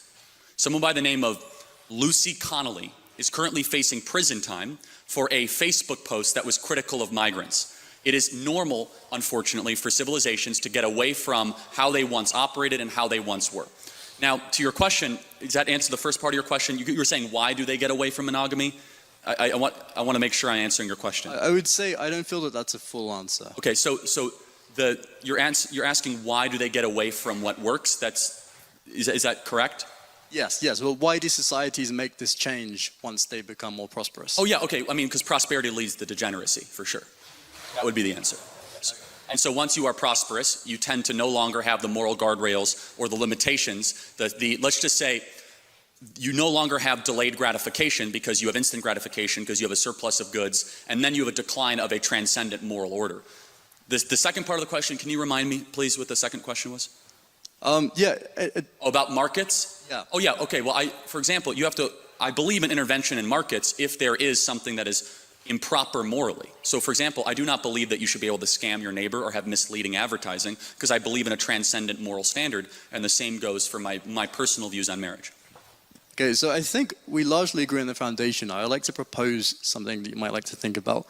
So firstly, I absolutely acknowledge that, again, if everyone in society was able to maintain healthy long-term pair bonds, that would be best. Again, there's strong data showing that independent of socioeconomic factors, broken homes are some of the strongest predictors of poor life outcomes. We totally agree. Yes. And even, I'm not sure if many people here are aware of this, but if you track, as countries become more socially egalitarian, somewhat surprisingly, rates of female depression and anxiety also spike disproportionately.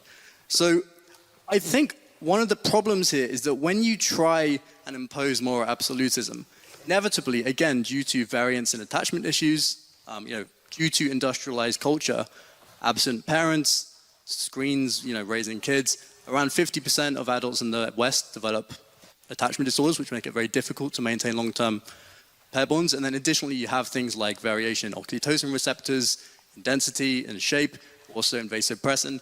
There are going to be, even if there's 5% of people who feel that these rules really do not fit them, they will push back. And this will create ideologies that then grow into more wider appealing ideologies, which then, leads to this change. I think this is what happened in the sexual revolution. It started with a push for female autonomy, and then it was almost morphed into a really exaggerated expression of pushing for maximizing individual freedom. And I think that when you try and impose moral absolutism this way, it just inevitably causes pushback. And I think if you were to, as someone with a platform, instead say, hey, monogamy is great, it works best for most people, but I also understand there are some people it doesn't work so well for, more people would hear the message that you want to push. Okay, thank you for that. That's an interesting. I've actually never gotten that question before. It's very thoughtful. Would you say you're against moral absolutism then? Yes, I would. Are you against that absolutely? No, I'm very open to having my mind changed. And so it's not an absolute thing? Well, I'm against moral absolutism. Are you against moral absolutism absolutely? No. Okay, so then you're consistent. So I think it's all just kind of, it's preference, not, it's about preference then. You could just basically do whatever you prefer. There is no transcendent moral order. Well, I think what you're doing though is slightly unfairly putting me into a loop, because I'm very open to having my mind changed. No, that's fine. What I'm saying though is that by definitionally, and this is something that will keep on coming back, you must choose what moral standard we live by. I'm very clear as to what moral standard.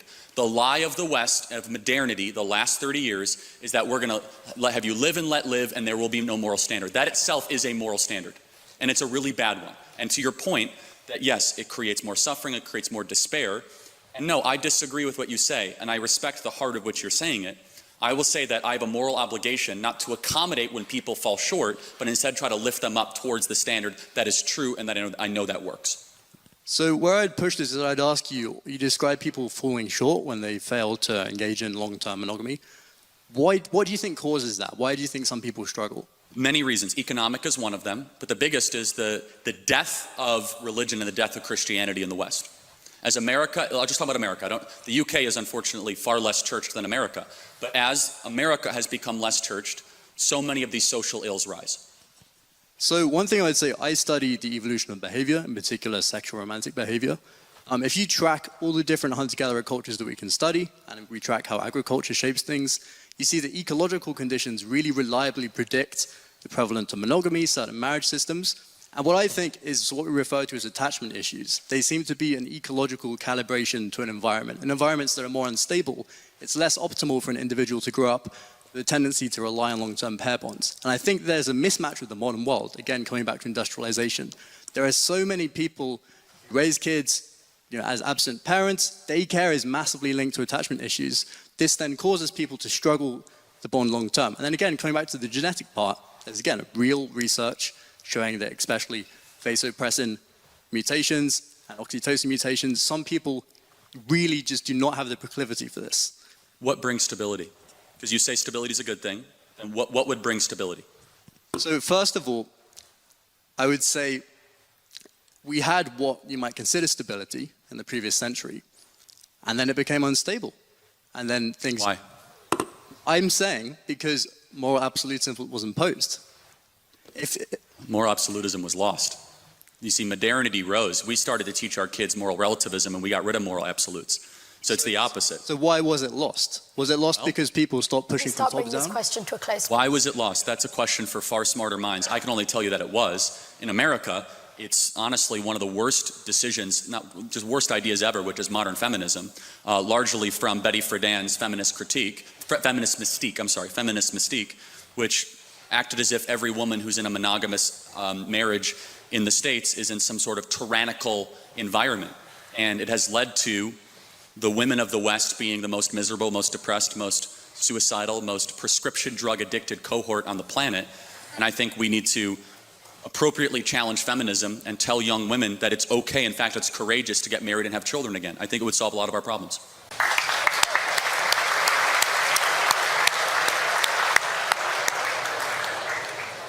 So I'm a feminist. My question is about the role of women, though. What should women's role in public and private life look like, and what are the material benefits of that? Well, thank you for that. Can I take it? I don't really want to take this detour, but can we both agree on what a woman is? Yes. An adult human female, it's a biological state of being that is also socially experienced. Can I please elucidate just one example of that social experience? Yeah, I was going to answer your question, but sure, go ahead. Yeah, okay. So let's say you're a member of a tribe, and in that tribe, you have the biological female anatomy, and in order to become a woman in that tribe, you have to also get a tattoo. That's a social experience that's mapped onto biological reality. So can a woman have a prostate? Can a woman have a prostate? Biologically speaking, a woman is an adult human female that has a biological reality, but it's also social experience, right? So I don't... Yeah, it's super easy. Like, can a woman have a prostate? So as per my definition of woman, I would say that people who have a prostate are biologically male, but they can sometimes be socially treated as women. Okay, got it. So women can have prostates. Got it. Okay. So you're a feminist that actually isn't just fighting for women, you're also fighting for men. So, yes, men also experience harms from patriarchy, but I argue... We're talking about the same feminism, though, just make sure. Yeah, sure, go ahead. So, men also experience harm from patriarchal domination, but I would argue that those harms come from that system of domination itself. In the same way, for example, this isn't a threat, but if I reached across and punched you in the face, then my hand might hurt, right? So, are we understanding that there are, patterns of power? So, I would also fight for the rights of men as a feminist, just as I would fight for the rights of women. Sure. Do you think women are happier than they were 40 years ago? I think I would have a few responses to that. I think that women report more stress and dissatisfaction today because, not because they have more rights or because of feminism, but because they're under dual pressure to both excel professionally and also because of the domestic labor in homes that is structured around outdated expectations. So for example, studies like the OECD's Better Life Index show that women's life expectancy, education levels, professional achievements have risen in countries with higher gender inequality. So I would argue that what you're calling unhappiness is actually visibility, because now we hear women expressing dissatisfaction, whereas in the 50s, we prescribed them Valium and we lobotomized. Yeah.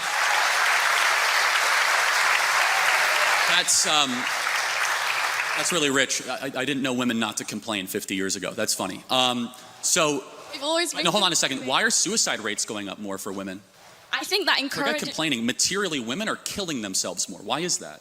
I think that even if both men and women have become unhappier, men's suicide rates have risen as well, and that's also been exponential. Can you at least concede that feminism offers only one potential explanation? There could be also other explanations. Of course, obviously, but feminism is the glaring thing in front of us, where we have fertility rates down, we have marriage rates down, we have unhappiness up. And we did something in the 1960s out of the universities of Bretty Friedan and Gloria Steinem and all these feminists that basically said, you're trapped in a home, go get a job, freeze your eggs, take birth control. And all of a sudden, women are way unhappier than they were 40 years ago. And I just have to ask the question, why is that? Is it working? And maybe there are biological differences between men and women that we should respect, and that deep down a lot of women want to get married and have children. In fact, we should applaud it and we should support it, and we should say it means nothing if you're going to go be a CEO of some shoe company or be some banker in London. What matters if you raise children and you have something to pass down long after you're gone.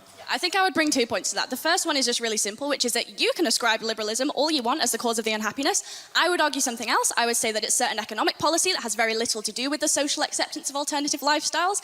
I would say that we can recognize that income inequality across a vast swathe of Western countries has increased, which causes all kinds of social ills, a lack of social cohesion, housing price growth doesn't correspond with wage growth, monopolies increasingly become kind of emboldened to interfere with politics, and monopolies don't prioritize social health either. I think that those offer more compelling reasons for a decline in happiness than an increase in freedoms, because just one more thing, on an intuitive basis, generally speaking, people want more freedom, not less. Okay, so if that's true, why is it, do you agree that the happiest women of the West are married with kids? I would have to look into it, but I think there are certain and objectively we know that, right? The women with kids are not the ones tearing down statues, right? They're the ones that actually have obligations. Does tearing down statues correspond to some kind of smiles per capita data set that I wasn't aware of? Again, it's like, it's a little bit of a one-liner. The happy and the grateful. The happy and the grateful usually don't go burn down Wendy's in their spare time, of which we saw in our country all throughout a single summer. But as a side note, you would agree, objectively, study after study, survey after survey, that the women of the West that are married and have children, especially a lot of children, are far happier than even the ones that earn more money correlated at the same age.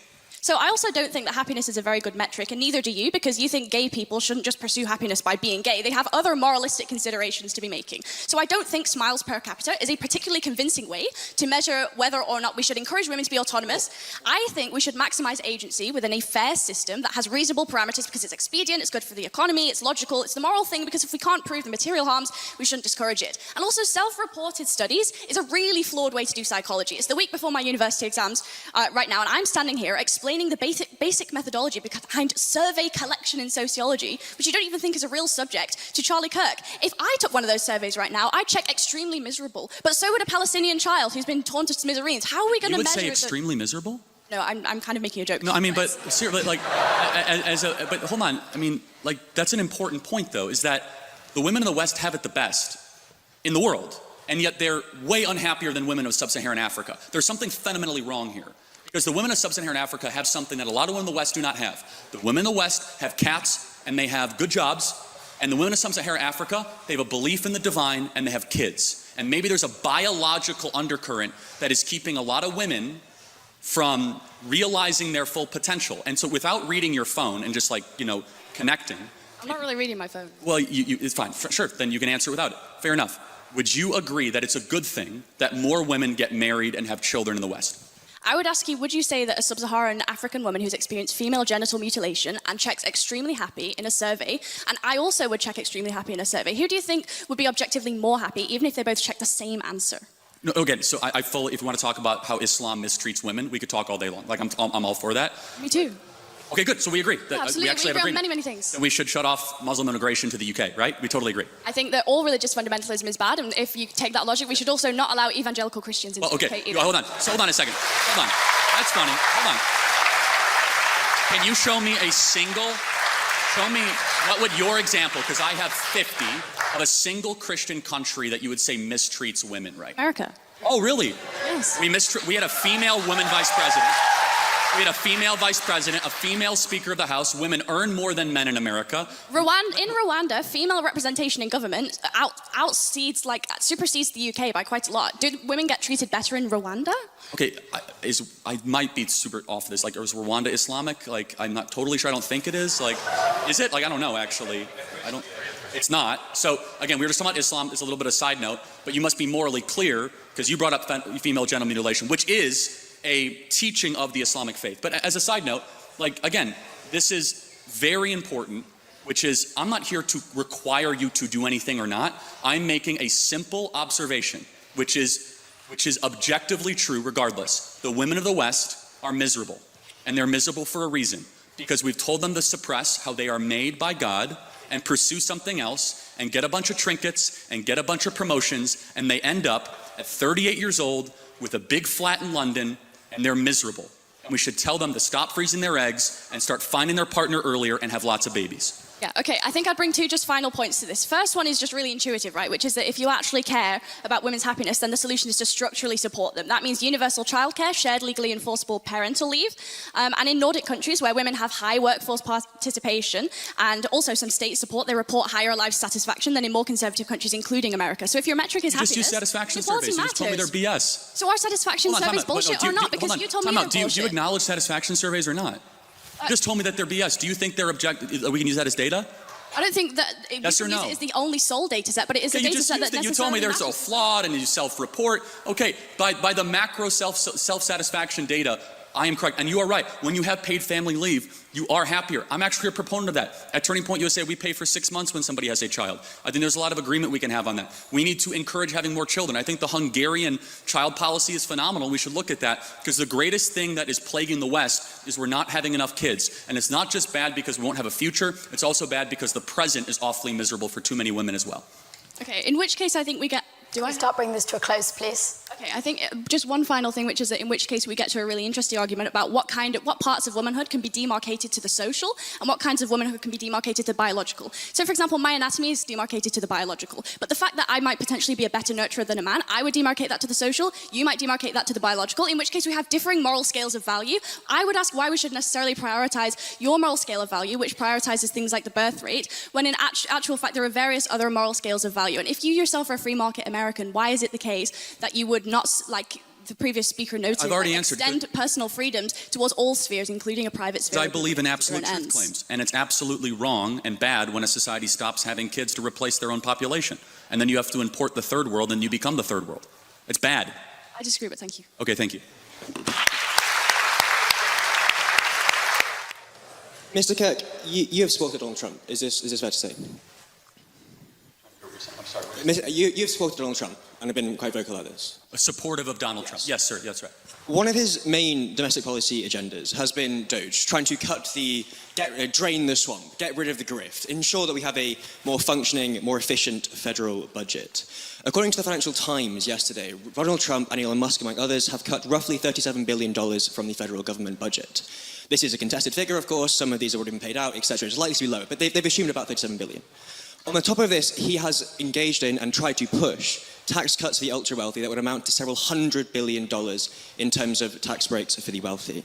Along with this, he has cut money-making institutions, such as the Department of Natural Reserves and all this kind of thing, that bring in about $40 billion, it costs about $5 billion, and the IRS, which brings in a huge amount of money relative to the amount of money it spends. With all of this in mind, is it not fair to say Donald Trump has engaged in a smash and grab for the ultra-rich, for the billionaires that stock his cabinet, for all these people against the modern Americans that you claim to represent? Okay, how much do you know about his suggested tax plan? Pardon? His suggested tax plan? Some. I wouldn't say I am the world's He has foremost suggested expert. to raise taxes on the wealthy 37% to 40%. What about federal income tax? Capital gains. He's the first, capital gains will stay where it is, but he's the first Republican president that we have since George H.W. Bush that's recommending to raise taxes on the ultra-wealthy. Number two, a lot of those cuts, I wish would be even more than $37 billion, have not yet been full realized. In America, again, I don't know how applicable this will be, but the people watching online, he's advocating for no tax on tips. So when you get tipped, we have a big tipping culture in America. He's advocating for no tax. I can understand where you're coming from here, Charlie. I can see why it's popular on the face of it. Donald Trump and Republicans of his ilk claim that the federal budget is something we should be very considered about, and the debt, and the cost of maintenance on that debt. Even if we don't regard any sense of tax increases or tax reduce on the ultra-wealthy, the fact that he is engaging in and defunding money-making institutions such as the IRS exacerbate and increase this problem of debt dependency that the United States has. It is now the largest single problem in the federal budget. Why would you support a man that is exacerbating this issue he claims to care about so much? Right, I was answering the question. I mean, first of all, his suggested budget cuts $1.5 trillion. I wish it should be even more.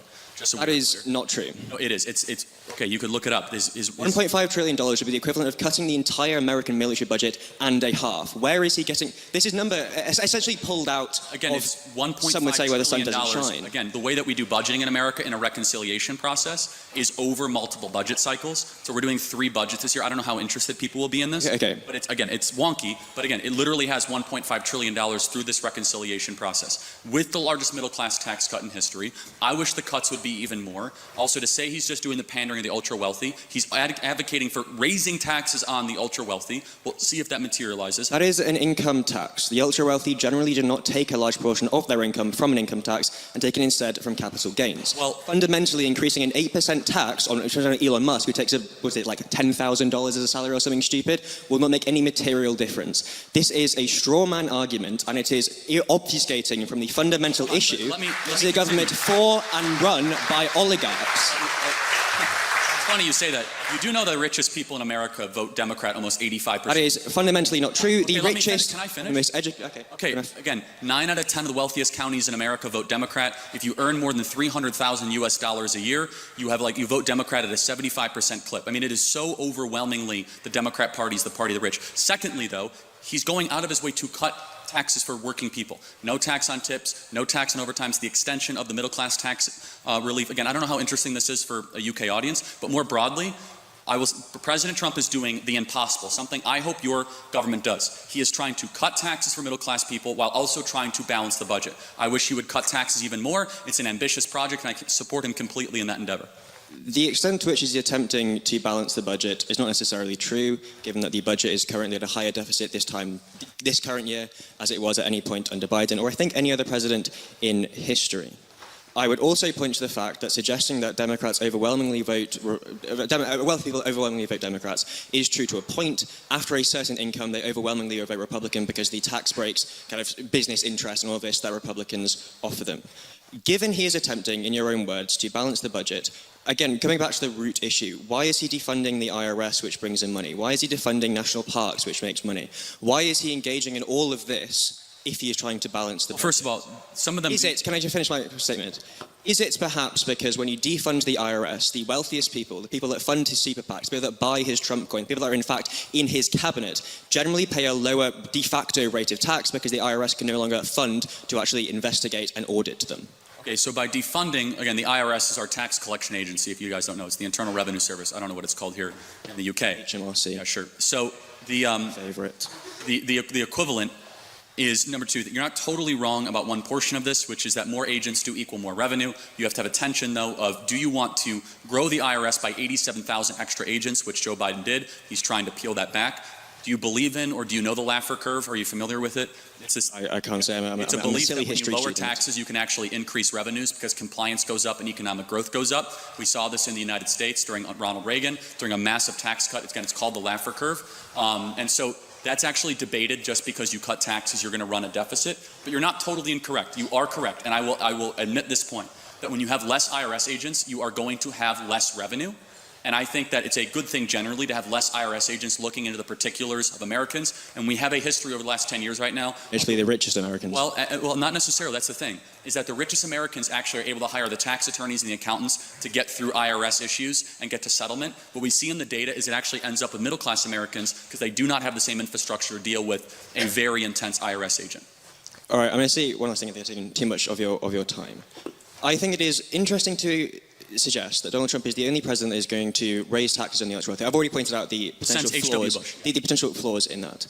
I would also draw the audience's attention to the fact that Donald Trump is overwhelmingly backed by, supported by, funded by, and in fact stacked his cabinet, as I've mentioned, by billionaires. And you yourself in Turning Point USA relies relatively heavily on the ultra wealthy to give their donations. Somewhat. For example, Foster Freeze, although sadly departed. Yeah, I know. But we also have. When you were founding, you were overtly reliant on this. So I would just like to point out that inconsistency, and I thank you for your time. Thank you. Yeah, great.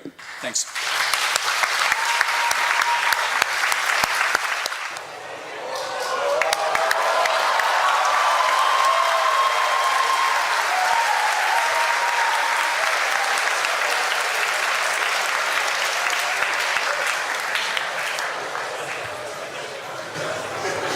Marvelous.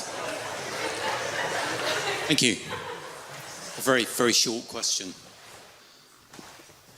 Israel versus Hamas, good guy versus bad guy. Russia versus Ukraine. Who's the good guy and who's the bad guy? Both are bad, one is worse. Which way round? Russia is worse than Ukraine. Okay, so why haven't we pursued that? What do you mean? Well, it seems to me that in the whole of the current US proposition, that Ukraine is being the bad guy. In what way? We funded Ukraine upwards to $200 billion. Absolutely. But we just signed a mineral deal with Ukraine, not Russia. Yeah, but you are expecting Ukraine to give up 20% of its territory to someone who invaded it. Well, is Crimea part of Russia or Ukraine? Ukraine. That's where we don't agree. Well, I'm afraid that's part of international treaty. That's not up for grabs. Well, it's interesting. I mean, that's hold on. I mean,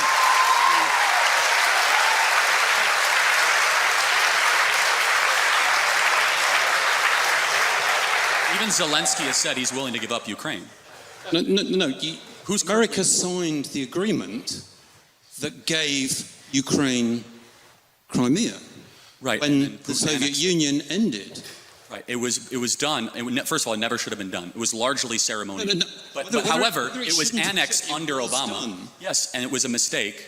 And it should be given back to Russia as a sign of good gesture to end this conflict.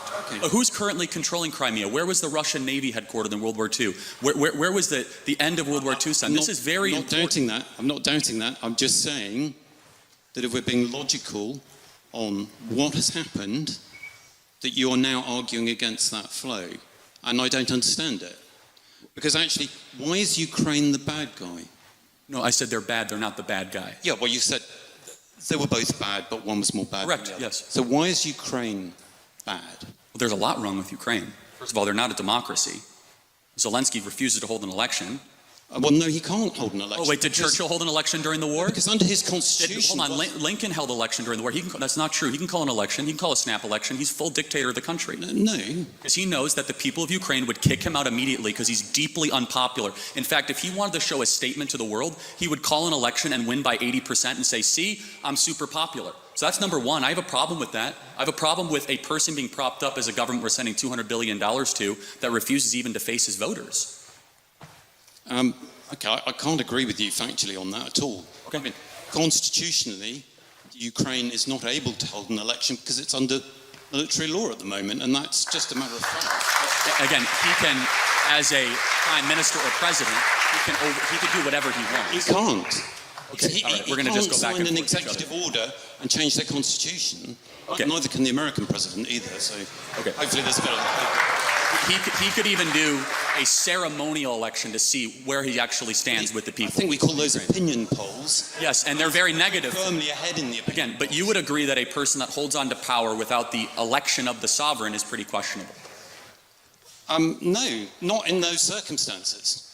Okay, then we disagree. No, okay, that's fine. But give me another reason why Ukraine... They are the most corrupt country in Europe that never even met the most remote standards of joining NATO. Do not know where a lot of this money is going. I don't disagree that there is a problem with corruption, but the most corrupt country in Europe, are you sure about that? I'd have to think, I'd have to double or triple think about that, but they're very corrupt. Okay, so that's a little bit doubtful. It's not absolute. Well, I mean, well, there's plenty of corruption around. I mean, let's face it, we we are talking about comparison with some of the states you're doing business with in the Gulf. Oh, of course, but we're not giving them money, they're giving us money. That's a difference, right? Saudi Arabia is... Oh, so it's fine. Well, hold on a second. It's morally acceptable to take money from corrupt people. Well, hold on. First of all, as far as morally acceptable, you do what's best in the benefit of your country. And so, for example, we were allied with Russia during the Second World War, and I'm glad we were. And I would ask you, don't forget, how much money is too much money to send to Ukraine? We're at 200 billion right now. I don't think you have to send any more money to Ukraine. We agree. I think you have to agree to support them as a free country and perhaps sell them weapons, like you're very happy to sell weapons to less free countries. And I think Europe will pick up the slack, as we ought to. And I don't disagree with some of the comments about Europe not looking after its own security. I just don't get this approach, which was supposedly to end the war quickly, which now seems to be elongating it, and in doing so, throwing up a smokescreen of very variable facts, if they are facts at all, about how things occurred, which actually isn't helping things. And if people can't see that Putin is stalling, I'm just really I agree with you. I think he might be stalling. And therefore, and I think even your president has acknowledged the fact that he thinks he might be stalling. That's correct. So we don't have a disagreement there. No, we don't. No, we just have a disagreement about the efficacy of tactics. And we don't know. And I'm willing to say we could be wrong. No. Oh, well... Of course you could be wrong in life. Yeah. I mean, we could all be wrong. But actually bringing that war to an end consistently actually isn't going very well. And I would just suggest to you that whatever tactics have been used are perhaps not the best. And they are certainly inconsistent with what's going on in the Middle East and how America has been treating parties in the Middle East. But I've had enough of your time. Fair. No, that's a fair contention. Thank you very much. Thank you very much indeed. Thank you.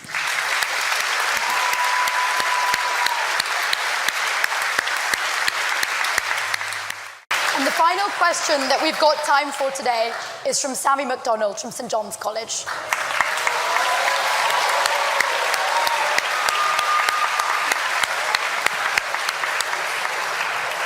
Good evening, Mr. Kirk.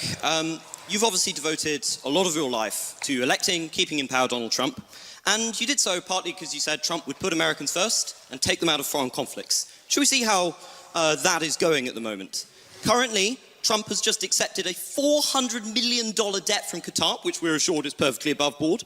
Billions in arms are going to Saudi Arabia, which they're using to bomb and starve Yemeni children. Not sure how that's in the interest of the United States, but it might be in the interest of the $5.5 billion deal his failed sons are receiving. At the same time, this great president of peace has greenlit mass killings not just in Yemen, but in Gaza, where he greenlit an invasion called Operation Gideon's Chariot, with the express aim of wiping out the Gazan population. You promised to put America first. Haven't you and your ilk sold America out?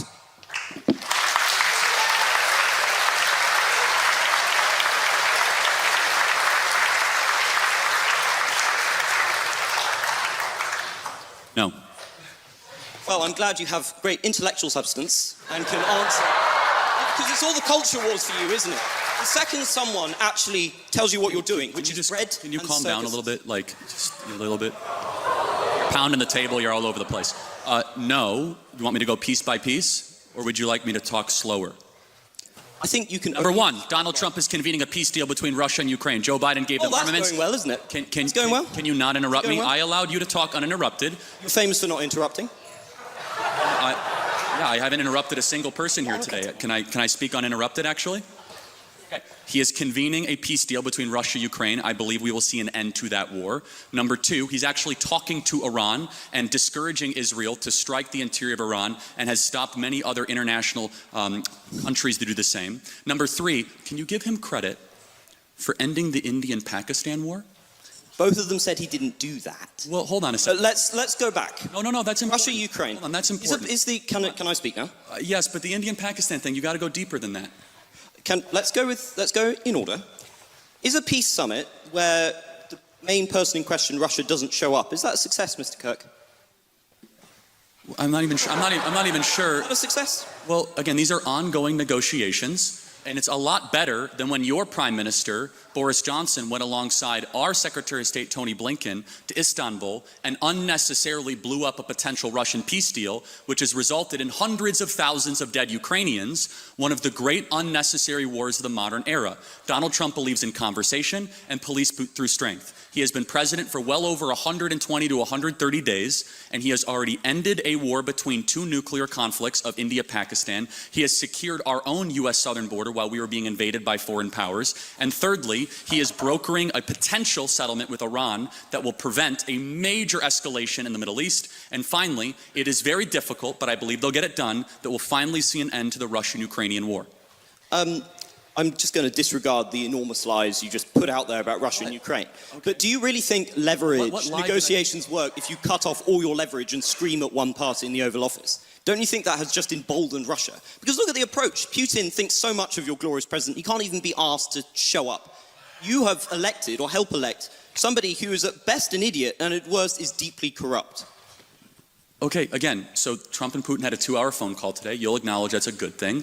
The pursuit of peace can sometimes be a winding road, and it's a lot better than sending hundreds of billions of dollars further into the killing fields of eastern Ukraine, something that tragically both the UK government and the US government has been unnecessarily supporting for a couple of years. President Trump wants to see a brokerage, an ending of this settlement. I pray we can get it. It's very complicated because of the mess that Joe Biden left, which was an active kinetic war with a nuclear power sending American-made missiles into the interior of Russia. So President Trump has already ended a war. He's ended an invasion. He's only 130 days into this. And I believe, we do not know. At this point, we are merely speculating, which I think we should not spend our time doing that, because eventually one of us will be right. I believe we'll be right, and I believe we'll see an end to this war. Can we just talk about 100 billions worth of weapons? Because you dodged my question on what was going on in the Middle East, where Trump has just signed enormous arms contracts with Saudi Arabia and with Qatar. And I noticed you ignored the fact that this might have had anything to do with the blatant corruption going on through the Trump coin and going on through giving the very competent sons of Donald Trump billions of investment from Saudi Arabia and Qatar. This is something that is directly embroiling Americans into conflict, but is importantly killing many innocent people. Those nations have been known to terrorize innocent civilian populations. So if you're coming to me and you're objecting to America selling weaponry, why are you defending shilling for the Saudis? Well, hold on. One is sending weaponry, one is purchasing. Secondly, you do know that the biggest purchase that was announced was commercial airliner, 737, $100 billion. We've heard of Qatar Airways. They purchased $100 billion of commercial airways. You are right, there were some weapons contracts. But I guess the question is, would you rather have Saudi Arabia buy weapons from America or China? I'd rather they not have American weaponry at cut price rates. See, I disagree. Let's talk about Qatar for a second. Okay, fine. You mentioned Qatar. You've been talking a lot about Hamas and the evils of Hamas. Can I ask you, who's the main funder of Hamas? Well, the Palestine. Well, the West actually funds Hamas. Which state? Well, Iran funds. No. Where are the Hamas leaders? And also Qatar funds Hamas. Yes. It is a combination of international relief organizations. Is this a state we should have a $400 million jet with the President of the United States on it? Hold on. First of all, it was not given to him personally. I understand the optics of it, but it was not given to him personally. It was given to the U.S. government. And under that standard, no U.S. government should ever receive any gifts from any foreign countries whatsoever. It's not given to him personally and not a violation of the. Then why is he trying to transfer it to his personal library? He is actually. Okay, again, he sent out a statement. This is way too in the weeds. If you want to keep on going, we can. It's not in the weeds. It's a fundamental moral principle. Okay, so under that fundamental moral principle, then, can you acknowledge, though, that President Trump is getting more done in a less period of time than any president we've seen, while our prior president did not even know what year he got elected? You understand the contrast here? What aboutism again? I'm not a defender of Biden. I'm not saying President Trump is far better than the predecessor. You have to defend the person you spent millions to elect. I will defend every day of someone who ends an invasion. That's all you do. Brings down the price of oil, who is revitalizing the American economy, who's brokering peace, who stopped the potential nuclear war, who is bringing Iran to the table and bringing Russia to the table, someone who does not want armed conflicts with the greatest powers of our time. I will defend that endlessly. What are you defending? In a fantasy world of your own creation. So it's quite hard to engage with. But then disprove it. Let's check on how Trump is doing in terms of diplomacy. Look, with the war in the Middle East, do you think it was a defensible decision to tell the Israelis you wanted Trump Gaza to agree for Israel to invade the Gaza Strip and to continue to murder thousands of innocent children and civilians in a pointless war? Is that in America's interest? Is that in humanity's Well, interest? first of all, you should know something about Trump. There's something, if you realize with Trump over the last 10 years, he is quite the social media user and uses hyperbolic language at times. But let me ask you, in the conflict of Israel versus Hamas, who's the good guy? I believe both Hamas and the Israeli government are evil, but I think also that there is no justification. Are they equally? There is no justification for the murder and mutilation of thousands of innocent people and children in a futile... Let's zero in on it. There is no justification, Mr. Kirk, for invading hospitals, for bombing innocent populations and dragging out a war which is damaging Israel and the West's security. You've made that point, but... Well, it's not a point, it's a moral truth, isn't it? Okay, yeah. It was also a moral truth that the war started because 1,300 Jews were killed and 200 were taken hostage. And when you declare war on Israel, expect a firestorm in reaction. Let me finish, I let you talk. Israel, at its holiest day of the calendar year besides Yom Kippur and Rosh Hashanah, Samat Torah, the 50-year anniversary of the Six-Day War. On Shabbat, Hamas invaded Israel, deciding to go recklessly to music concerts, to homes, to kibbutzes, and taking 200 plus hostages. They knew what they were doing. In one of the most cloistered urban environments on the planet, 2 million people live in a place where it's impossible to wage war. Impossible. Where they wear civilian clothing, they violate every tenet of the Geneva Convention, and the IDF, when they do something right, they get no credit. When they do life-saving surgeries of a Gazan child, they get no credit. When they drop leaflets, they get no credit. But when they happen to bomb a place where they are operating their military from, which we now know from third-party verified sources, hundreds of Hamas military operations are in mosques, schools, and hospitals. I'm sorry, the country where they were living in relative peace on October 6th, that all of a sudden we had a war and Hamas started the war. And I don't see people that were really upset about the 2 million Germans that were killed in World War II, civilians. A tragic truth of war is that civilians die. I don't like it and you don't like it. And they brought it upon themselves. The only operation and entity to blame is the leadership of Hamas, not the Israeli government, for fighting this defensive war after they were invaded. I'm no defender of the terrible pogrom that was launched against Jews on that day. But the justification for the death of innocents cannot be an infinite cycle of bloodlust. It cannot be killing tens of thousands of innocent civilians with a war with no end in sight, people who were not complicit in those atrocities. It cannot be bombing hospitals which children use. It cannot be bombing hospitals in which cancer patients are dying and starving in there. The deaths that have been inflicted, nobody knows the true toll, but somewhere between 50 and 100,000 people lie dead under the rubble. And what is left for Gaza except for to continue to suffer under Hamas? Because it turns out Netanyahu's political strategy has not worked. It has entrenched Hamas within the territories. To be a Christian, I would have thought, Mr. Kirk, would never have involved suggesting that the price for an atrocity must be an infinite cycle of bloodlust, that innocent people and the young population must be killed to avenge some kind of providential quest. How can you call yourself a Christian? Well, you just did. I want to make sure we get our moral clarity straight before we proceed. No one likes what's happening in Gaza. No one with a heart or a soul or a mind likes when kids die. But you must understand who started the conflict so that you could end it correctly. And until Hamas brokers an unconditional surrender, of which they are unwilling to do, they could release the hostages and drop their weapons and their lives would be spared. Instead, they are using children of Gaza as cannon fodder, financed by the Iranian mullahs and dragging the entire world into this conflict. So, I don't even know what we're debating at this point other than I believe that Israel, I believe the facts, Israel was unconditionally attacked on October 7th. They're responding in kind. And I would just ask you a very simple moral question. How should Israel have responded? Not with the blanket carpet bombing of the city, not with bombing hospitals. Of course, some kind of military operation might have been necessary, but not murder on this scale. There is no justification for what is happening with the enormous death toll that is being produced. I really cannot see how you come here and you have the gall to lecture us on Christian morality and then sit here and justify the murder of thousands of civilians. And is it working, Mr. Kirk? Is Hamas dismantled? I've never said that. You just did. Well, no, this is your whole in thing. war, these are called casualties of a war. We're going to need to start bringing this Again, to close. I'm not going to justify every military maneuver of a 100,000 person army. Instead, what I will do is I'll be clear that there is a good guy and there is a bad guy. I honestly... Isn't that the morality of a child? Well, hold on. It's interesting you say that, because a child who knows that Israel is the good guy, Hamas is bad, has a lot more wisdom than a student like yourself at Cambridge University. I will be glad that I will not have been somebody who has defended the genocide of the Palestinian people. And I think you will have to reckon one day that you have reckoned with. Interesting. I want to close on this. So can you tell me what African country is currently ongoing a civil war? Believe it or not, I know about Sudan because I'm not an idiot. How about what Southeast Asian country has an ethnic cleansing going on right now? Myanmar. Good. And you have strong opinions on both sides?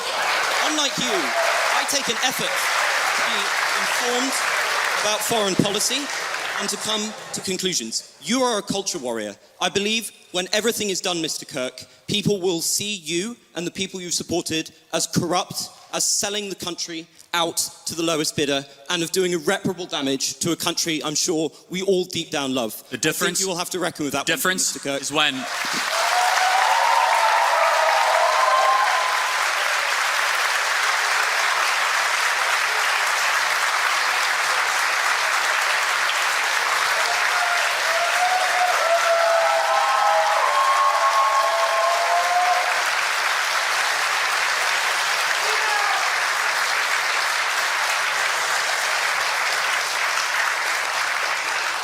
The difference is when we get our way, we'll still have a country, and your country will be a third world hellhole.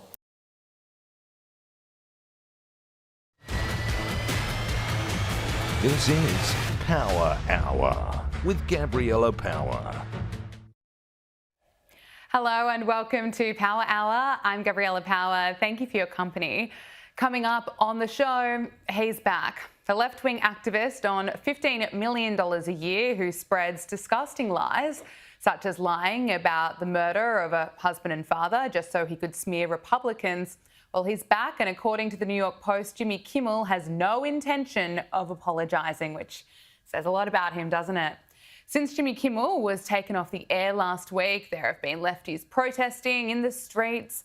A man opened fire on an ABC affiliate in California, potentially motivated by Kimmel's suspension. And Hollywood celebrities like Cynthia Nixon and Mark Ruffalo have been losing it, having tantrums into their phones. This cancellation is the United States government coming and taking your voice away from you. Think of yourselves living under the Taliban, because that's where we're headed. I mean, the left were telling us that Jimmy Kimmel's suspension was a greater attack on free speech than the murder of Charlie Kirk. And now Disney has caved and Jimmy Kimmel Live is coming back. A show that's losing 40% of its audience, is struggling to retain advertisers, and it's coming back to bring you not just disgusting lies about MAGA, but more of this. Dr. Fauci said that if hospitals get any more overcrowded, they're going to have to make some very tough choices about who gets an ICU bed. That choice doesn't seem so tough to me. Vaccinated person having a heart attack? Yes, come right on in. We'll take care of you. Unvaccinated guy who gobbled horse goo? Rest in peace, Wheezy. Charming. We'll have much more to say about this with our guests later in the show, but also coming up, Donald Trump and RFK Jr. make a major announcement regarding autism rates. And once again, Donald Trump snubs Australia's Prime Minister, Anthony Albanese. Australia's Prime Minister has once again failed to secure a meeting with the leader of the free world during his visit to the UN. It's embarrassing. But first, let's talk about Charlie Kirk's memorial and what we witnessed yesterday. It was not just millions around the world tuning in to mourn the death of Charlie Kirk, but witnessing a spiritual revival. And I think Elon Musk said it best yesterday that Charlie Kirk was killed because he was showing people the light, and he was killed by the dark. And I think we all know that to be true. Charlie Kirk's wife, Erica Kirk, has shown so much courage, so much grace, and shown us all a way forward, forgiving the man who killed her husband. Father, forgive them, for they not know what they do. That man, that young man, I forgive him.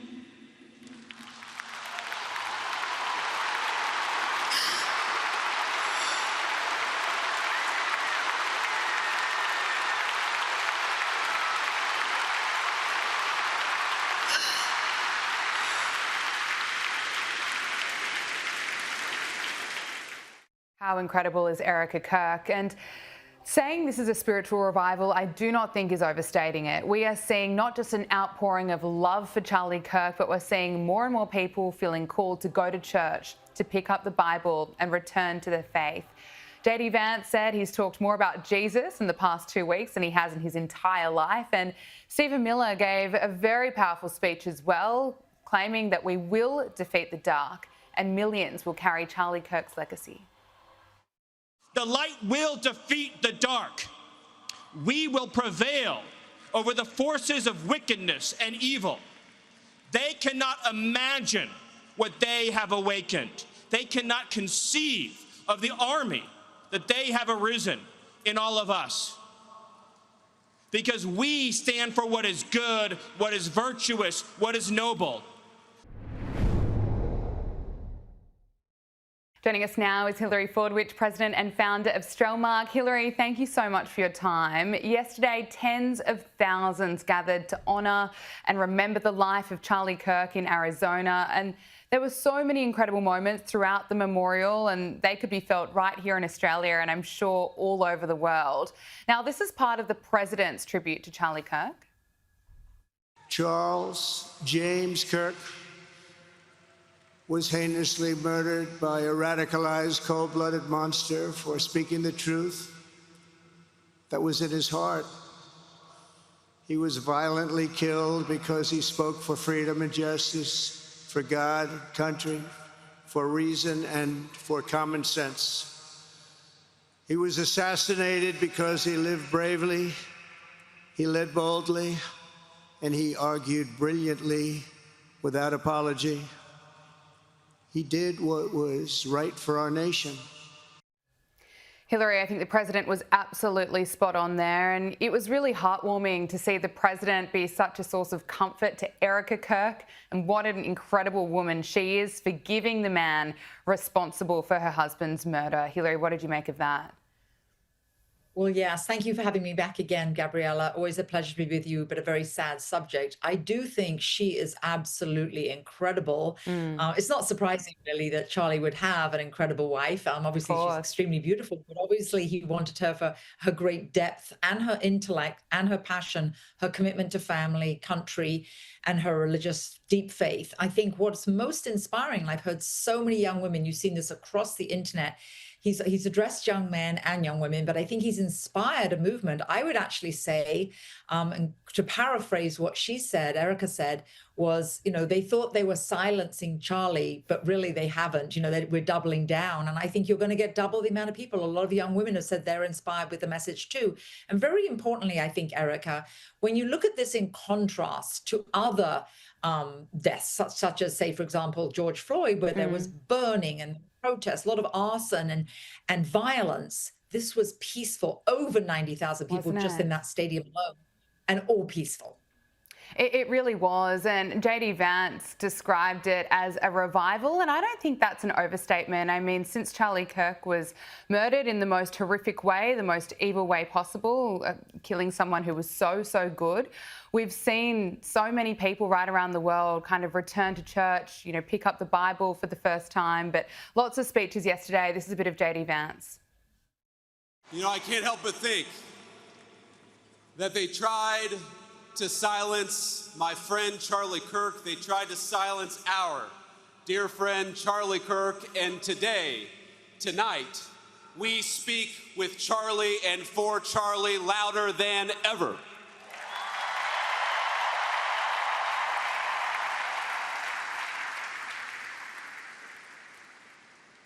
The evil murderer who took Charlie from us expected us to have a funeral today, and instead, my friends, we have had a revival in celebration of Charlie Kirk and of his Lord Jesus Christ. I think he's exactly right. Also, Turning Point USA's new tour will begin today at the University of Minnesota, where Conservative commentator Michael Knowles will be filling in. But Hilary, I believe this movement, it's only going to grow, it's only going to get bigger. You're absolutely correct there as well. I will say that I believe, and I always like to state when I know the actual facts, the purported number was about, I believe, 67,000 new applications for Turning Point chapters in universities, colleges, and high schools across the US and other parts of the world too. Don't forget, he spoke at Oxford just this past May in England. And I think this is also not just the United States. It's elsewhere because of that. The march in London on September 13th, the Freedom UK march, that was arranged, of course, long before, but it turned into also a Charlie honoring event with them chanting Charlie over and over again. So I think, Gabriella, it's not just the United States. Thousands of new chapters will be born from this. Absolutely. We're chanting his name here in Sydney, Australia, that's for sure. Now, just back at looking at the memorial that took place yesterday, it was interesting. Donald Trump and Elon Musk were spotted sitting next to one another in the president's suite alongside UFC CEO Dana White. Let's look at this.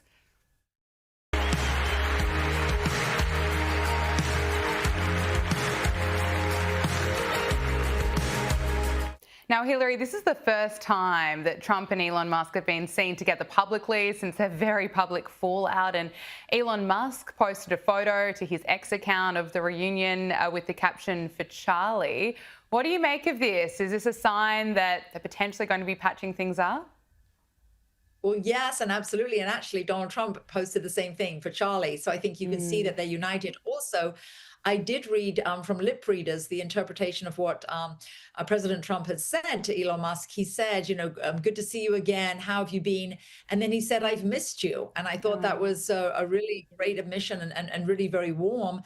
I think it's so good for the nation. I think it's so good for the conservative movement. I think they're far stronger together. It would have been ludicrous, Gabriella, for Elon Musk to have founded another party, because all he really would have done would have been to have split the Republican vote. So this is the best thing. And yes, if it's a Charlie effect, that will be good for the conservative movement indeed. I think so. I think plenty of people are happy to see the band back together, if you like.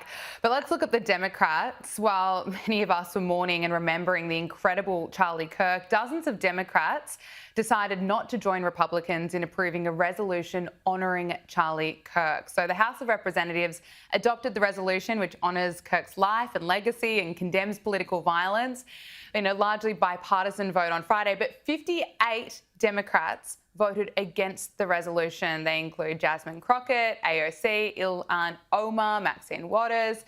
And it's interesting and sadly not surprising, Ilhan Omar has also doubled down on her disgusting comments about Charlie Kirk, where she essentially blamed him for his own assassination. And this is a bit more of what she had to say on CNN.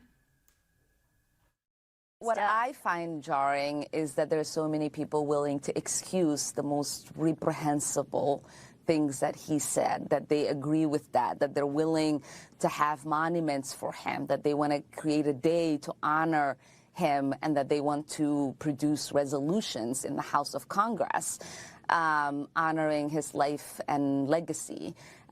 It is one thing to care about his life, because obviously so many people loved him, including his children and wife.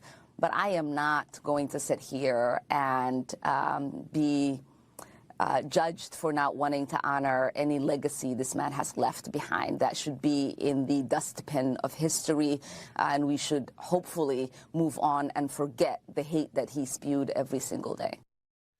Should be in the dustbin of history. Hillary, it's pretty disgusting. Oh, it is. And you were correct on the list that you named of the 58 Democrats that voted against. There were another 22 that abstained from any vote whatsoever. I think actually, ironically, what they've done, if we talked about the Charlie effect of getting President Trump and Elon Musk back together, what they've really done is they've actually broadcast that they're for political violence and they're for principles that aren't acceptable in a civilized society. That's what they've really done. And as I mentioned, it's the usual suspects. I do think also with Ilhan Omar, I think one thing that she actually should be investigated for is, she came into office virtually broke as a bartender. She makes $155,000 a year, and 5 years later, she's worth approximately $29 million. How does that happen? So that's another issue. And also, her family left Somalia. They were involved in sort of like massacres. And her family is not a fine family. And I think there's a lot more to this. I will say actually that even Phil Mickelson, the PGA Pro champion golfer, he even weighed in on how disgusting her remarks were. So far and wide, they're broadcasting that they're basically pro political violence, which is a ghastly place for them to be boxed in. They've done it themselves. It's an own goal. There have been some major MAHA moves. On Friday, a CDC advisory panel voted to change COVID vaccine guidance towards individual decision-making. So this recommendation encourages patients to speak with their doctors about whether to get an updated shot instead of just recommending it for anyone and everyone 6 months or older. Now, that's a huge change, but also, Hillary, today, Donald Trump and RFK Jr. made a major announcement around autism rates. They announced that the FDA will be warning doctors that taking Tylenol during pregnancy may raise the risk of autism. Listen to this. Which is basically commonly known as Tylenol, during pregnancy can be associated with a very increased risk of autism. So taking Tylenol is not good. Not good. He's very direct, isn't he? But look, for viewers here in Australia, we have to note that Australia's Therapeutic Goods Association has said it's not investigating the link between Tylenol and autism for Australian consumers, and the TGA has no current active safety investigations for paracetamol and autism, or paracetamol and neurodevelopmental disorders more broadly. This is what the regulator said in a statement. But Hillary, back to Donald Trump's announcement. What's your take? I want your assessment of this pretty historic announcement. Yes, everybody, this is something that I think is far more personal. I just don't put chemicals in my body. I mean, if you have a headache, you're probably not drinking enough water because it's dehydration of the brain. If you have other aches and pains, there's many other ways to address it, whether it's stretching, natural homeopathic ways, massages for aching joints. I mean, there's so many things you can do that are far more natural. And also with regard to our health overall and the vaccines, your health is totally dependent on the strength of your immune system. So you can strengthen your own immune system without taking chemicals, which are totally and utterly unnatural. The most important thing is, we have a certain genetic predisposition to our health. You can't control that. What you can control is 100% of the remaining about 73% of your health. And that's your own personal nutrition, exercise, lack of stress, and lifestyle. I think that's so important. Get enough exercise, eat really well, and try not to put chemicals in your body, really any. Yeah, it's so important, just going back to basics. That should really be a big focus of some of the messaging. Now, Trump and RFK Jr., of course, they've said it time and time again, they are supportive of vaccines. However, they are looking into certain vaccines. And Donald Trump is just not afraid to call out what others think is just too controversial as he really takes on Big Pharma. Listen to what he had to say here.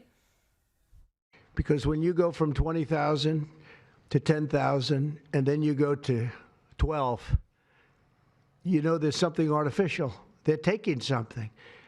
And by the way, I think I can say that there are certain groups of people that don't take vaccines and don't take any pills that have no autism. Does that tell you something? That's currently, is that a correct statement, by the way? There are some studies that suggest that, yeah, with the Amish, for example. The Amish, yeah, virtually. I heard none. See, Bobby wants to be very careful with what he says, and he should, but I'm not so careful with what I say.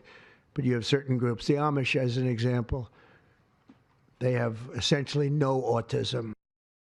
Listening to Donald Trump, RFK Jr. there, I think hearing them today is a reminder as to why so many people support RFK Jr., so many people support Donald Trump, because they just want more answers and they're happy to see leaders really investigating this.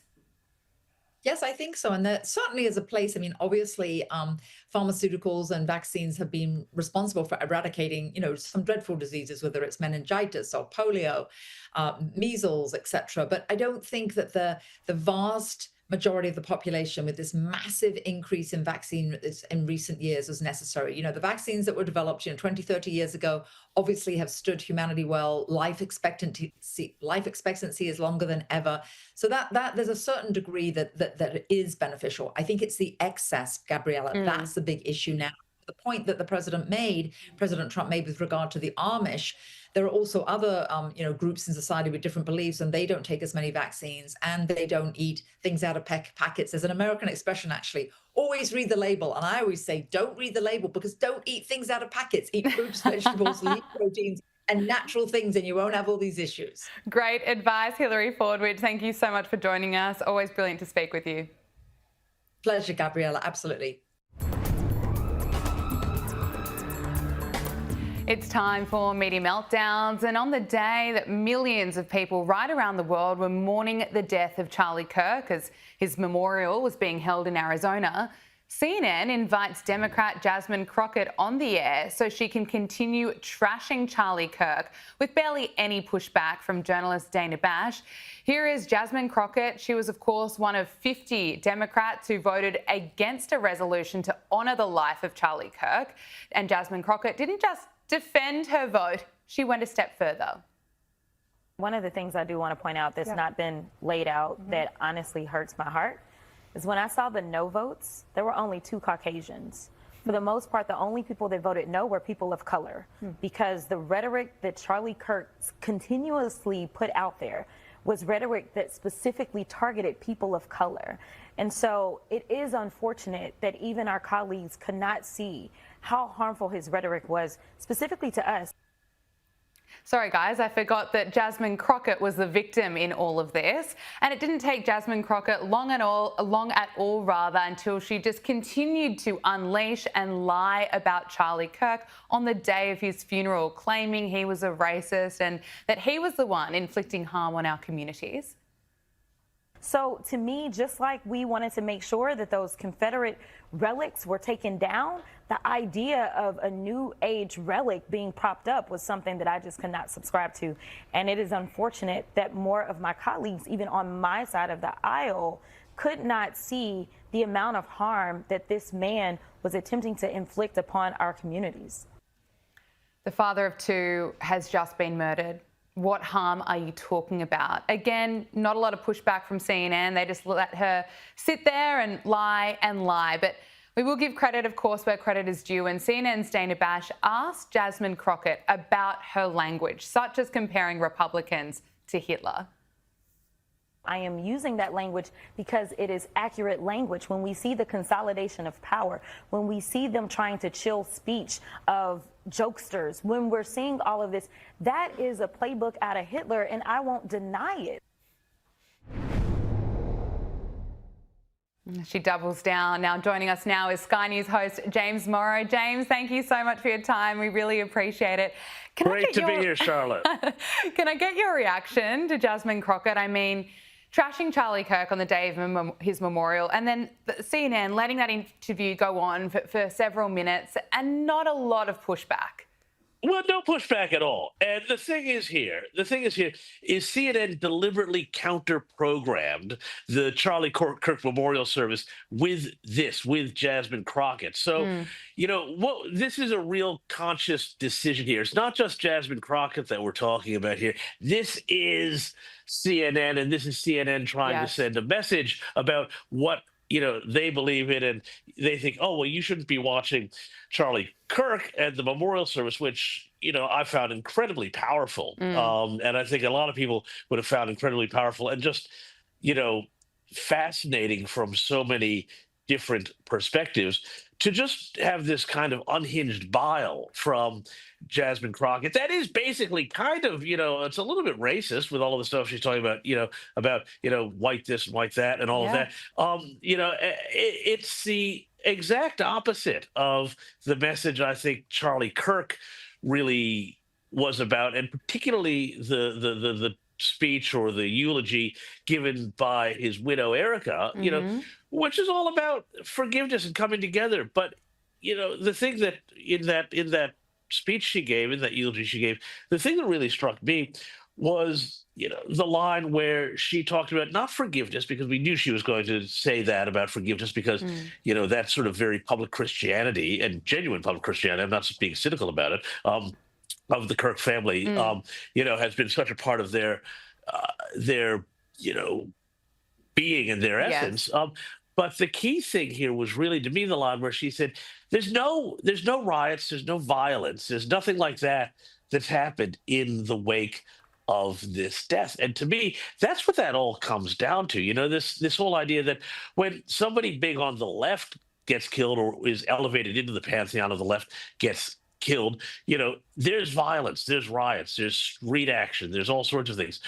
When Charlie Kirk, you know, who has prompted this outpouring from millions and millions and millions, tens of millions of people, you know, around the United States and frankly around the world. I attended the Charlie Kirk Memorial at Hyde Park a week or so ago. They don't, you know, there's no violence. There's none of that hate. There's none of that bile. And, you know, so it's just really telling, I think, what she had to say there. Oh, absolutely. And she was just full of lies. I mean, I've listened to hours and hours of Charlie Kirk. He had no hate in his heart. He was all about, you know, debate, engaging in debate and doing it so brilliantly. He was absolutely not a racist. And then, of course, Jasmine Crockett can just get away with these lies on CNN on the day of his memorial. Is pretty disgusting. But James, just like you, I went to the memorial in Hyde Park in Sydney, and it was so peaceful. It was so healing, and it was so lovely to be surrounded by like-minded people who just had so much love for Charlie Kirk. And you mentioned Erica Kirk. I mean, how amazing is she? She is so courageous. I couldn't believe that speech she was able to give in front of tens of thousands in Arizona, but of course millions of people watching online, and finding the strength to forgive the man who killed her husband. She said, "I forgive him because it's what Christ did. It is what Charlie would do." I mean, she is an incredible woman. But Donald Trump also gave a very powerful tribute. This was part of his speech. Charlie's murder was not just an attack on one man or one movement. It was an attack on our entire nation. That was a horrible attack on the United States of America. It was an assault on our most sacred liberties and God-given rights. The gun was pointed at him, but the bullet was aimed at all of us. I agree with that. You know, that attack on Charlie Kirk, it was just so evil. It felt like it was more than an attack on just one man. It felt like it was certainly an attack on America, attack on the West. And also we heard so many brilliant speeches yesterday, but of course JD Vance, the Vice President, spoke about the revival we're also witnessing. And I really don't think he's overstating it there, because I think a lot of what Charlie said really went beyond politics, went much deeper than that. You know, Yeah. what are your thoughts around that? Well, I mean, look, it's fascinating. And I think what, you know, the president said there was absolutely right. And it comes down to something, Gab, that I think, you know, we may have talked about. I know I've spoken to a lot of people about this idea that, you know, the left thinks the right is evil. The right thinks the left is misguided, you know, wrong, but not fundamentally bad people. And, you know, that's the fundamental difference here. And it was such an interesting sort of duality, because there was, you know, it was a very, you know, religion and metaphysics infused event, you know, as you would expect. But it was fascinating to me too how also the president, you know, spoke about Charlie loving his enemies and opponents, and him saying, you know, that he hated them. And it's really, I mean, I love that, because, you know, you've got that sort of duality, right, in life, you know, that So and this encapsulated everything, Gab, you know. And like some people say, well, there's a contradiction there. And it's like, there isn't, because in a sense, it's Erica's job as the widow to forgive in that Christ-like fashion. But then for Trump, you know, to bring it in sort of, you know, biblical terms, Trump is Caesar, right? So it's for him to mete out justice. And these two things are not incompatible. I've heard some people suggest that they were incompatible. I disagree with that.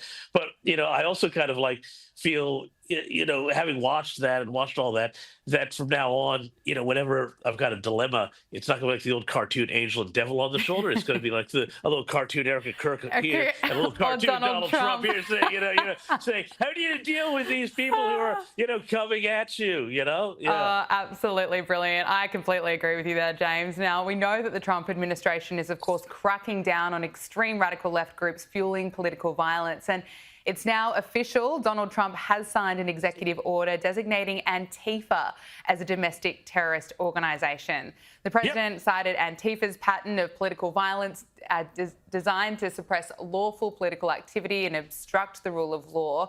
He cited that in making the decision. So, James, talk to us about what's going to happen here. I mean, can we expect arrests of those who are potentially bankrolling them? Yeah, well, I mean, look, eventually it will get to the point where people who are funding and organizations that are funding this sort of street violence, because it is funded, because there are people who have at these riots organized for pallets of bricks and things like that to be arranged. We saw in Los Angeles recently, there were people who were arranging for gas masks to be arranged so that rioters could go up against, Homeland Security and ICE people with tear gas. So we know there's money, we know there's organization.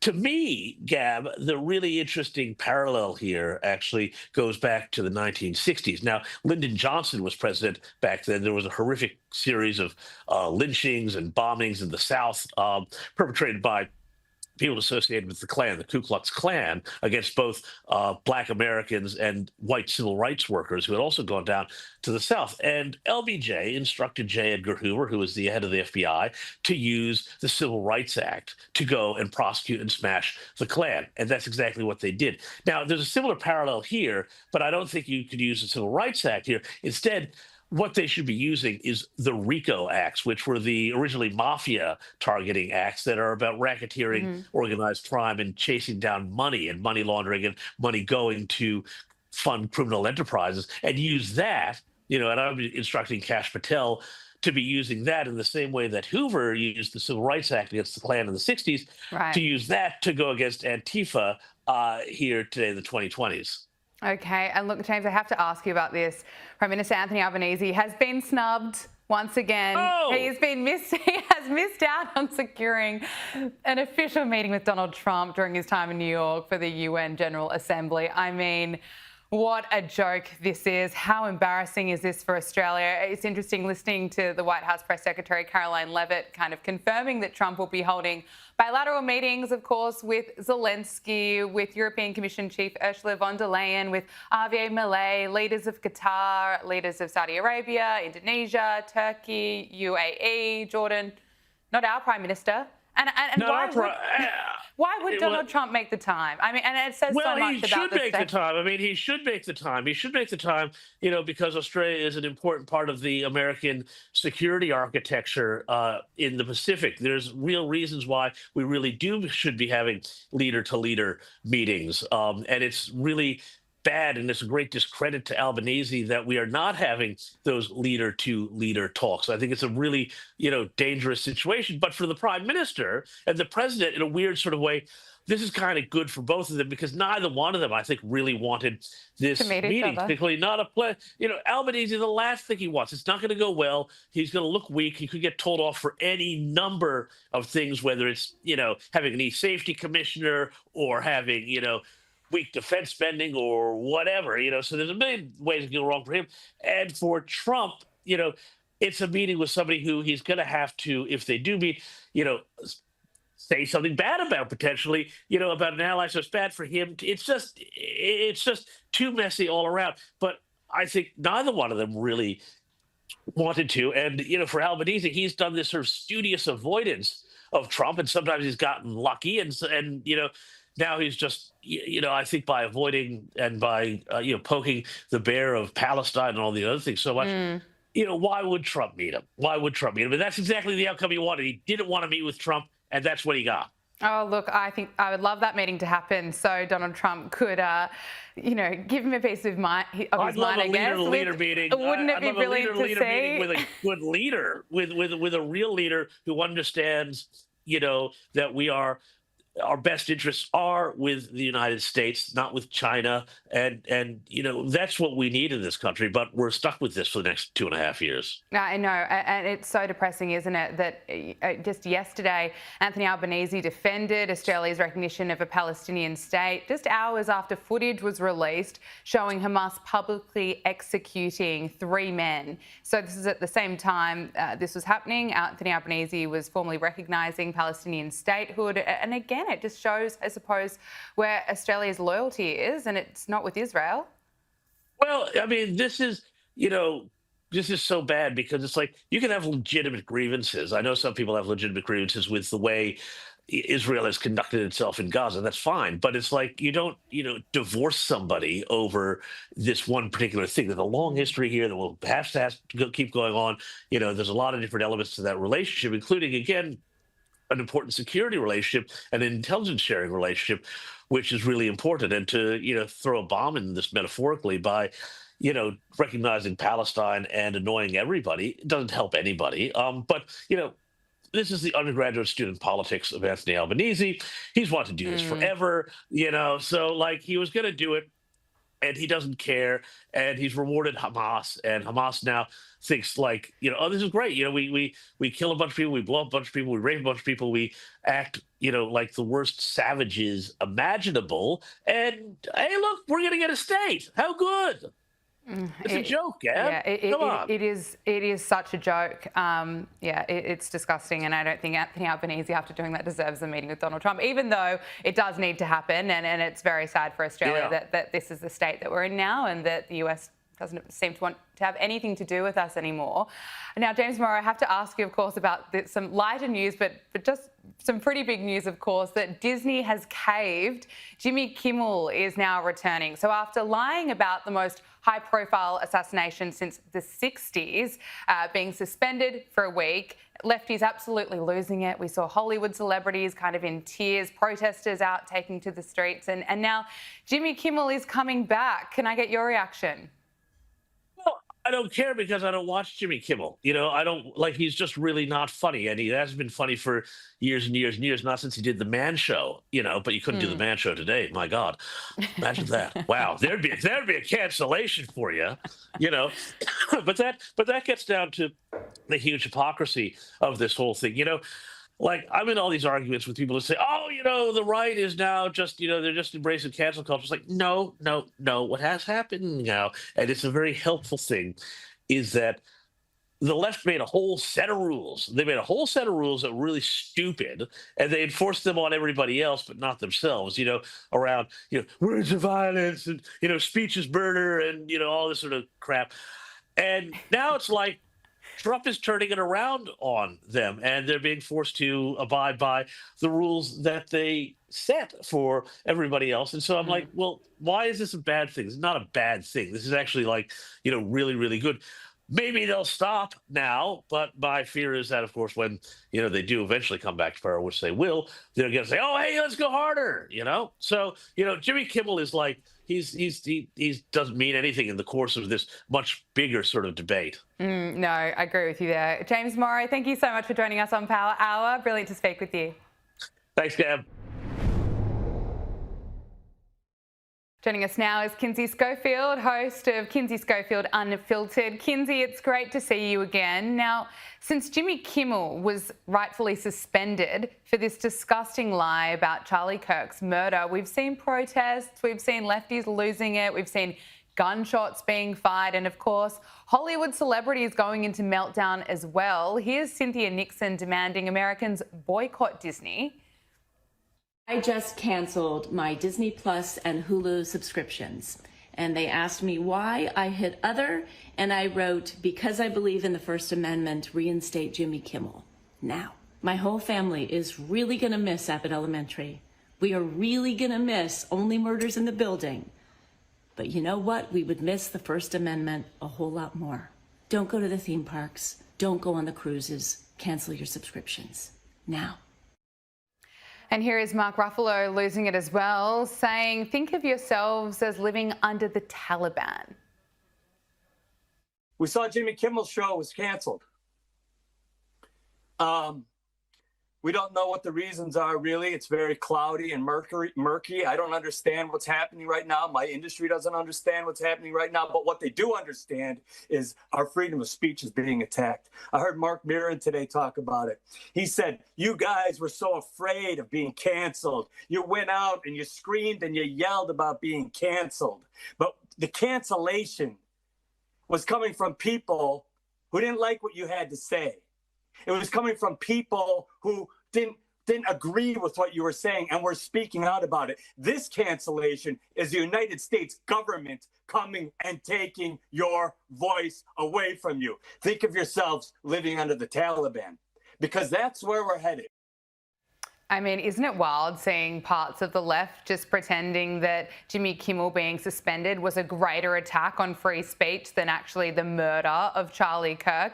We've seen other Hollywood celebrities as well just lose it. Jennifer Aniston and Ben Affleck were condemning the decision to suspend Jimmy Kimmel. And now, of course, Disney has caved. The show will be returning, Kinsey. But what do you make of this? What happened to accountability when you lie on air? Yeah, I mean, I think this year my Christmas tree topper will be the picture of Cynthia Nixon in her Make Abortion Great Again hat, because nothing screams morals and values like Cynthia Nixon promoting aborting babies. First of all, Sinclair is still refusing to air Jimmy Kimmel. So that's at least 40 big city markets that will not be airing Jimmy Kimmel tomorrow night. I think that that's important.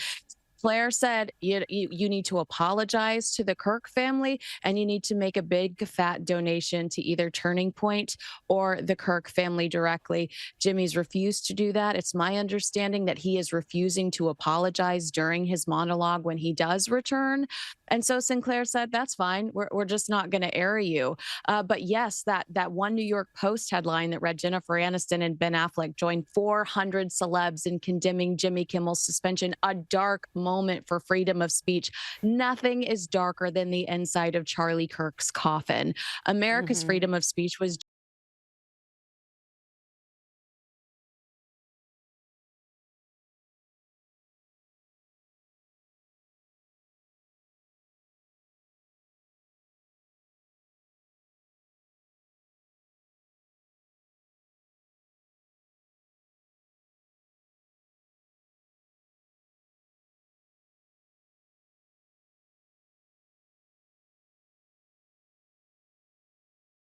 You know, Patriot Mobile stands for faith, family, and freedom. But did you know?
First question coming up.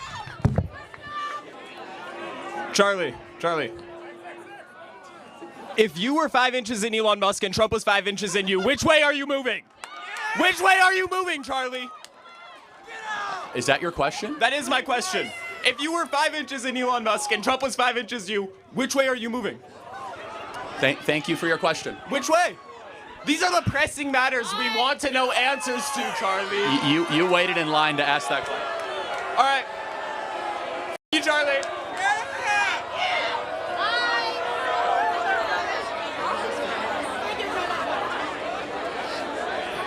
And they wonder why they lost the popular vote in November, right? They have these looking things coming up on skateboards. What is it, Charlie? You say, I got another super fan right there. You want to come up here? No, you're too afraid? Got it. Okay, next question. Is that, we got another, that's a sign of endearment in most cultures. Come on up. You got something to say it. Oh, come on up.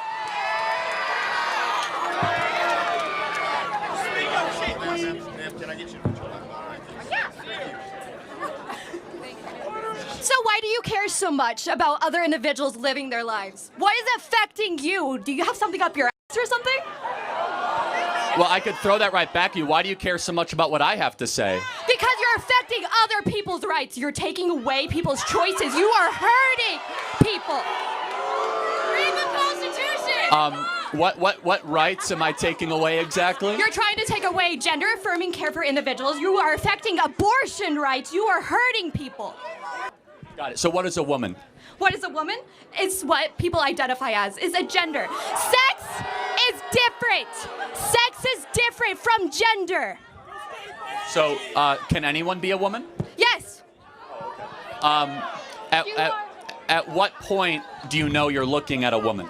Doesn't matter when you are looking at a woman. You don't have to look at a woman and immediately tell. Can you tell looking at a baby what gender they are without looking at their privates? Tell me that. Sometimes. Sometimes. What about that baby is different? But hold on.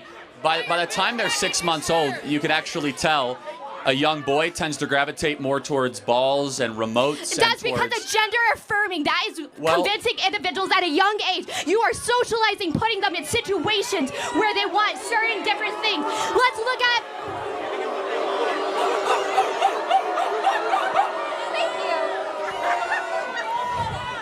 So, let's say you were a little kid and your parents taught you to like pink. Let's actually look back in time. Pink actually used to be a male color instead of blue. In what world? Actually, in the 1920s. So you say that I'm here to take people's rights away. Yes. That is your main contention. Yes, because you are affecting the LGBT. You are affecting women's rights. If I was pregnant, oh wait, let's go back to this. Abortion is anything. If I had a cyst on my uterus, that would be considered an abortion. No, it's not. Yes, it is. No, it's not. Yes, it is. Look at, okay, anything that is involving the uterus. Well, no, in order for it to be an abortion, it must be a human life. No. Anything that is Yes. involving the uterus and you have to get rid of it, it is considered abortion. No, that's not how it works. So again, you say I'm here to take rights away. Yes. Do you agree life is a right? I feel like if it's a clump of cells, then it's not alive. No, but let's go back. Do you think every human being has a right to life? Depending on how many weeks, but let's So wait, hold on. Who's trying to take rights away? I want to protect the rights of all human beings. You call them a clump of cells. Who's trying to take rights away exactly? So when is it a human being in your mind? When is it a human being in your mind? Well, it's not even on my mind.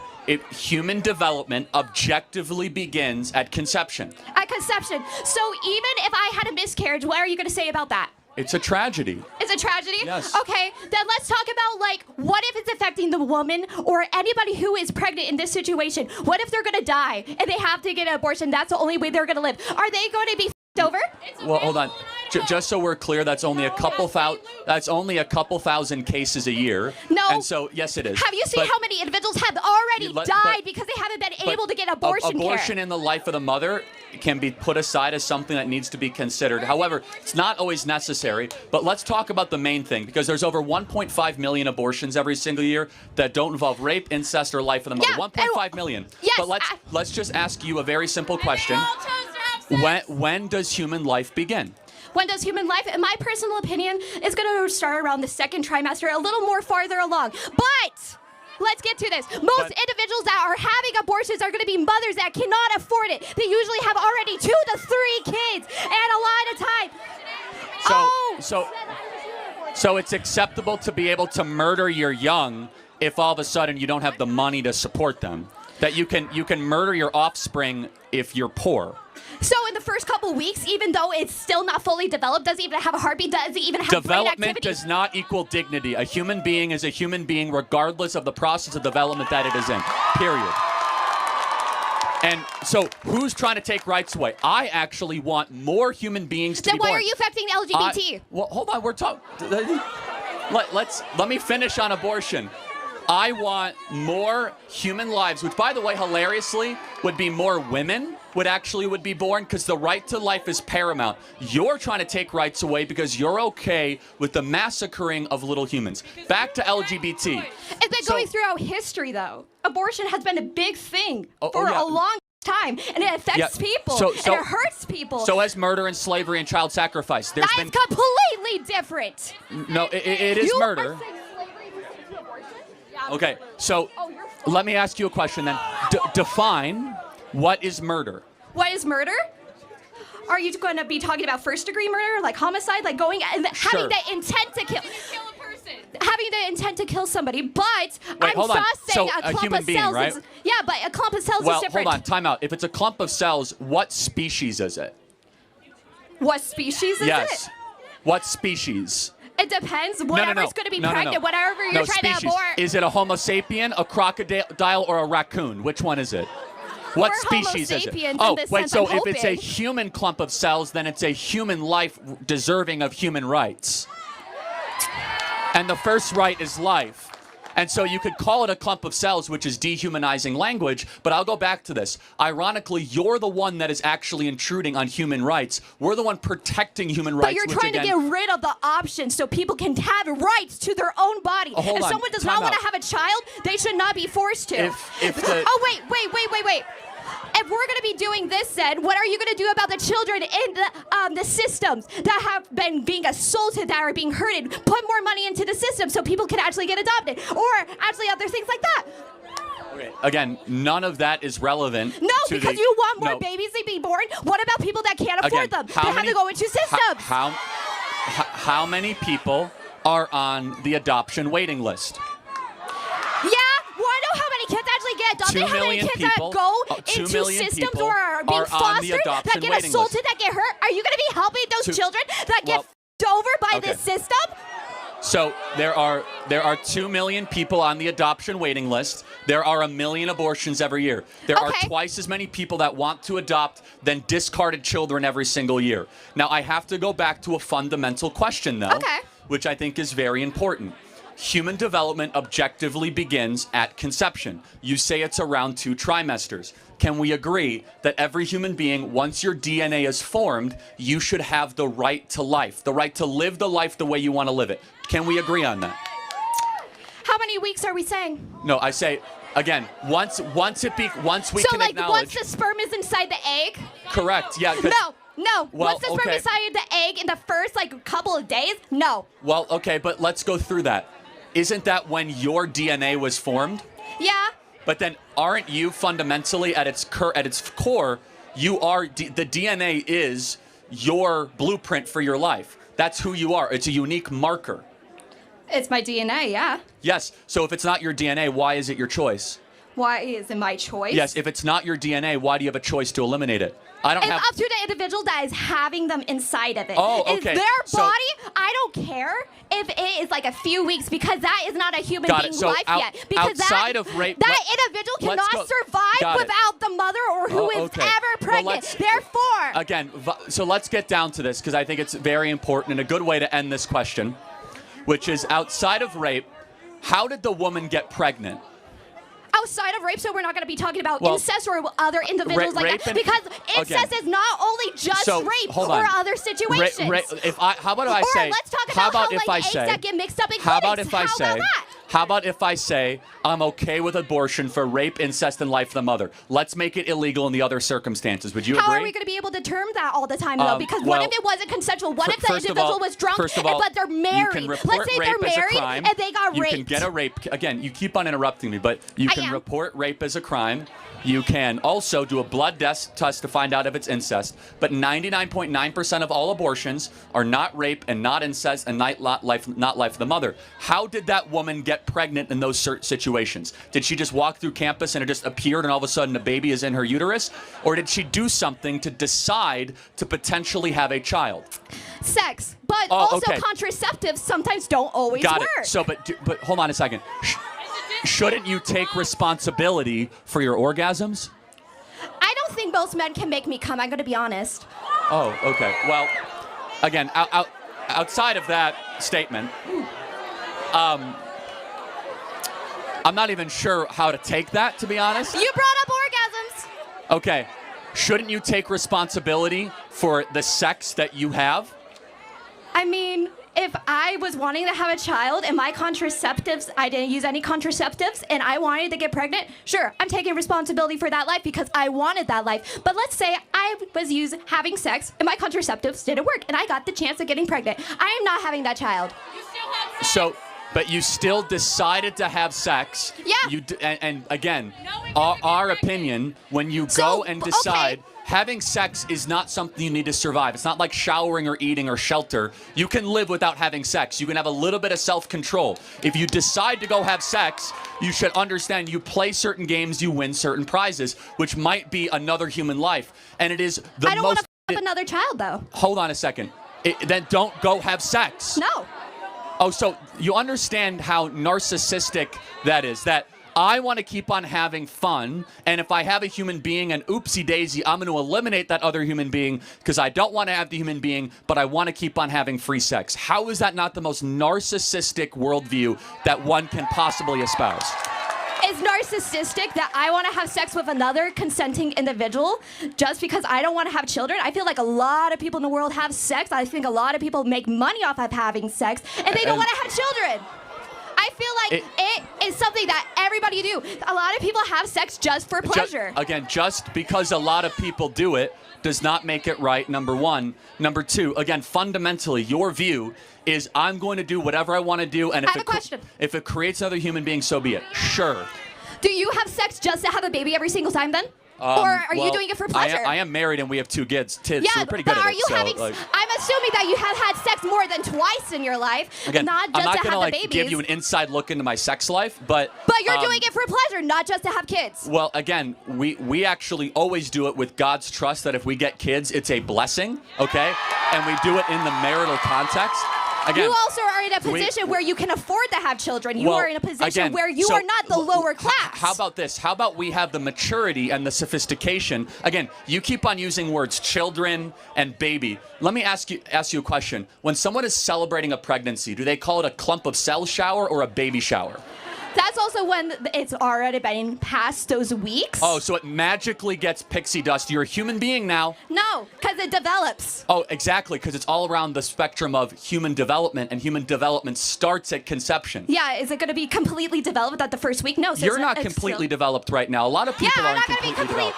I mean, you're never going to be completely developed. It's like you are not completely developed at age 30 or 40. The spectrum of human development keeps on going when you go deep and deep into your life. The question is the most important question: when does that journey begin? That journey begin. Like, when did your process of development begin? My process of development? Yes. Yeah. At conception.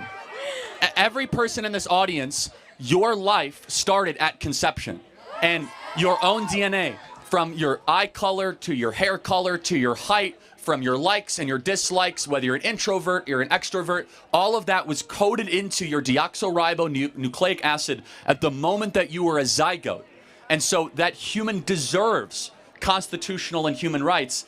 And again, you came up here with the accusation saying, I am here taking away people's rights. You are. Again, so you are affecting LGBT rights and abortion rights. You are affecting individuals that can't always speak for themselves. Got it. So again, I think we have gone through this plenty of times. I want to get to the next question. Okay. But maybe we can get to some. I'll burn it. You'll burn it. Okay. Maybe we can get to some approximation of an agreement. Can we agree? No. Oh. Can we agree on?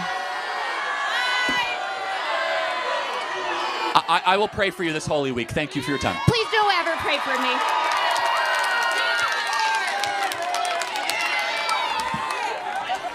All right. Very lively campus here at Boise State. Oh, my God, I love it. It's good stuff. Disagreements can go to the front of the line, or whomever wants. Yeah, anyone? We got some other? Hi, Charlie. Nice to meet you. I'm Tyler Feely. I got the most anticipated question of the evening today. Do you think Ashton Genty was robbed of the Heisman? Yes. Yes. Travis Hunter did not deserve the Heisman. It's true. I just speak the truth. Yes. I just speak the truth. Hey, love you, Charlie. Can I get a MAGA hat, yes, please? absolutely.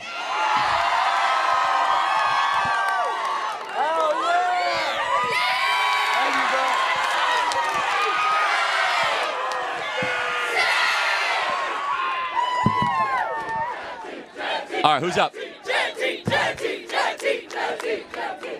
How's it going, Chuck? Good to see you. Long-time fan, really huge fan, massive fan. You want to say it one more time? Big fan of you, Chuck. I know we all are. I had one question for you. I was wondering if you would stack donuts on it and how many you could do. Scared of the mic? Thank you for your time. Thank you for yours. They wait in line for just the vulgarity. Again, Exhibit C of why we won. Okay. How you Again, doing? this is why no one should give money to Boise State. They're just producing these garbage social left-wing activists. Just ridiculous. How you doing, Charlie? I'm Dylan. Nice to meet you. I'm a proud Catholic, Hispanic American, and former Turning Point U.S. member at Utah Tech. I agree with you on a lot of topics like the Second Amendment, traditional values, and standing up to stuff like white liberal ideology and their agenda. But Let me guess, you're going to disagree on Israel. No, economics specifically. Oh, okay. I recently went to the Bernie Sanders rally. I know you guys don't like It's him. fine, I don't didn't boo him. fit. It's I fine, didn't it's fit fine. into the It's crowd, fine. but I agree with him when it comes to economics. I don't support any of his social stuff, but what he said about the rural working class hit home. In rural Idaho and other parts of America I've lived in, people are drowning in medical debt, working 2 jobs, falling behind when billionaires keep winning. You say universal health care is socialism, but countries like Poland, Hungary, Croatia are socially conservative, pro-family, pro-border, and still manage to support their people with health care and better wages. So how do you defend American economic system that leaves behind working class conservative people for this movement you claim to fight for? Fine. Great question. So, in Idaho, would you say that you guys have some native reservations in Idaho, right? Yes. Would you say that they have great health care? No. They have universal health care. Actually, paid for by the taxpayer. Do you think the VA is a good model for how health care should work? No. That is universal. Think about it. The VA is government doctors, paid for by taxpayers. Any veteran can go. The VA is the least favorable health care in the entire country, and it is universal health care. So you need to tell me why you think we should have more of Native American reservation health care and more VA health care, because that's what Bernie Sanders wants. So make your case. I basically just want universal health care. No, the VA. So don't interrupt him, please. Like, you want more health care like the VA. It doesn't work. There are waiting lines. The quality of care is very low. The complaints are through the roof. Bernie Sanders wants our entire healthcare system look like the VA. Defend it. I'm just saying that I'm not asking for, like, I know UK and Canada have super long lines in their healthcare system, universal No, health system. it's not even abstract. I'm talking about the VA is a real American example. It's not about the Canada. It's not about the UK. I think it should be reformed. No, forget the reform. The VA has hundreds of billions of dollars of funding. It's taxpayer funded. The veteran pays nothing. They go there and it's all paid for. That's what Bernie Sanders wants, and it's largely a catastrophe. So show me and tell the American people why we should do more of that. I think we should have a new system, though. Okay, but it's not a new system. Bernie Sanders wants the VA for everybody. I want you to know what you're advocating for when you say that you want Bernie Sanders health care. You want the VA. Okay? Here's what we want. We want, of course, more competition, price vouchers, want the hospital lobby put on defense. But honestly, we want to be able for you guys to choose the doctor of your choosing, to be able to say, you know what? I don't want to have to take 6 vaccines when I walk into this doctor. I want medical freedom. Where in the VA or in a government-run hospital, you must take those vaccines. There are no exceptions. I do believe in some type of privatized healthcare, but I Well, think then you don't believe what Bernie believes. The government should support that. Well, hold on. So more affordable people by can afford the government, you mean the taxpayer. So then, Yes. therefore, you mean higher taxes for working people. Because every time socialism is tried, every time it is taxes on more working people. He might say it's more taxes on billionaires. He might say it's more tax on the rich. It's everyday carpenters, welders, police officers, and people that work with their hands that end up paying more in taxes. I'm studying to be a CNC manufacturer. Great, and Bernie Sanders will raise your taxes. That's the fact. And you know what Donald Trump is fighting for right now? And Bernie Sanders doesn't have the courage to vote for it? No tax on tips. No tax on overtime. So let's talk about you. No tax on overtime. What would that mean for your specific industry? A big income boost for your family. Massive, in fact. Yet Bernie Sanders won't even vote for the Trump tax bill that will have no tax on overtime. And the no tax on tips does sound good because I do also work as a bartender at a restaurant. So let me ask you a question. Hold on, I got to put you on defense here. Last night at the Bernie Sanders rally, 12,000 people. Did Bernie Sanders say once that we should have no tax on tips? No, I haven't heard that. Well, because he doesn't care for the working man. He cares about hating the rich. It's not about helping the poor. It's about smashing successful people, which is against everything we as Americans stand for. It is about, oh, we're going to fight the oligarchy by two people that have never built a business or signed the front of a paycheck in their entire life, AOC and Bernie Sanders. It's so easy to say, we're going to tax the rich. We're going to hate the rich person. Yet who are the people that have the businesses, deploy the capital? Both can be equally true. Where the middle class grows and we respect capital flows. What Bernie Sanders wants and what he exhibits is a philosophy built on greed and envy and forced wealth redistribution. Yep, and the last question I was asked about is abortion. I have my own unique stance on it. I personally think only biological women should vote on abortion ballots. Yes! Biological women. I mean, yeah, we would still get crushed, but no, I don't But think if they majority vote for a complete total abortion ban, even if it's against rape, incest, or life of the mother, I would allow that. I'll be fine with that. Okay, I disagree. I mean, first of all, the baby is half the man's as well. Let's remember that. That fathers have rights that are forgotten in the abortion argument. Secondly, it's a public policy policy getting involved debate. makes us look like we are the stuff that they say about toxic masculinity. Who that cares gives how them it looks? excuses to make us look like that. Who cares how it looks? We care about how things are and how it is. And to have like sex-segregated ballot measures, I think is honestly really repulsive and offensive to what it means to live in a democratic constitutional republic, small d democratic. Saying like only women can vote on abortion matters. That's like saying only men can vote on whether or not we should bring back the male-only draft. Like, no, that doesn't make any sense. Okay. Yeah, but that's just how I feel as someone who has abortion. And I'm pro-life and a Catholic. Okay, But that's just great. how I feel. But I want you, and you came here in good faith, I want you to understand and study deeper how sinister Bernie Sanders' economic philosophy is. He panders to people that quite honestly are suffering economically and promises them free stuff and that we're going to take away all the wealth from the rich people. It's not that simple and it's not that easy. And every time his philosophy is tried, it results in the degradation of a society, the downfall of innovation, the entrance into the second and the third world, and sometimes even outright murder in concentration camps and over 100 million people dead. Again, I have to get back to this. Who would you rather trust to design a prosperous economy? How do you know Donald Trump and Elon Musk are not just keeping money for themselves? but They're hold both on. billionaires too. But like, I'm just saying. See, but hold on. Let me ask you a very blunt question. Have you ever met a billionaire? No, I Well, haven't. hold on. How do you know how they think then? No, you've never met a billionaire. How do you know what they do? Bro, you don't. There's a because history of Donald Trump hold being on, a no, forgot the businessman, history. man. He wants to run hold this on, this is country an like a important thing. business. It's easy to hate that which you don't know. It's easy to crap on those that you actually not talk to. Because that billionaire, let's take Albertsons, for example, that named your stadium. Albertsons employs tens of thousands of people in the state, and good on them for doing it, to make sure that you guys can get the groceries you need to feed your family. But guess what? He became a billionaire because of it. But you know what? He should become a billionaire for the people he employs and the risks that he took, and also the good that has done for this city and the charity that's been back to the community here. Let me talk to Donald Trump personally to see if you're correct or not. You said billionaires. Again, I could go through Trump or Elon Musk, but how about the other? You have Melaleuca that named the stadium. You go after billionaire after billionaire. You know what you find? Someone that had a really good idea, that was able to risk it all, that probably employed over 100,000 people and made a lot of other people rich. The question should never be, how do we take money away from people? That's easy. That's theft. You do that when you're 3 years old. The question that society has to answer instead is, how do you create wealth? That is a much harder question. When you go visit sub-Saharan Africa, they're trying to figure that out. They wonder why we're able to have buildings as beautiful as this and why we're able to have, the standard of living that we enjoy in America. And the answer is because we have market principles where entrepreneurs can take risks and are able to get a reward at the end of it. Now, should we ever get to a place where the middle class is shrinking to such a great degree? No, that's why Donald Trump's agenda is to first and foremost rebuild the American middle class, not necessarily pander to the elite interests. And let me close with this, just as a point. The wealthiest counties in America almost all vote for Democrats and vote for Joe Biden. The Democrat Party is a party of the permanent wealthy class, where the Republican Party... I agree. I think both parties are. But hold on. But let me just... Bernie Sanders is a fraud and a fake, because as he is talking about fighting the oligarchy, everything that he would do would crush innovation, crush entrepreneurship, and not actually help the American middle class. And this is why. He refuses to stand with Donald Trump every time he does something good that would actually help middle class workers. Final thought. But that was true about Donald Trump. Rural towns wouldn't be dying.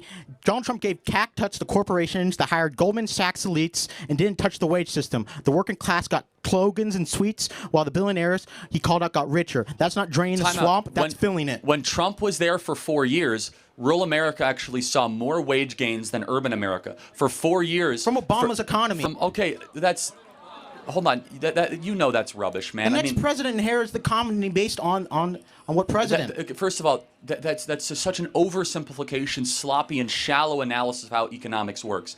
But most importantly, and I think you can acknowledge this, is that Donald Trump, what he did in the first term, we saw a blue-collar miracle, a blue-collar boom. The people that worked in manufacture saw their wages actually go up higher than the top 1%. And that is why blue-collar workers voted for Donald Trump so significantly this last election. That's why Trump is doing tariffs on China. Again, no tax on tips, no tax on overtime. And finally, you guys know That's that because gas... the Democrats are super socially progressive and don't relate to the working class anymore. That's the reason why Trump won. Gas prices are going down dramatically, and you guys are going to see... It's still $3.10. I thought it would be $2 by now.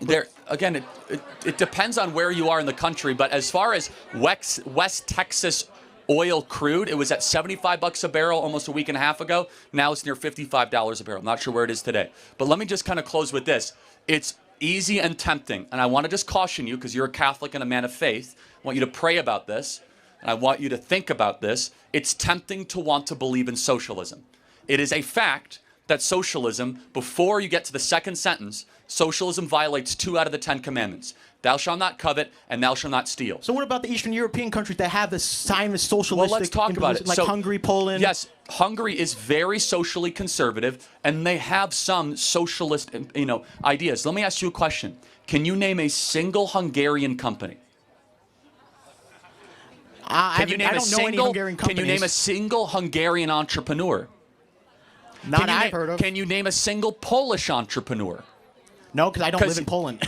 No, hold on. But you can name Chinese companies and Japanese companies and Korean companies. The point being is this. Be careful when you indulge in the cheap money of socialism. Because all of a sudden, you don't become very innovative. You don't lead the world in AI or tech or in the top companies. And so, yes, okay, we could redistribute the wealth and become a mediocre country where wages kind of stagnate. We're no longer a free society where people flock here to start businesses. I think that's radically dangerous. I think it's radically dangerous for us to compromise on a bedrock of mediocrity. There's some things Hungary likes that I do. There's something Poland likes that I do. But socialism, at its core, is this belief that the state will take care of you. We as conservatives believe, first and foremost, the family takes care of you, and then the church, and last case necessary, then the state. Have a great Holy Week. Thank you for your time. Appreciate it.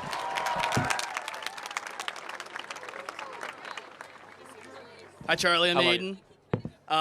Just want to start by prefacing a couple things. I'm sorry about those first couple people, especially the second one. That's absurd. You don't have to apologize to me, but yeah. Well, I don't want that to be how we represent Boise State, because that's not how I feel like we represent Boise State.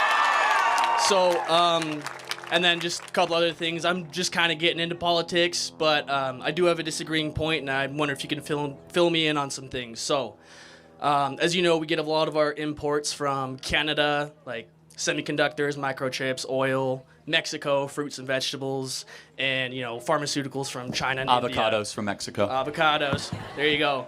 I'm wondering if you think it's a good idea what Trump's doing in imposing all of these tariffs at once, rather than maybe taking a couple years to build factories and train workers to gradually improve domestic production. Just wondering your thoughts on that. First of all, we're in the midst of a 90-day pause. I think that was prudent. All of the tariff energy, in my opinion, should be focused on China. We are far too reliant on China, from lithium ion to rare earth minerals to vitamin C to vitamin D. We make no vitamin C in our own body. You need vitamin C literally to live.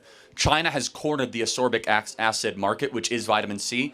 All of the tariffs should eventually be focused on China. That I completely support. Canada, Mexico, we need better deals. We should not be reliant on importing electricity from Canada. At any time, they can shut you off. Now, I fully acknowledge that a trade deficit in and of itself is not necessarily a bad thing. Do you know when a trade deficit is bad? When that other country can shut you off from trading. That's really bad. And that's what the Chinese can do. You become a vassal state. Well, that's what they are doing right now, right? Exactly. Yeah. And so that proves the point, actually. That proves that we are too reliant on them. Rare earth minerals, we need to mine them again. We need to bring industrial manufacturing jobs back to this country, which I'm very hopeful that we'll do. Just today, We saw Toyota and Hyundai announce multi-billions dollars of investment. NVIDIA yesterday announced a $500 billion investment in the United States of America. Donald Trump has brought over $2 trillion of investments already back to this country. And tariffs as a leverage tool are largely to thank for that. Yeah. So then why have they kept getting paused and paused and paused and rethought over? What's the deal behind that? Why can't we just go through Well, with the it? Chinese ones are not paused. That's important. Understand that. So the Chinese ones are not paused. The other ones are paused because the strategy, as we are now learning, was a shock and awe strategy to get people to the table to show Vietnam, Japan, and South Korea. Those are the three big ones, in particular, that we mean business. Now, why does Vietnam matter? Vietnam matters because so many thousands of jobs, millions of jobs left China and then went to Vietnam as a way to try to weaken China.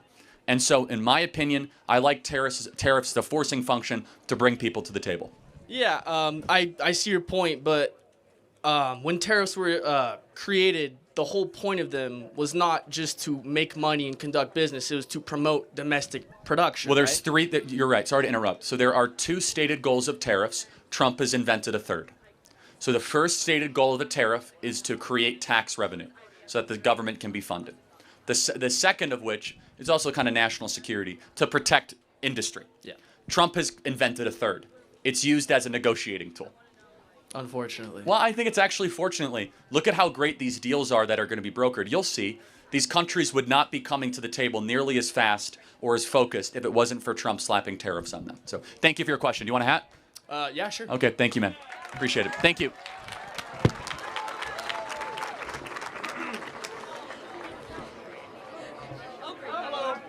Hi. All right, no problem. Hello, Charlie. I am Miles Humphreys from Venice Beach, California. Yes, I am Satan incarnate of Idaho.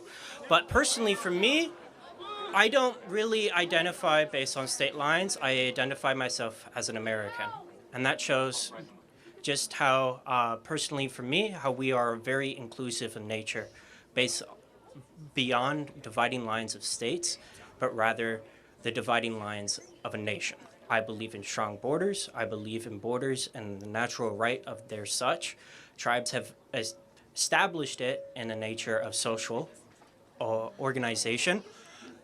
But I personally believe that due to Trump's policies and due to his language and the character that he has personified, it is making America look indifferent to the rest of the world, to go against American values of treating everybody neighborly and equally based on the Christian values that we were founded by. So I just wanted to ask you, is that only just one side of the perspective, or is it a coin where there's another face to it? Okay, so you say neighborly. Let me ask you a question. Okay. Has Mexico / the drug cartels, have they been neighborly to us? No, they have not. Yeah, and so when you have 100,000 people dying of drug overdoses in your country, a lot in Idaho, by the way, a lot of drug overdoses in Idaho, way too many. I think that calling them out for what they are as a foreign terrorist organization is appropriate. Okay, all right. So, but to me, calling them out as a foreign terrorist organization, is that just the whole of Mexico, or is it just the individual of those participating in those You got to use hostile activities? You have to use examples of what you are criticizing Trump of, but Okay. All right. Personally, for me, I am criticizing his policies with tariffs. I believe it is important to bring back the economic capabilities of the United States and bringing back manufacturing. But I believe that due to his very blunt mafia tactics of just come to the table immediately, that it creates an unfair persona of American diplomacy. got it. Okay, so what persona? Let me ask you a question. I think I have a good question for you. Okay. Were you more comfortable with Joe Biden's persona? No, I was not. How about Obama's? Obama, I don't know the man. I was too young. What persona are you comfortable with the president having? Personally, for me, I just feel that a cult of personality is what a president needs, and definitely Trump has that. But it rubs people off the wrong way about the personality that he possesses of being a strong man. Something like Theodore Roosevelt and sorts. So, yeah, I won't say we have disagreement. Let me just tell you my opinion, then we'll get to the next question. Okay. I think it's time that we actually have a strong man as an American president, not whatever Joe Biden was. And We need someone that acts with energy and spirit and vitality. I mean, we had Joe Biden that wasn't even a functioning human being the last 2 years as president. Correct. And I think a president that is willing to push the boundaries for the United States of America is exactly what we voted for in major numbers in November. Thank you for your time. Appreciate it. Thank you. Okay, disagreements, guys. Yeah. You got your own camera guy. I do. This is my friend Sam. You say college is a scam, so I drove 4 hours here just so I could debate you on this. I've been in school for 4 years, majoring in English, and my education means a lot to me. I've put in a lot of work to be here. What school? University of Utah. Okay, cool. And so I find it extremely disrespectful for you to say that college is a scam, not just to me, but everyone here that's also going to school. What's your favorite Charles Dickens book? That was like Push For, like I'd Come For, like that's like all around there. No, tell me which one? The sixth one. I can't hear what you're saying. Just like the one like with Bushmere. Oh, okay. Yeah. So, how about your favorite Jane Austen novel? Oh, I don't know who that is. Jane Austen? You're an English major. Yeah. Well, it's like I'd Come For, so it's like what's your favorite? I'm gonna give you another chance. Okay. What's your favorite Jane Austen novel? Harry Potter. You've been there for 4 years? 4.5. Well, I have one more question. You are proving that college is indeed a scam. Okay. Well, my dad paid a lot of money so I could go to college, and I just think what qualifies you to say that college is a scam? Just to get views on TikTok. You almost had me for a while, but no, obviously you're being a troll, and that's fine. Yeah, look, college is a scam. Half the people in this audience, if they get a job, they'll get a job that doesn't require a college degree. For half the people in this audience, going to college is completely unnecessary. The vast majority of the jobs that you're going to enter into are going to be replaced by robotics or AI, unfortunately, in the next 5 years. And so you go to college a lot of the time to study things that don't matter, to find jobs that don't exist. Do you find it's like push that is like come for like with Pushmere? I can't. To Pushmere. Yeah, not sure what you're saying. Is that come for like switch like for like with the education system? Yes. Why? Because again, I can't tell if you're being a comedian or not, so I'm trying to sense. But if you are actually I'm serious. So you are an English major. You don't know who Jane Austen is. Correct. Yeah, exactly. I mean, like she's one of the most important writers in the history of Western civilization, and like without a doubt. Just because I go to school doesn't mean like you're getting an English degree. If you're that is like push like what is like somewhere right here. No, if you're getting, I can't. All right. Thank you for your time. Sorry, I'm just mumbling. Yeah, I know. Will you sign my shirt? I'm good. Thank you, man. Thanks, Charlie. Thank you for being here. Hey, Charlie. Okay, I have a real quick question. Just a little bit of preface. I'm going to get straight to the point, but I need to start with the first question. You love the Bible, correct? It's the Word of God. Exactly. Okay, perfect. Perfect. Yes, exactly. So I'm just here not necessarily to debate, but more to understand your line of reasoning. I want to understand how when you practice preach religious governance and issues like that, as with your abortion and status on gay marriage, why don't you also support things like free lunches for kids? The Bible over 2,000 times mentions it, helping the needy at every instance, and that if you don't help the needy, you are not doing the word of God and he will not help you. Yeah, great. Did I mention the Bible once in my abortion argument earlier? Okay, I don't know. I'm just thinking No, you didn't. I just want to be clear, though. I'm just thinking of what I've heard before. Sorry. No, but I do believe it's the Word of God. Of course we should help the needy. Can you show me a specific verse where it says make sure you pay a bunch of money to the government in taxes to help the needy? I would say specifically that I think as Christians, it should be the number one priority to find a system that works to make sure that every single person is fed. And I think it truly, if we're looking at the Word of God, you have to look at the fact that you should go through every cost yourself. As the Bible specifically says, I can pull up a verse on my phone right now that says specifically in the Bible that you should feed the needy at the cost to yourself. You should help those in needy at cost to yourself. If it's a couple pennies out of my tax dollars to feed those don't have food, I think that's a Christian obligation of the government to fulfill. But, no, that again, it's never biblically obligated to use the state to do that. Okay, the church should do that. Okay, perfect. And that's so I personally give a fair amount of my tithes and my donations to local churches to help do these things, and I hope everybody else does that as well. Okay. And in fact, I believe this to the meat of my question. If I could get more to the meat of the question then. So why do you think there should be some policies that should be governed at the state level, but then not other policies when it's sort of governed like this, when it's specifically over 2,000 times in the Bible? Right. So we go back to the Constitution because that's our core governance. So if it's in the Constitution, it should be there, such as border security, national security, printing of money, the Treasury, enforcing of interstate commerce, Department of Justice, those tariffs, collecting of duties. However, the government providing food to its citizenry is not in the Constitution, and it should be a last gap effort.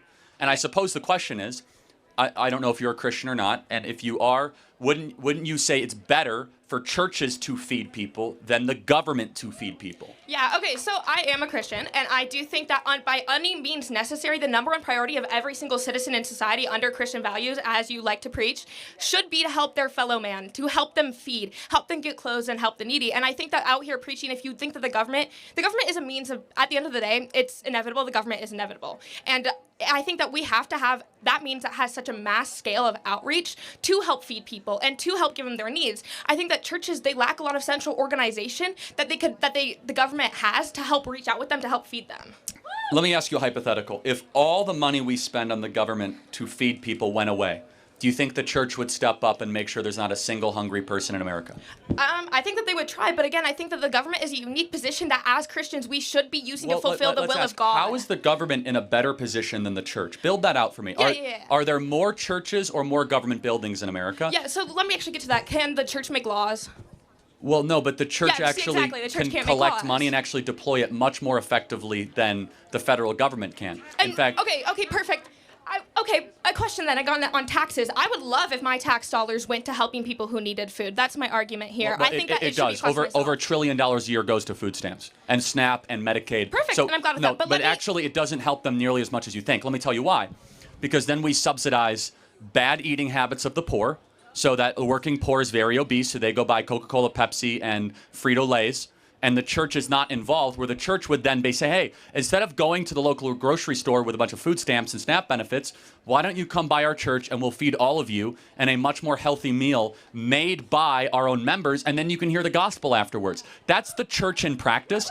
What the government does, and I want you to respond, what the government does is it creates distance, and it creates separation, and it creates murkiness between the person issuing the help and the person receiving the help. What private charity and philanthropy does, as the church designed it, is it's much more relational. So there's a single mom coming into the church saying, I can't feed my kids, I need help. I would believe that every church in America would not say, sorry, we're closed here. They would say, here's our food bank. Here's how we can help you. We will cook you a meal. We will give you what you want. Where the faceless government, we've seen this in Europe, and I don't mean to go on too long about this. In Europe, the state is huge, the government is huge, and the church is small. The church does not do charity. It does not do food banks. It does very little of that because the government takes care of it. I actually think that's deeply unhealthy. I want a small government and a big church, where Europe has a big government and a small church. Okay, I have a few key arguments against that. Just one quickly, I think that people, despite their monetary status and where they stand in society, monetarily, I think that they should be able to choose what food they get to some extent at the grocery store. But also too, on that, unhealthy food is substantially cheaper than good food, so that's also kind of that situation that you're pointing out. But it is cheaper at the end of the day. If they're pinching pennies, then ultimately they're going to weigh a cost of 50 cents less. I have to interrupt you. Just so we're clear, we do not have a starvation crisis in America. I would say that I think that we there have an are a lot of obesity issues with it. I think that the thing is we don't have necessarily starvation crisis, but we have a mismanagement of resources to the point where kids are going hungry. I'm not sure the exact rate, but they are going hungry. 10% of kids claim food insecurity. That's 10% of kids. That means that they don't know where the next meal is coming from. We don't That's know important. what that term means. Half of our kids are clinically obese by the age of 15. Okay, so that's let's a go on to much that a bigger little bit problem more. than food insecurity. Okay. We have too much bad food being fed to our kids. Okay, perfect. On to that argument again of food insecurity. That just means they don't know where their next meal is going to come from. That's what that means. But also more on to this specifically, I think that, again, obesity can be a problem to solve. But when there are kids that are going hungry, I do think it is a responsibility of the government. Because like I said, churches can't make laws. I think that they are important, but they cannot have the outreach and the standard of providing free lunches to school kids every single day because they can't afford food. They don't know if they're going to go home and have dinner on their table. So all I'm arguing here today, again, my final question before I get off is just, do you think that you are upholding your Christian values by not holding the government accountable when the government is the easiest way to get food to people? No, I actually don't think it's the easiest way. I think that private charity, individuals helping individuals, is the best way to offer But is help. that working enough right now, or should we Well, have a system to give free lunches to kids? We do. That problem is you're actually living in the big government era, and it's not working. We spend hundreds of billions of dollars on your desired objective. We have food stamps. We have school-supported lunches. We have How widespread are those school-supported Very, lunches? incredibly. Can you give me the statistics? Because Yes. because I know that growing up in the state of Idaho, I never once had a free school lunch unless, neither did anybody I know, unless it was during COVID. I will say something COVID. controversial, and I actually don't think it's the role of the state to feed a kid at school. It's the role of the parents to feed those kids. Okay. And you might say, oh, if the parents don't have money, the parents I think have to get more and more involved to taking care of your kids. And the more the state grows into that realm, the smaller it actually makes the American family. Final point. Okay, one quick follow-up on that. I think that specifically, parents are often struggling. They often give up their own meals to give to their kids. But hang on, let's move up to this. That's a beautiful thing. It is. Okay, exactly. Now let's move, but they shouldn't have to. They should also be able to get food themselves. I think that the key argument here is that they need to be able, because the government has so many resources to provide food for people, and I think that if you are up here and that your religious values, I know that you're against gay marriage, and often that's by your religious values. So I would say that specifically when we look towards issues like that, if we're going to have some religious governance, you have to do what the Bible says over 2,000 times and provide food to the needy and help heal the needy. Yes, and we do. And what I'm saying, though, is that it has been proven to really not work very well. The best way to help the needy... Then do you not think it's the Christian duty then to find everything we absolutely can do to help them? Yes, and we know how to do it, and that is the local church helping them. Okay, perfect. So then do you think that also then comes from government ordinances and government support and tax cuts for the churches? Well, first of all, churches don't pay taxes. Well, that's what I meant. Like, no longer adding taxes, because I've seen those things that people want to add taxes to churches. We shouldn't. No, they're tax-exempt organizations. But again, our view as Christians and conservatives is the government doesn't do it well, the government operates by force, and the local Christian nonprofit, the local Christian church, or whatever, it does a much better job of delivering help to those in need than a big government. Thank you for your time, though. Appreciate it. You are contradicting yourself currently right there, because the government, if it's one religious way, you have to have all religious governance. But it doesn't mean the state has to do it. Thank you. I think it's the best means to make sure that everybody has food. They're welcome to come up if they want. Yeah, come on up. Come on up. Howdy, am I good here? Cool. Yeah, thanks for coming out. I'm really nervous, so sorry if I stutter at all. Yeah, thanks for coming out. My question is about the events surrounding the first impeachment trial of Donald Trump. I think the thing that makes America really special is, the phone call, events surrounding that, I think the thing that makes America really special is that we were founded on liberal democratic values, and that we have a model for liberal democracy better than any other country in the world. I didn't vote for Donald Trump in 2024 because I think he has a fundamental disrespect for liberal democratic values, and I think that was reflected really well in the Trump-Ukraine scandal in 2019. Would you be willing to talk about that? Yeah, briefly. People don't even remember that impeachment. I mean, there's usually much more pressing matters than the 2019 impeachment hoax. But yeah, I mean, well, first of all, I don't want to spend too much time on this, but America was actually not founded on liberal democratic values, so we can debate that. It was actually far more of a small c conservative classical view of government. Just to clarify, I don't mean liberal as in like the liberals. No, I understand. You mean enlightenment, you mean reason. I got it. Yeah. It's a blend. There's some elements of that. There's also some more elements of small c conservative classical doctrine in there. But we could put that aside. Yeah, I mean, separation fine. of Why don't powers, you, right? as quickly as you can, I know you said you're nervous, it's fine. Yeah. State your case of what you think, why you think Trump's 2019 phone call was a disqualifier.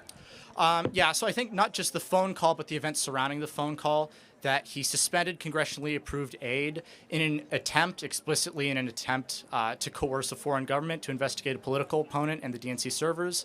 I thought that was contemptible. I also thought that the cover-up afterwards was really bad, and then I thought the refusal to comply with House Judiciary Committee subpoenas was really condemnable. I think all of those things reflect bad on our democracy. Okay, well, we're not a democracy, we're a republic, but it's fine. It reflects Yes. poorly on our constitutional republic. That's the reason you didn't vote for Trump? I mean, like, that's... Yeah. Okay, I mean, was he... one of the Was he reasons, convicted of the impeachment? No. So he was acquitted? Yeah. I mean, the Government Accountability Office found that what he did was illegal, right? Freezing funds. Again, presidents freeze funds all the time. Well, under that statute, when Joe Biden was vice president, he was on camera saying that we're going to freeze Ukrainian funds unless you approve a very specific energy project that Hunter Biden was on the board of. Okay, I'm gonna just respectfully. I don't mean this in a rude way, but I don't want to really get into a whataboutism. What you're saying about but Joe it's the Biden standard of whether we hold leaders accountable. No, you're completely right. You're completely right, and that's a huge discussion to have. It's an important discussion to have. I specifically want to get your thoughts on this impeachment trial. I completely disagree. It was it's very, admittedly, like, I'm dusty on this topic because it's from 2019 and that's 6 years ago. From what I remember, it was a singular phone call that Trump had with Zelensky that was probably illegally listened to by Eric Cimarella, the whistleblower from the intelligence community, that then probably illegally leaked it to the House Democrats. And the contention was that Trump was holding up aid for political purposes. Yeah, I see no such evidence of that whatsoever. Trump actually gave a lot of aid to Ukraine back in 2019. Right. Again, and let's just make this the final point because the audience isn't tracking with Okay, this. could I just make one more point? Yes. Is that the Mick Mulvaney actually said explicitly that the reason Trump instructed him to block the aid to Ukraine was so that they would investigate the DNC server conspiracy and Hunter Biden's business dealings in Ukraine. Okay, I'll have to go back into my memory more to think about that. All right, thank you so much. Thank you for your All time. right, I exit this way? Whichever other way. Okay, gotcha. Thank you so for the much. respect. Thank you. Hey, is my voice well on the mic? Oh. All right. So before I ask my question, I want to say that it's disrespectful for you to come on our campus and say we shouldn't get any money. After those two guys, it was. Well, hold on. I mean, I didn't. I'm a student. I said that donors shouldn't give money to the school. How that's disrespectful? Like if you're coming on our campus, I think it is why? I disrespectful. mean, the first two questions I get are people that come with a awful image, making fun of me. Someone that is screaming and yelling and doing swear words. Like, that's a bad first example of what your campus is producing, right? Yeah. So maybe they're the ones disrespectful, not me. Thank you for your time. We got to the next question. Thank you.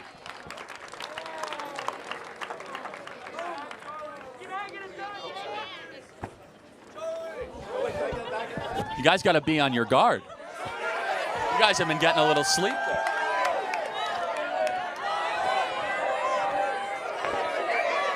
Yes, ma'am. Hi, Charlie. First of all, thank you for being here, and it's an honor to get to talk to you today. My biggest question is about the DEI bill that was just passed through the Idaho Senate. So Idaho Senate Bill 1198. Can you educate me on it? I don't know about it. Yeah, of course. So the DEI bill, it was passed about 2 weeks ago through the Idaho Senate. It is basically not allowing any Idaho college or university to have DEI programs, like diversity, equity, and inclusivity. My main question for you today is how does that affect, what is the reason for doing that for non-minorities? So why is it even a thing, basically? So DEI came out of the 1960s and 70s with this idea in the post-civil rights movement that we need to hyper-racialize how we hire and how we configure our corporations and our campuses based on race and not based on merit. So when you prioritize equity, you then will compromise excellence. And so we should strive to have institutions like Boise State or University of Idaho that are merit-based and not race-based in its admissions, its hiring, and how it actually conducts itself. Oh yeah, I totally understand. But the only people that really lose anything from this would be people of color or LGBTQ plus students. However, which that's on. I like that guy.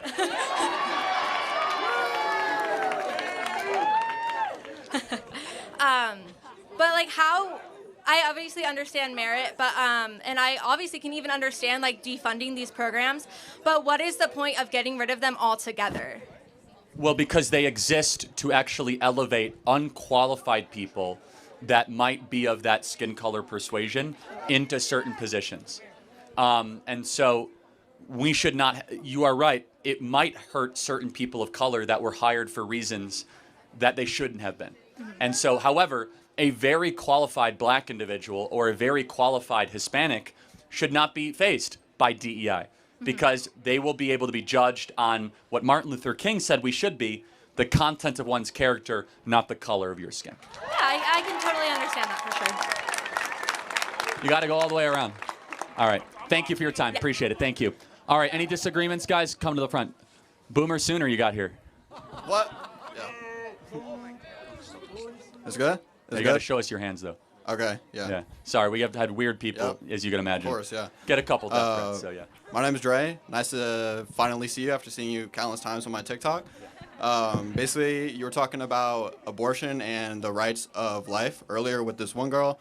And basically, why would it be such a problem to change? Why would it be such a problem to change the right to life after birth? I'm sorry, I was interrupted slightly. Yeah, Can you yeah, repeat that, though? Yeah, just go ahead. What? No need to touch the mic. Just repeat the question, yeah. Why would it be such a problem to change the right to life after birth? What do you mean by that? Well, because if you're saying if right to life is before birth, then why can't we change the right to life after birth? It would cause all the problems of legalization of abortion and the arguments between them, and then also it plays into many factors. I'm not tracking. Yeah, so change the right to life till after birth? Yeah. That's our current laws right now. Then why would it be a right to life for an abortion? How could you make an argument against that if it's after birth? No one's contesting that. Yeah. Our perspective is that it's a human being all the way through the cycle of development. Is a human being all the way through the cycle, but you said right to life after birth. Like after birth. So why would it be murder before? You're a human being before and after birth. That's our contention. What? That doesn't make Well- being right after. Well, you're a human being regardless if you're born or not. If you are in utero at 2 months, you are still a human being. Okay, and then also I think that legalization of abortion would be highly beneficial because you can think about the cost of raising a child, bringing that child throughout, adoption, all of that like that, and then hold on, guys. And then, however, the cost of abortion will be a lot less. And then even in this crowd, there are people like before where they're saying hypocritical comments about keep it in your pants, do all that. Which you should, yeah. Yeah. Still, yeah, you should. You should. But you can't control, just like you said, it's nature. You can't control millions of people who have lived 50 years of life who are voting on these topics highly hypocritically.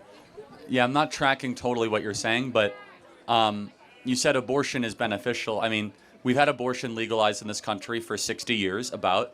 Has it brought down crime? Has it been beneficial? I mean, if you're comparing it to the cost of raising a kid and seeing people that are lives that... I mean, I gotta be blunt, man. What you're saying is it's okay to murder a human being just because you might save some money.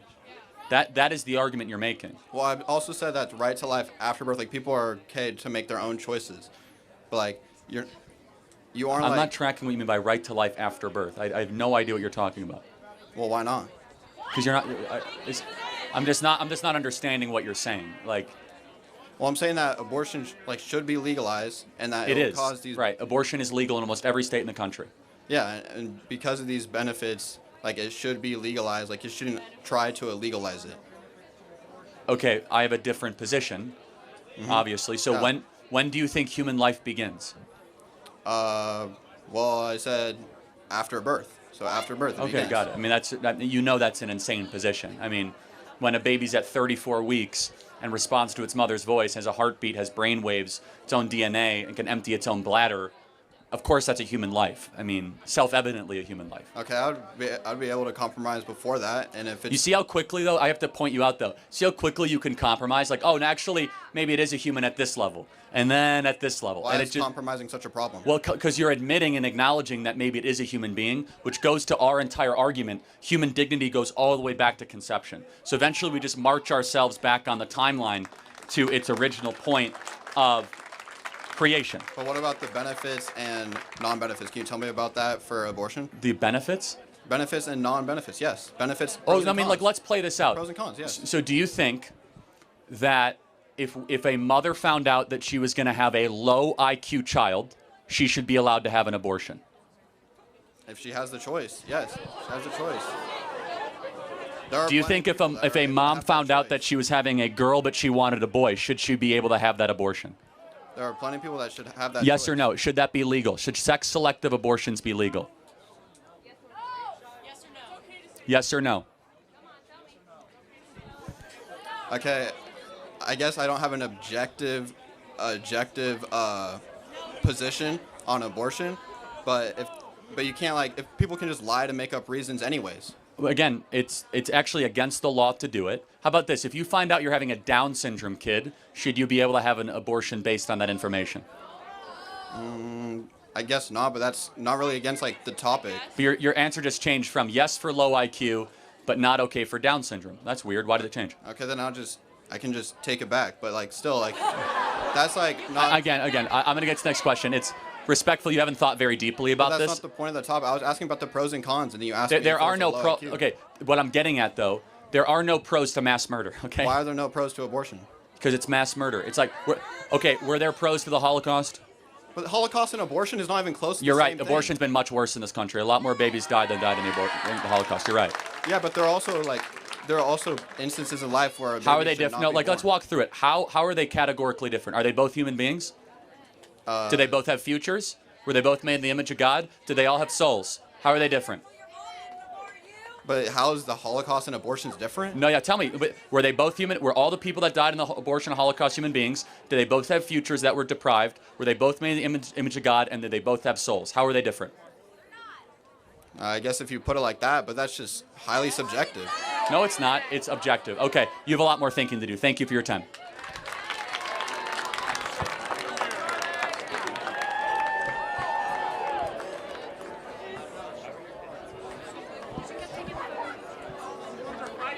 All right, am I good? Perfect. All right, so basically, earlier you were talking to one of my lovely fellow students who had a beautiful rainbow top, and I love that. And you said... Allow her to finish, please. You said you need to be responsible for your own orgasms. Yes? Okay, with that being said, why is it that a lot of the times people with uteruses have to carry all the responsibility that comes with getting pregnant? You mean women? I think there are people... I didn't want to get into this topic. You already and did. I mean, can you be a man with a uterus? Yes. I didn't want to have the gender discussion with This is you. what they teach here, guys. I'm telling you. I didn't want to have the gender versus sex discussion. Well, I wanted you brought to it have a upon discussion yourself. about That's abortion. fine. Okay, what is your contention? Okay, so basically, why is it that people with uteruses have to carry all the responsibilities that come with having a pregnancy? Because this is true, but he just said you have to be responsible for hold your on. own orgasm. The law is very clear that if the father abandons, they own child support. So that's actually How- not clear. Okay, it's but a actually lot not of the time case. it's like, you know, there's like one night stands. There's the cases of like Then you just stop get having knocked one up. night stands.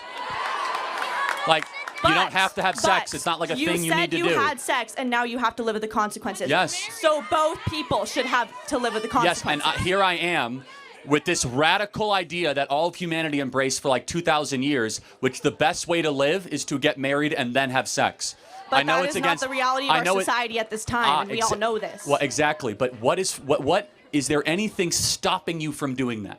No. Self-control is a but I'm virtue saying that every kid pregnancy should re-embrace. still happens No, of course. outside of marriages. Yes, And you were saying that because you have to be responsible for your own orgasms, does that not mean that a male or the person who contributes the sperm, okay, a biological male, Contributes the sperm. So we're no longer. No, see, she said male, but then she said now we're just sperm donors. That's what we are now. I'm just saying Do you that see how like the trans thing, just like you don't never know what to say. It's just so comical, but yeah. So the person who is a biological male and contributes to that pregnancy, they don't have to live with those responsibilities just because they are not married. But that's not fair. Yeah, that's nature. But that's not fair. And you just said that you should be responsible for your own orgasms. Okay, yeah, a lot in life is not fair. Women have to menstruate. I don't. Not fair. Okay? Also, there's things that men have to go through that women don't have to go through. That males should have to contribute just as much to a female's pregnancy if she is going to carry said thing. Fair. Let me hold you to that standard then. Time out. Therefore, if a woman is going to have an abortion, is it 50% the man's decision? If we hold males to this responsibility, I believe that they should, like, you know, at least be able to, like, have a say. But that How is big of a my say? Like personal 10% opinion. or 20%? In the end, it is a female's body, and they have the right to decide what they do with their body. Okay, but to just to play that out, if the baby is a baby girl in there, doesn't that baby girl also have a right to decide to her own body? We're still they can't even make decisions yet. Exactly. So then isn't it best not to terminate them because they can't make decisions? You're still not answering my question. No, How no, are we it does. supposed to hold the person? Because you just said that pregnancy comes from two people, does it not? And you're supposed yeah, to be that- responsible for your own orgasm. Yes, I know how Correct? reproduction works. If your contention is that men should be held more accountable for impregnating women, yeah, of course, the law already reflects a lot of that. That's why child support decisions go 99% against men, okay? The law is way, way, way in the woman's favor. A lot of times it should be But because... a lot of the times in one-night stands, that's just like simply like not the case. Okay, so what is the contention then? Then we must make it easier for one-night stands? I mean, like... I'm trying to say I don't think it's fair that like you are going out of your way to say that it's not okay that the person who has to carry that child... but just understand how silly what you're saying. You're using the word fair, fair, fair. The isn't utmost fair. unfair thing is to... You don't have to deal with the stigma. No, You don't time have out. to deal Let with me the bills. finish what I'm You don't have saying. to do- Let me finish what I'm saying. The most unfair thing imaginable is eliminating a life from being able to live and flourish. That's the most unfair thing. Murder is the most unfair thing. At all. I mean, definitionally, that's unfair. You eliminate a life from being able to flourish. That's unfair. As a person with a uterus, if I did get pregnant, I would not want to carry said pregnancy. As a person with a prostate, And I don't have sex, and that's not anybody's business, but but let me just, again, I don't want to ask about people's personal lives. I'm not that interested in that. I'm saying if I I'm put in an unfortunate situation, and a lot of the times there's like, there's like borderline kind of like rape, sexual assault, like cases that does happen. Less than half of 1% of all abortions are in that category. You can say that, but also It's from the Guttmacher what- Institute, which is an abortion. But what do we really know? Because a lot of the times, like statistics, according to That's think, Planned who was Parenthood's it? own data, just so we're It clear. wasn't Planned Parenthood. It was the actually. Guttmacher Institute, which is Planned Parenthood's research arm. Okay, So, according to the National Sexual Violence Resource Center, apparently about 1 in 5 women experiences this is rape. complete garbage. Just so It is not. Want me to prove it to you? How if, is it not? If you guys, if 1 in 5 women experience sexual assault or rape, Yes. then we would have the same levels of rape as the Congo. Okay? I want you to Is that understand. not possible? Like, No, it's not just impossible. It's like pathologically insane to believe that 1 in 5 women, that we have third world levels of violence, so sexual shouldn't we be violence and doing rape. something about that then? No, Like, meaning that the I report. fail to see no, how meaning you're that- like no, you're discrediting something instead of just acknowledging that it could genuinely be true. Like no, two things can be true it's, at once. It's not even close to being. Just so we're clear, it's that it's like 1 in 5,000. It's not 1 in 5. Okay. No, the idea that 1 in 5 women are raped or sexually assaulted in this country has been so disproven. In fact, they Says say, well, who? Well, let me prove it to you. Because we have lots of stats, and this is actually on the lower end. I've heard higher stats. This is on the lower end. Let me prove it to you. If they say college campuses are rape culture because 1 in 4, 1 or 5 women get raped, if that's the case, why would women ever go to college campuses? Why would Because parents? they want an education? No, hold on. It's more dangerous than going into the Democratic Republic of Congo. I mean, the point is that it's so materially insane to think that 1 in 5 American women will be raped in their life. It is. I agree. No, meaning that they're lying about being raped, that they're lying about being sexually You assaulted. believe that people lie about being sexually. See, all this is the actually time. this feeds into what I was All the saying. time. This feeds into Like what I was Brett saying. Kavanaugh actually. had 11 fake accusers. One guy, 11 fake accusers. This feeds into what I was Again, saying. Do you know why a lot of people probably don't report their sexual assaults and rapes? Well, It's because there's a lot they're in the not gray. believed. There's a lot in the gray area. Alcohol's involved. It was consensual, and then it wasn't consensual. The girl Consent was. can be removed at any time. Okay. Again, now we're getting into murky gray area stuff, right? Where if you have two, like a fraternity guy and a sorority girl at age 19 hooking up, both 5 drinks in at 2 a.m., and all of a sudden she like removes consent. Yeah, like that's a murky middle gray area. And excuse me when She I say. still removed consent, did she not? Okay, but again, If he continues to go onward with that encounter, Again, then he is sexually assaulting her. Again, that is such an unfair categorization. Like No, again, it's not. it's very case dependent. But like almost every one of these cases involve a lot of alcohol and a lot of forgetfulness and a But lot what about of other ones that don't? and a there's, lot of late there's reporting. cases of marriage rape, and like people don't report those because of how much stigma there is. People don't. They don't want I'm not to. doubting that rape happens. I'm contesting But I'm this saying ridiculous, that outrageous if you statistic. should get pregnant from these cases, and you said you believe that people should be able to get abortions in No, I cases don't. of rape. No, actually, I yes, said. you did. I said yes, let you me did. say. I said, I actually don't believe that. I said, let me, for the argument's sake, say that.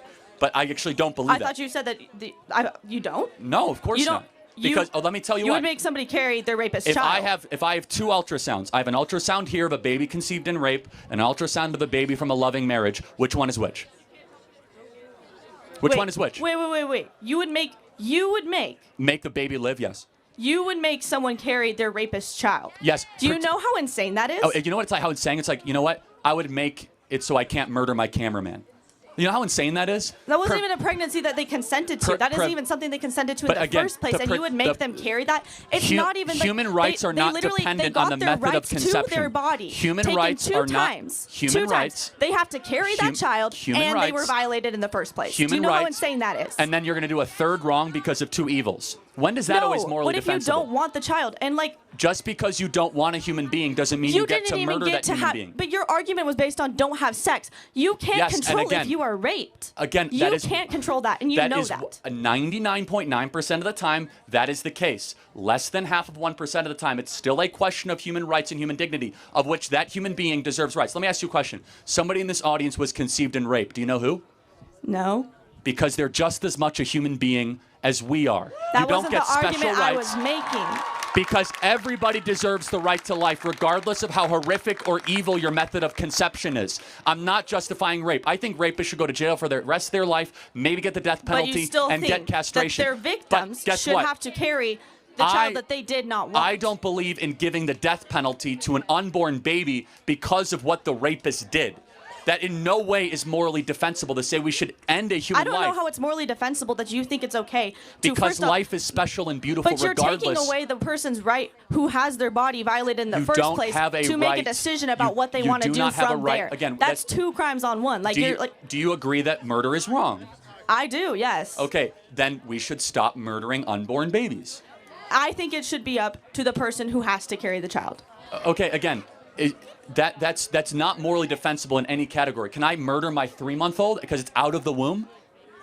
No. What makes it different than if it's out of the womb or in the womb? How is it more or less a human being? That's still not the argument I'm trying to No, make. it is. It absolutely is. The standard must apply equally to all human agency and action. We are talking about morals. Right, So but to you use just said that they deserve the right to have their choice, right? Like that child deserves the right to be able to live. Yes. But you're also taking away the mother's choice. Oh, no, yeah, you do not have the right to kill another person. Right, That but is you're not a taking right the that you mother's have. choice about what she wants to do with her She's- life. You never had Right. that choice. You never had a right to kill another human being. That's what I'm saying. Fundamentally, the pro-life argument is at the core, you do not have the right to take another human life. So you're like radically pro-life, as in like Yes, no matter who, because I even in believe- cases of incest, Yes. in cases of Yes. All Right. all human life is special, made in the image of God, and we are called here to protect all life, regardless of the but method you're of not conception. protecting the All person who life. has to carry that child. That's But a double standard. But she still lives. She lives after birth. What quality of life? Okay, it's again, not even her fault that is- she got just pregnant. to be clear, that and is now eugenics. you have to have her entire that moral her entire standard, life changed because that- of something she didn't even that- choose in the first place. That moral standard is eugenics. If you say that you should be able to eliminate other human beings because it makes your life difficult, we could just kill millions of poor kids because a lot of moms are saying my life is difficult because of them. It is not a moral standard that can be applied to any other dimension. Thank you for your time. I have to get to another question. Thank you.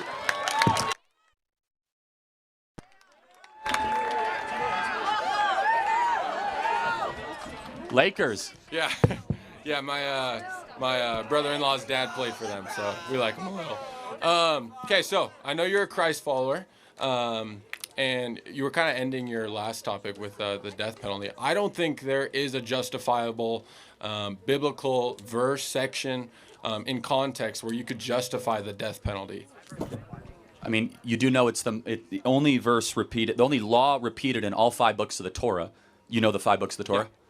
Yeah, Genesis, Exodus, Leviticus, Numbers, and then Deuteronomy. Yeah, there you go. Yeah. The only law that's repeated in all 5 books is that you shall give the death penalty if you take a life.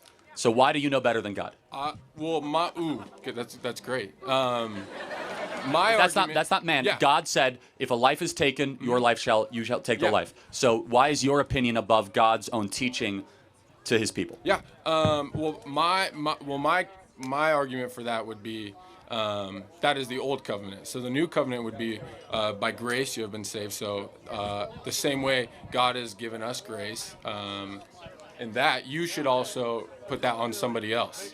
So there are 3 types of Old Testament laws. There's civil, ceremonial, and moral. Yes. We get rid of the ceremonial. We consider very high of the civil, and we live under the moral. Yeah. The civil, though, is repeated 5 times in all 5 books. And just to be clear, if someone takes a life, why should they continue to be able to live and breathe while their victim does not? Universal human equality actually shows that in honoring of the victim, that the perp who took a human life made in the image of God should not be able to continue to live. Sorry, say We that last honor part the was- victim by giving the death penalty Yeah. to the perp. Mhm. Otherwise, you're saying that the perp gets something the victim Yeah. does not have, which is Yeah, life. Totally.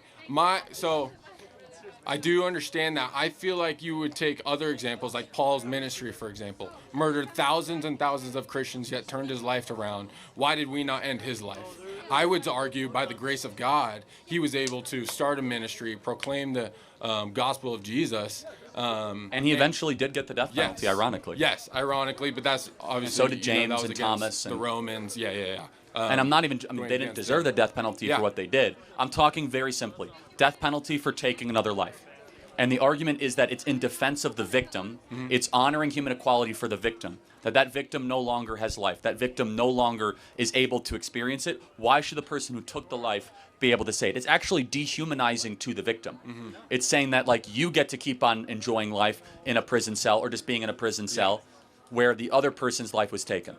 Again, when we look at a law that was so important, it's the only law that was repeated in all 5 books of the Torah. The only one. Yeah. Not honoring the Sabbath, not honoring your parents, not even putting God first. The only law that made an appearance in all 5 books was that you shall take a life if a life is taken. Seems pretty important to me. I would say that, but I would also say grace is administered in every single book of the Bible in some context. Yes, and so but- my argument though would be, wouldn't that be the old law? That's the old law. How Again, do you that's know, civil. So civil we want to take seriously. is that like Old Testament to New Yes, again, Testament? ceremonial we dismiss. Civil we take seriously, moral we live under, right? So those are the 3 types of the 613 laws of Judaism. So ceremonial, we don't have to honor the feast, we don't have to pray with a thing on our, on our hand, or we don't have to eat kosher fruit, we don't have to, not eat shellfish. I love shrimp, I'm sure you do too, right? And, I love that bacon is stuff. great, whatever, right? But I guess the question would be, what do you think is an adequate punishment for a murderer? I would say you would show more grace by putting him in prison. And my argument for that would be, there's so many, there's millions of criminals all over the world that come to Christ in prison. Yeah, I don't think that, though, our laws need to necessarily always be destined towards grace. We should pursue justice on our laws first and foremost, because justice should be blind. Individually, we should show grace. Like, if that guy's on death row, we should go and try to minister the gospel to him, and so that he can give his life to Jesus. Yeah. But the law should be a teacher towards Christ. And it says in Leviticus 19 that the law should not show favor to the rich or to the poor. That's where we get that idea of universal human equality or blind justice. Everyone is for Christ. And I get it. I actually, so there's closed hand issues and there's open hand issues in Christianity. Closed hand issue is the Trinity of Christ, the resurrection of Christ our Lord. On Sunday we celebrate the resurrection of Jesus. Praise God. Amen. And then there are open hand issues. Yeah. Open hand issues are like eschatology. Yeah. Is the Women Eucharist preaching, Eucharist stuff like that, yeah. transubstantiation. Yeah. Should women be pastors, For right? sure. And death penalty. I put death penalty on them. Cool. So in the book of Colossians, it says that the ordinances of Moses were nailed to the cross. Yes. And Right so the above. ordinances, right? So we think about that. That is definitely like ceremonial law, but the civil law we should take very seriously. And I would just kind of go one final point. I find it ironic, not you, that some people will push so hard for the rights and the dignity of a murderer on death row, but are so indifferent to the life of that of the unborn. They flip it, and they say, but Charlie, how could you possibly be pro-life for the baby in there, but not pro-life for the murderer? I think that's so self-evidently silly. The murderer obviously did something heinous and awful and took another life, where the baby in the womb did nothing wrong except merely exist, right? Yeah. Two totally different moral categories. Do you think that Old Testament law, obviously, by God, like he is before and after, right? And so for us to understand who he is, by having that law in the His beginning, character, yes. by having that law in the beginning, it was to for us to understand his grace, his power, his mercy, and it's everlasting. And so I would say that was in the beginning. I wouldn't say, obviously, I wouldn't say I'm a master in this. No, it's fine. And yeah. the best argument against me, against my position, because I know all the arguments pro and con, is that why didn't God give the death penalty the first murderer, Cain? That's the best argument against me, right? The He best let him argument prosper, for turned me away, is yeah. God repeated it 5 times, and when he explained it, basically in the verses we know, is that human life is so sacred, it's so precious to God, that when a life is taken innocently, that it says that the ground cries out and shrieks. It's all the future generations that never were to be. That the only severity of the punishment to honor that God's own beautiful creation has taken is to say that you no longer get to have life if you take life away. Like you don't get to have that privilege. Who is you to condemn that person? Exactly. So there's no easy answer to it. But the final thought I'll just kind of say in this is that there are some crimes so heinous and so awful that I have come to the conclusion of the death penalty. The argument against the death penalty as well in the modern context, it takes too long. Sometimes we execute the wrong guy. It's more expensive. I will concede all of those points. But you cannot come to me from a moral standpoint, forget a practical standpoint, and say that if you take a life, you should be able to keep on living. I find that to be an insult to God's promise that we're all made in the image of God. So then what do you say for eye for an eye? Well, in How some ways, Christ is against I think that. that's an individual teaching. However, it's a great point. You could actually extrapolate the eye for the eye as a great moral accomplishment of the Old Testament. So it seemed as if eye for an eye is a very primitive teaching, right? Like, oh, that's just kind of revenge. What it was saying, though, is that a rich person's eye is not greater than a poor person's eye, or that the Pharaoh's eye is not greater than the slave's eye. It's actually this idea of universal human equality that was applied over all of the species, which was an amazing moral breakthrough that actually was against the tribalism of the time.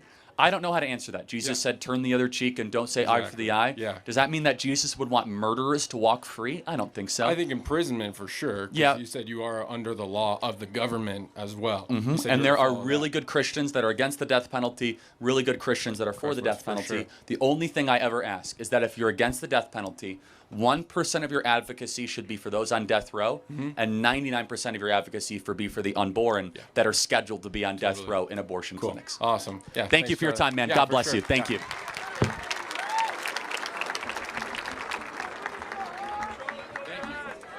Who wants some hats, everybody?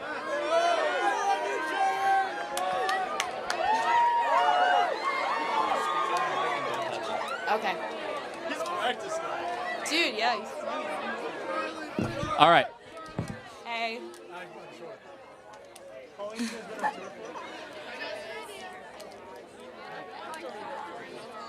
My name is Lucy. I'm a student here at Boise State University, and I'm in nursing school. Recently, about 2 or 3 weeks ago, there was a repeal or rollback on Medicaid in Idaho, which is going to cause thousands of people to lose their access to coverage within the next 2 years. And it's going to have untold effects on our entire community. And I was just wondering if you could take a couple seconds to listen to what sorts of effects that'll have. So within the nursing population, way more people, because of the fact that they're losing access to Medicaid, are going to rely on emergency services, which means that the influx of people going into the ER and ED is going to significantly increase. This is going to contribute to nursing burnout, which means that all of you guys, when you guys go to the ER, will receive a decreased quality of care, which will significantly impact this entire population. And in addition to that, sorry, I'm a little nervy. In addition to that, That's okay. So I don't know enough about it to debate or comment on it. Let me ask you, though, in your best possible way, can you make the argument as to why, as if you were going to win an award if you could do it the best way, why did they vote to cut it? they voted to cut it in order to allocate more tax refunds to the 1% and to, I don't know, whatever Trump's agenda is. And honestly, I'm just here. Is this a federal ban or is this a state ban on? This is a state ban right now. So then, okay, how would be Trump's agenda then? Okay. Because House Republicans who were appointed by him and elected by his supporters were the ones who passed this bill. Okay, but if they were appointed by him, they wouldn't be. So is this in the Idaho State House? Yes. Okay.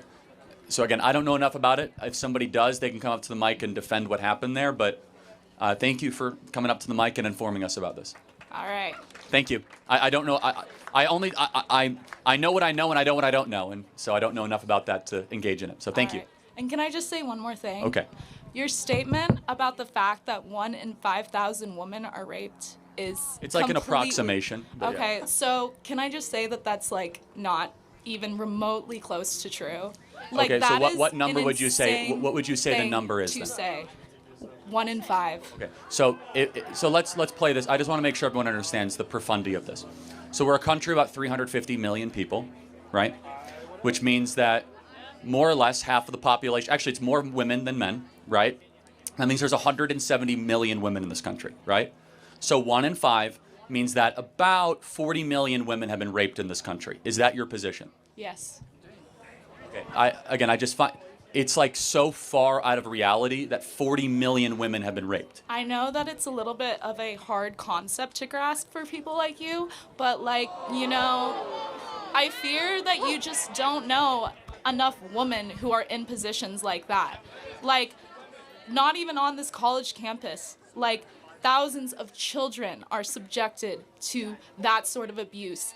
Thousands and thousands of young women, old women, all women we're talking about- are wait. subjected to some sort of sexual abuse. Okay, but and again- I'm just saying, I don't really want to debate this topic to you, but I just want you to know that is a wildly disrespectful stance to take. I'm sorry, I Have a will good die day. on the hill that 40 million American women have not been raped. I'm sorry, that's insane. It's just not true, okay? And also, what it does, I have to say something else.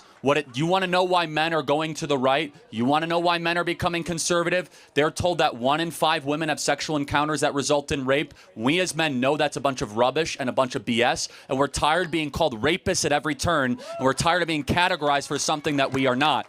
And it creates dissension, it creates division, and it is bad for men and it is bad for women to say that 40 million American women have been raped.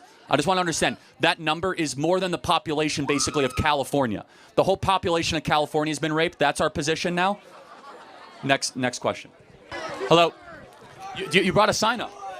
I'm sorry? Did you bring a sign up? Yeah, I did, but... So my name is Eric. I'm 70 years old.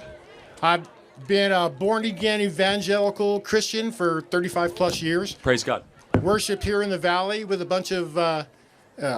I was on worship teams in the Valley for quite a few churches. But the Holy Spirit brought me here today to prove you wrong. Okay, and so what the Holy Spirit has led me to do is to try to explain to you that I don't think you're a good, godly man. Okay, wait. And this is why. Because what a godly man does, a good godly man does, is stand up for people. He stands up for people. He stands up and even fights for people, okay? And I don't believe you stand up and fight for people. Yeah, you use your mouth and all these kids, you're good at all these kids. And I didn't think you were going to Are they people? Yeah, they're people. Do I but fight still. for them?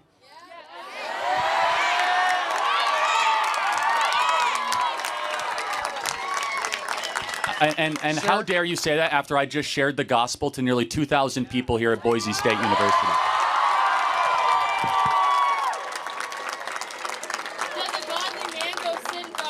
Because there's a difference between someone who just shares the gospel and someone who's a godly man. I can explain the difference to you right now. Okay, tell the world why I am not a godly man. Because you only stand for people who are white, Use Christian, evidence. and male. You've got... Where's my brother up here? You've Where's got- my man? Look at him. You got to come up here. Come up here. Come up here. Come up here. Get over the gate. Come over the gate. Look at this guy here. Look at this. Here. Right up to the mic. You stand for me, we good. Wait, I only stand up for white. Is that a white man? Can you look at him, please? Look at him. I already... Is that a I already white gave him man? a fist bump. Is that a white man? You said I only stand up for white men. He's got dreads. Are you... They look nice, too. They do look nice. But you just libeled me in front of 2,000 people saying I only stand up for white men, and I got a brother in Christ right here. How dare you say something like that? I'm ready to... If you quit messing around, I'll prove it to you right now. Messing around, bringing up a person of color's messing around. Yeah, Isn't that your whole shtick? Are you ready? Okay. Are you ready? So, yeah, I'm ready. So the Holy Spirit specifically brought me here because this is the Idaho, this is the Old West, right? The Holy Spirit brought me here to challenge you to a gentleman's fist fight right here in front of this whole crowd. Now look, listen. No. Wait. I would hate to hospitalize you in front of 2,000 people. But see, the difference is, I'm a 70-year-old man. I haven't been in a fight in like 60 years. However, Does a godly man come up here and Yeah, does a godly man challenge another to a duel? Does a godly Yes. man come up here and threaten someone? okay, so hold on. I'm serious about this. Can I speak? All right, so look, I'm telling you, I'm not up here just fighting for me. The Lord has come up to me to ask for fight for people that you diss all the time, like women, The Lord brought him here to speak to you. women, gay people, trans people, immigrants, people of color, people of different religions. My man. Immigrants, refugees. So look, seriously, I'm serious. You can have your goons, they can search me. I'll sign a waiver. I'll let you take the first punch. Let's go. Put up or shut up, Charlie Kirk. You know Put what? up or shut So, up. first of all, it says very clearly in the Bible that we shouldn't harm those that are worthy of protection, and you obviously are. You're just worried I'll kick your on Medicare age. But let's play this out. Despite the obvious fact, and you and I both know who would win this duel. However, well, then put up or hold shut on a up. second. This is a great embodiment of the American left. You can't debate, so you want to go to blows. You can't. The only thing that is preventing us from this country from going to civil war is debate and dialogue, and you don't even want to have debate. You want to go and you want to wrestle like a 7-year-old. Who here is actually dividing the country? No.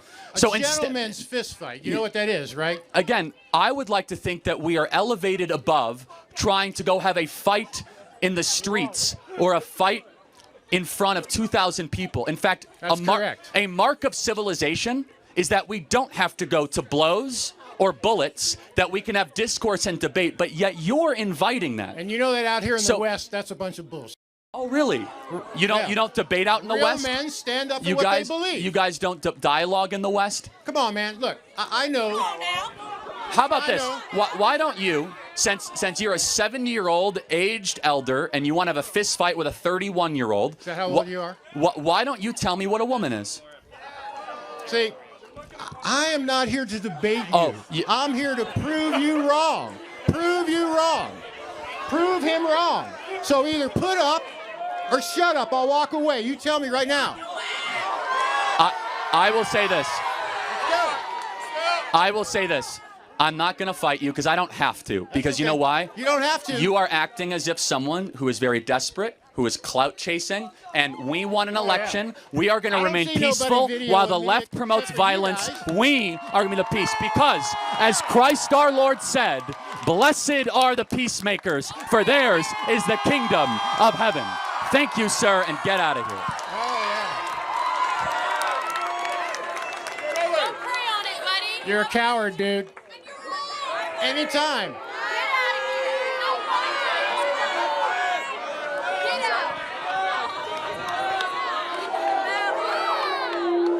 Very oh, my man right here. What's your name? My name is Jaden Melson. I love this guy. Just tell us a little about yourself. Just wanted to honor you. You've been great in the crowd. Yeah, so. man, I've been good. From California originally, but lived in Idaho for about 10 years now, man. I love it out here. It's awesome out here. I'm a man of faith myself, so everything you've been preaching has been awesome. I really respect you a lot for that. Thank you so much. Praise the Lord. And I just, before you leave today, if we could all pray together before. I would love that. If we could please pray for us. Why don't you do a short prayer right now? Just cover the place in prayer. Why don't you do that? Dear Lord, thank you today for gathering all these like-minded people and all these amazing people at one spot to where we can all have a real discussion and be open to hearing your word. And it's amazing to see that there's so many people of faith that love your word and want to hear more about you. And I hope that everybody can open their minds and their hearts to that idea and that you can touch every single person here in this crowd today. In your name, amen. Amen. Thank you, man. God bless you. Thank you.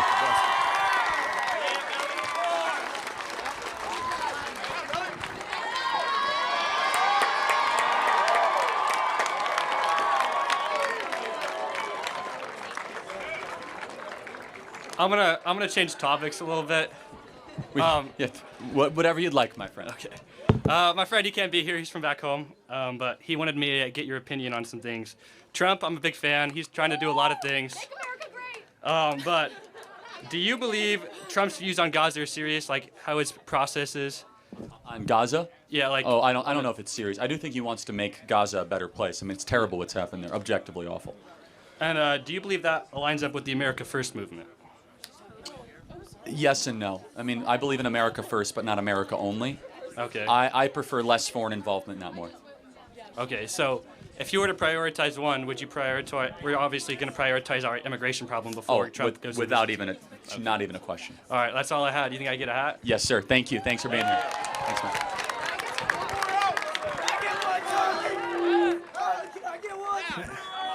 Man, you can throw that hat darn well. Yes, sir. Charlie, I'm actually from BYU, Idaho. I'm not from Boise State, but if you want a friendly crowd, that's a conservative school up there at BYU, Idaho. But I like it pretty good here at Boise State, Okay, though. It's okay. pretty. So, I happen to be a liberal, but I love Trump. I think he's doing a great job morally. I just have a couple concerns along the lines of tax. Trump has flirted with the idea of getting rid of the IRS and abolishing the federal income tax. He's flirted with it, not saying he'll do it. But a lot of people think that tax is to generate revenue for the government. That's what tariffs are for. But tax is to incentivize private investment into the economy. That's why we have tax write-offs. That's why you go to a CPA or a tax advisor or that kind of thing. So my question is, if we abolish the federal tax, then what incentives will a tariff give to invest in the private economy of America? That's my question. Or are we already morally good enough to invest? That's just my question. I mean, a tariff, in order to not pay a tariff, you make your good here. So if you're Toyota, Hyundai, if you make your good or service in America and employ American jobs and American labor, you avoid the tariff. So abolishing the federal income tax would be a phenomenal incentive to make more investment come to America. Okay, and you're saying like just bringing the companies to America. Yes. I'm saying like, okay, never mind. You answered my question. Thank you, Charlie. Thank you, man. Appreciate it. God bless.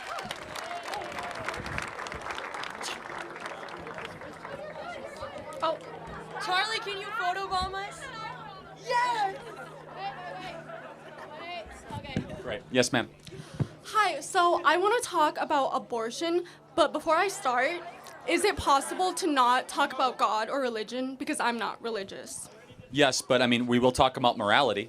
Okay. Where do you get your morality from? I don't know, like my parents, I would say. Your parents. Life So, experience. well, I don't know your parents, so how are we going to agree on morality if I don't know your parents? I don't know. Can I say it and then see what you think? Okay.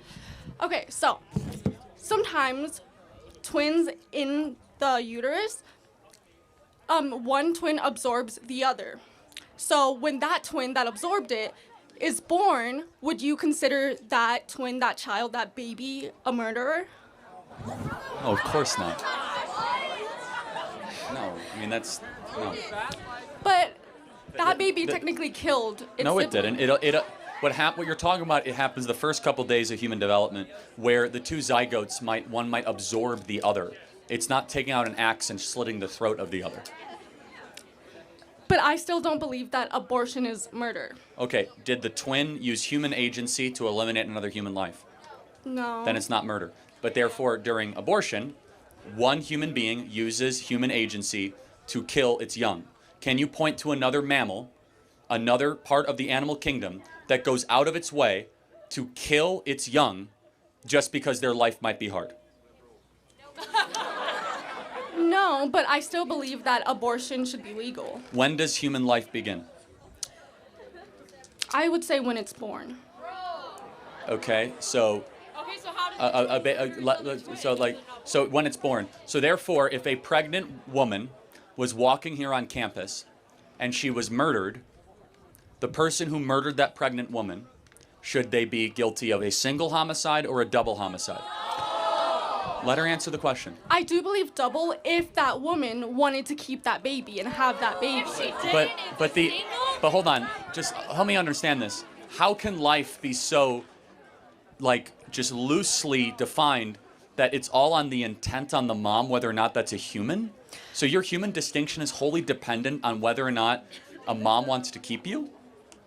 It depends on how the mother feels about her baby, yes. If she doesn't want it, then she should have the right to have an abortion. No, but we're talking about something different. Is it not objectively a human life if that pregnant mom is all of a sudden a victim of a homicide? Yeah, it is. Okay, but then if it's objectively a human life when it's a homicide, how is it not objectively a human life when that is in an abortion clinic? Because it's not what the mother wanted. She doesn't want to have that kid. Do you have a right to murder another human being? No, but abortion isn't murder. Okay, but then fine. Define murder. The taking of another life. Let her finish, for God's sakes, please. It's taking another life, like, in the world. Like, once the baby's out, that's when it counts as murder. Like, if you killed a baby, that's murder. But killing a fetus isn't murder. What species is the fetus? Human, Then how is it not murder? because it hasn't been born yet. Why does that make it human? Because that's when, like, it's not dependent on the mom, and it can be, like, its own thing. So that's exactly right. If you have a pacemaker, you're dependent. If you have a ventilator, you're dependent. Babies are in NICU units, neonatal intensive care units, they're dependent.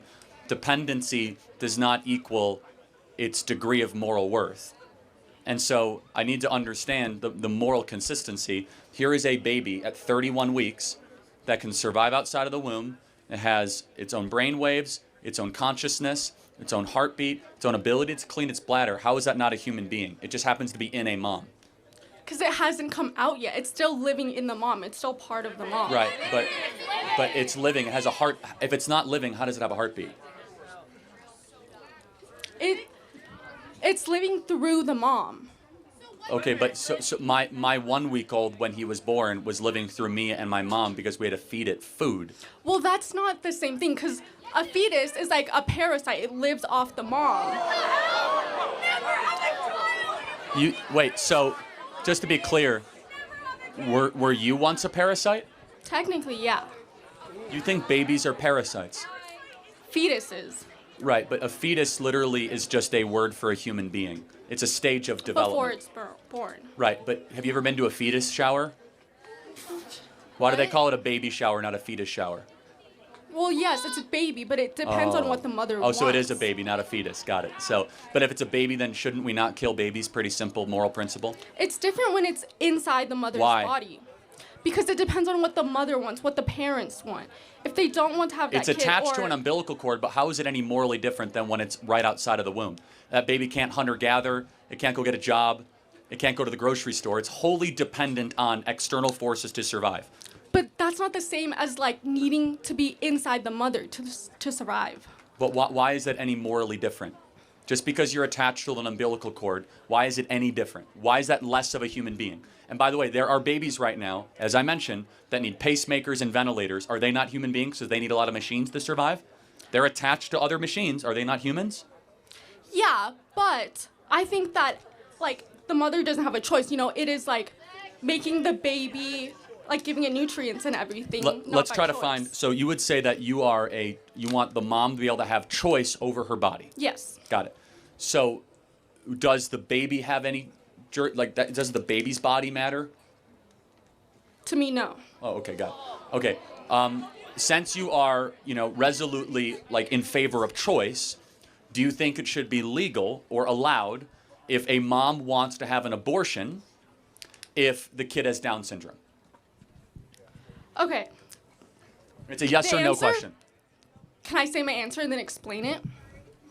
Okay, I think that mothers should have the choice to have an abortion no matter what the reason is.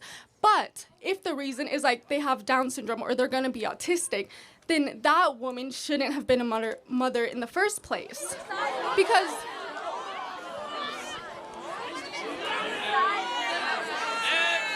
hold on. If I got to close this out.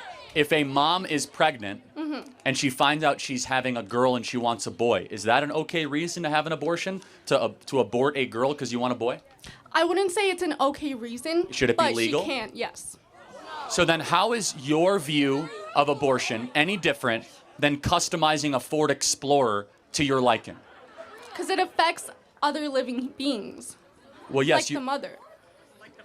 Why should the mother be able to have all the rights and the baby have none of the rights? Just because the mother is older? And wasn't that mother once a fetus herself, given the opportunity for life? And isn't part of the social compact passing down that I was once in utero for 9 months, and then I will usher another in utero for 9 months? That is the cycle and circle of life that compassion lives on. It's different because, you know, as the fetus, you're not like contributing to society or the world. You're not a part of the world yet. I mean, kids don't contribute much until they're like 23, okay? I mean, honestly, let me ask you a provocative question. Are kids at Boise State whose parents are paying for their school, are they parasites? No. The parents are paying for their tuition. The parents are paying for their credit card bills. They're wholly dependent on that of another. How are they any morally different than that of an unborn baby in the womb? Because they could still survive without their parents. You know, maybe they'd be homeless, but the fetus needs like to be inside the mother and taking nutrients. Up to 22 weeks, that is not the case.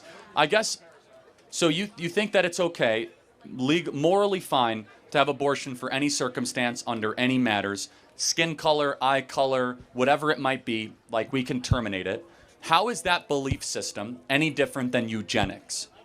I don't think it should be like, there should be a specific yes reason, no reason. I think women should just be able to have an abortion if they feel like that's what's right for their body and their family. Exactly, feel. So if a woman feels like her 6-month-old is crying too much outside of the womb, can she kill that baby? No, because it's not. It's still a human. How is the 6-month-old any different than when it was in the womb? How is it is it a different species? What has changed? It doesn't have life on its own. Yes, in the womb it actually does. All that just has the umbilical cord attached. At 22 weeks, the baby can survive outside of the womb. Okay, then I will say that abortions should be allowed then up until 22 weeks. Okay, we have some agreement then, right? But then understand that if we had this prove me wrong 10 years ago, I would have said babies can live up to 26 weeks. But now technology got so good, now it's 22 weeks. So all of a sudden, like a human being becomes more human 4 weeks earlier just because technology advances? Wrong answer.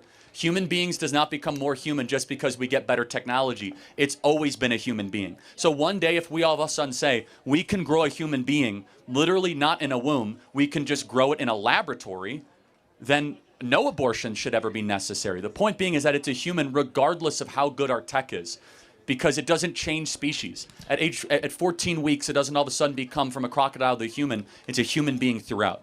But it's still in the mother. The mother should have the choice Location over her of a human does not dictate its moral worth. You don't get more human rights if you're outside of the womb or in the womb, or if you're in Boise or if you're in Pocatello. Your location does not determine your moral worth. Thank you for your time. I got to get to the next question. Thank you.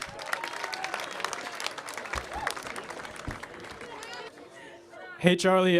Thank you for coming here to BSU today. I thank you for the opportunity for discussion. I really appreciate it. My question is about Ukraine. So I voted for Trump, and I wish I voted for Kamala.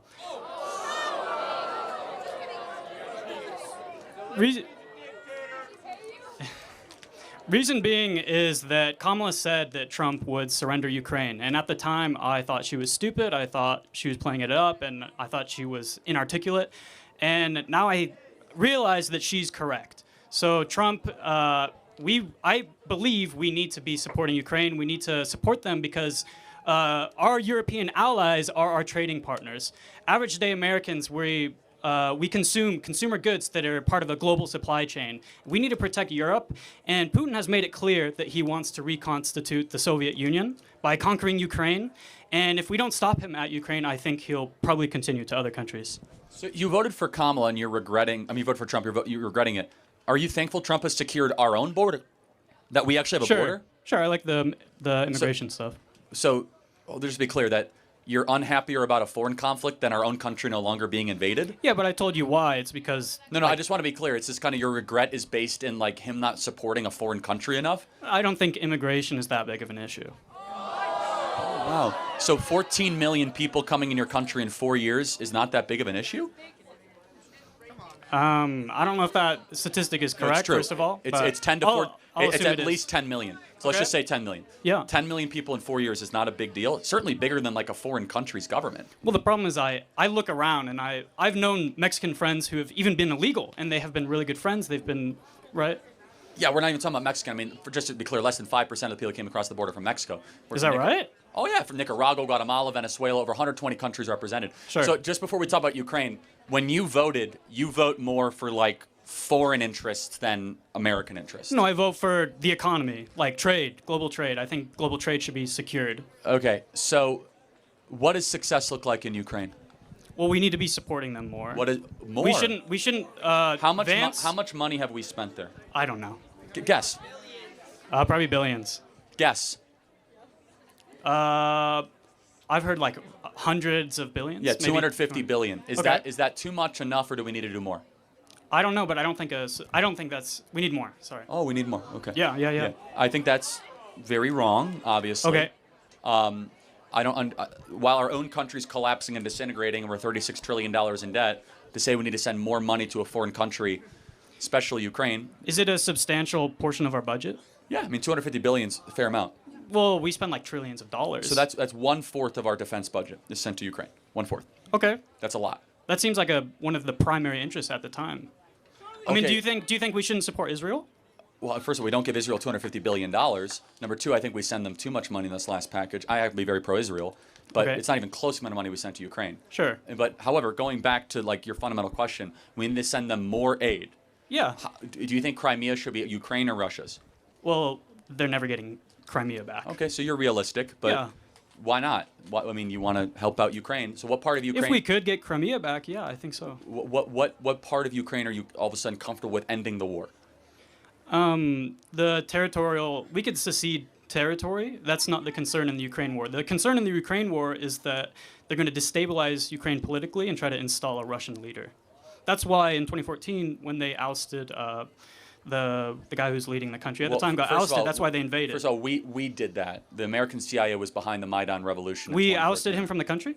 Oh yeah, no, we were behind the Maidan student protests in 2014. I mean, if we did, that's a good thing. That's why Russia, Ukraine, to be clear, because No, it was a because really- it was a super bad thing. Because Ukraine was starting to align with I think it U.S. was interests. That's why. Luchenko or whatever his name was Yeah, was sure. actually very, very prudent.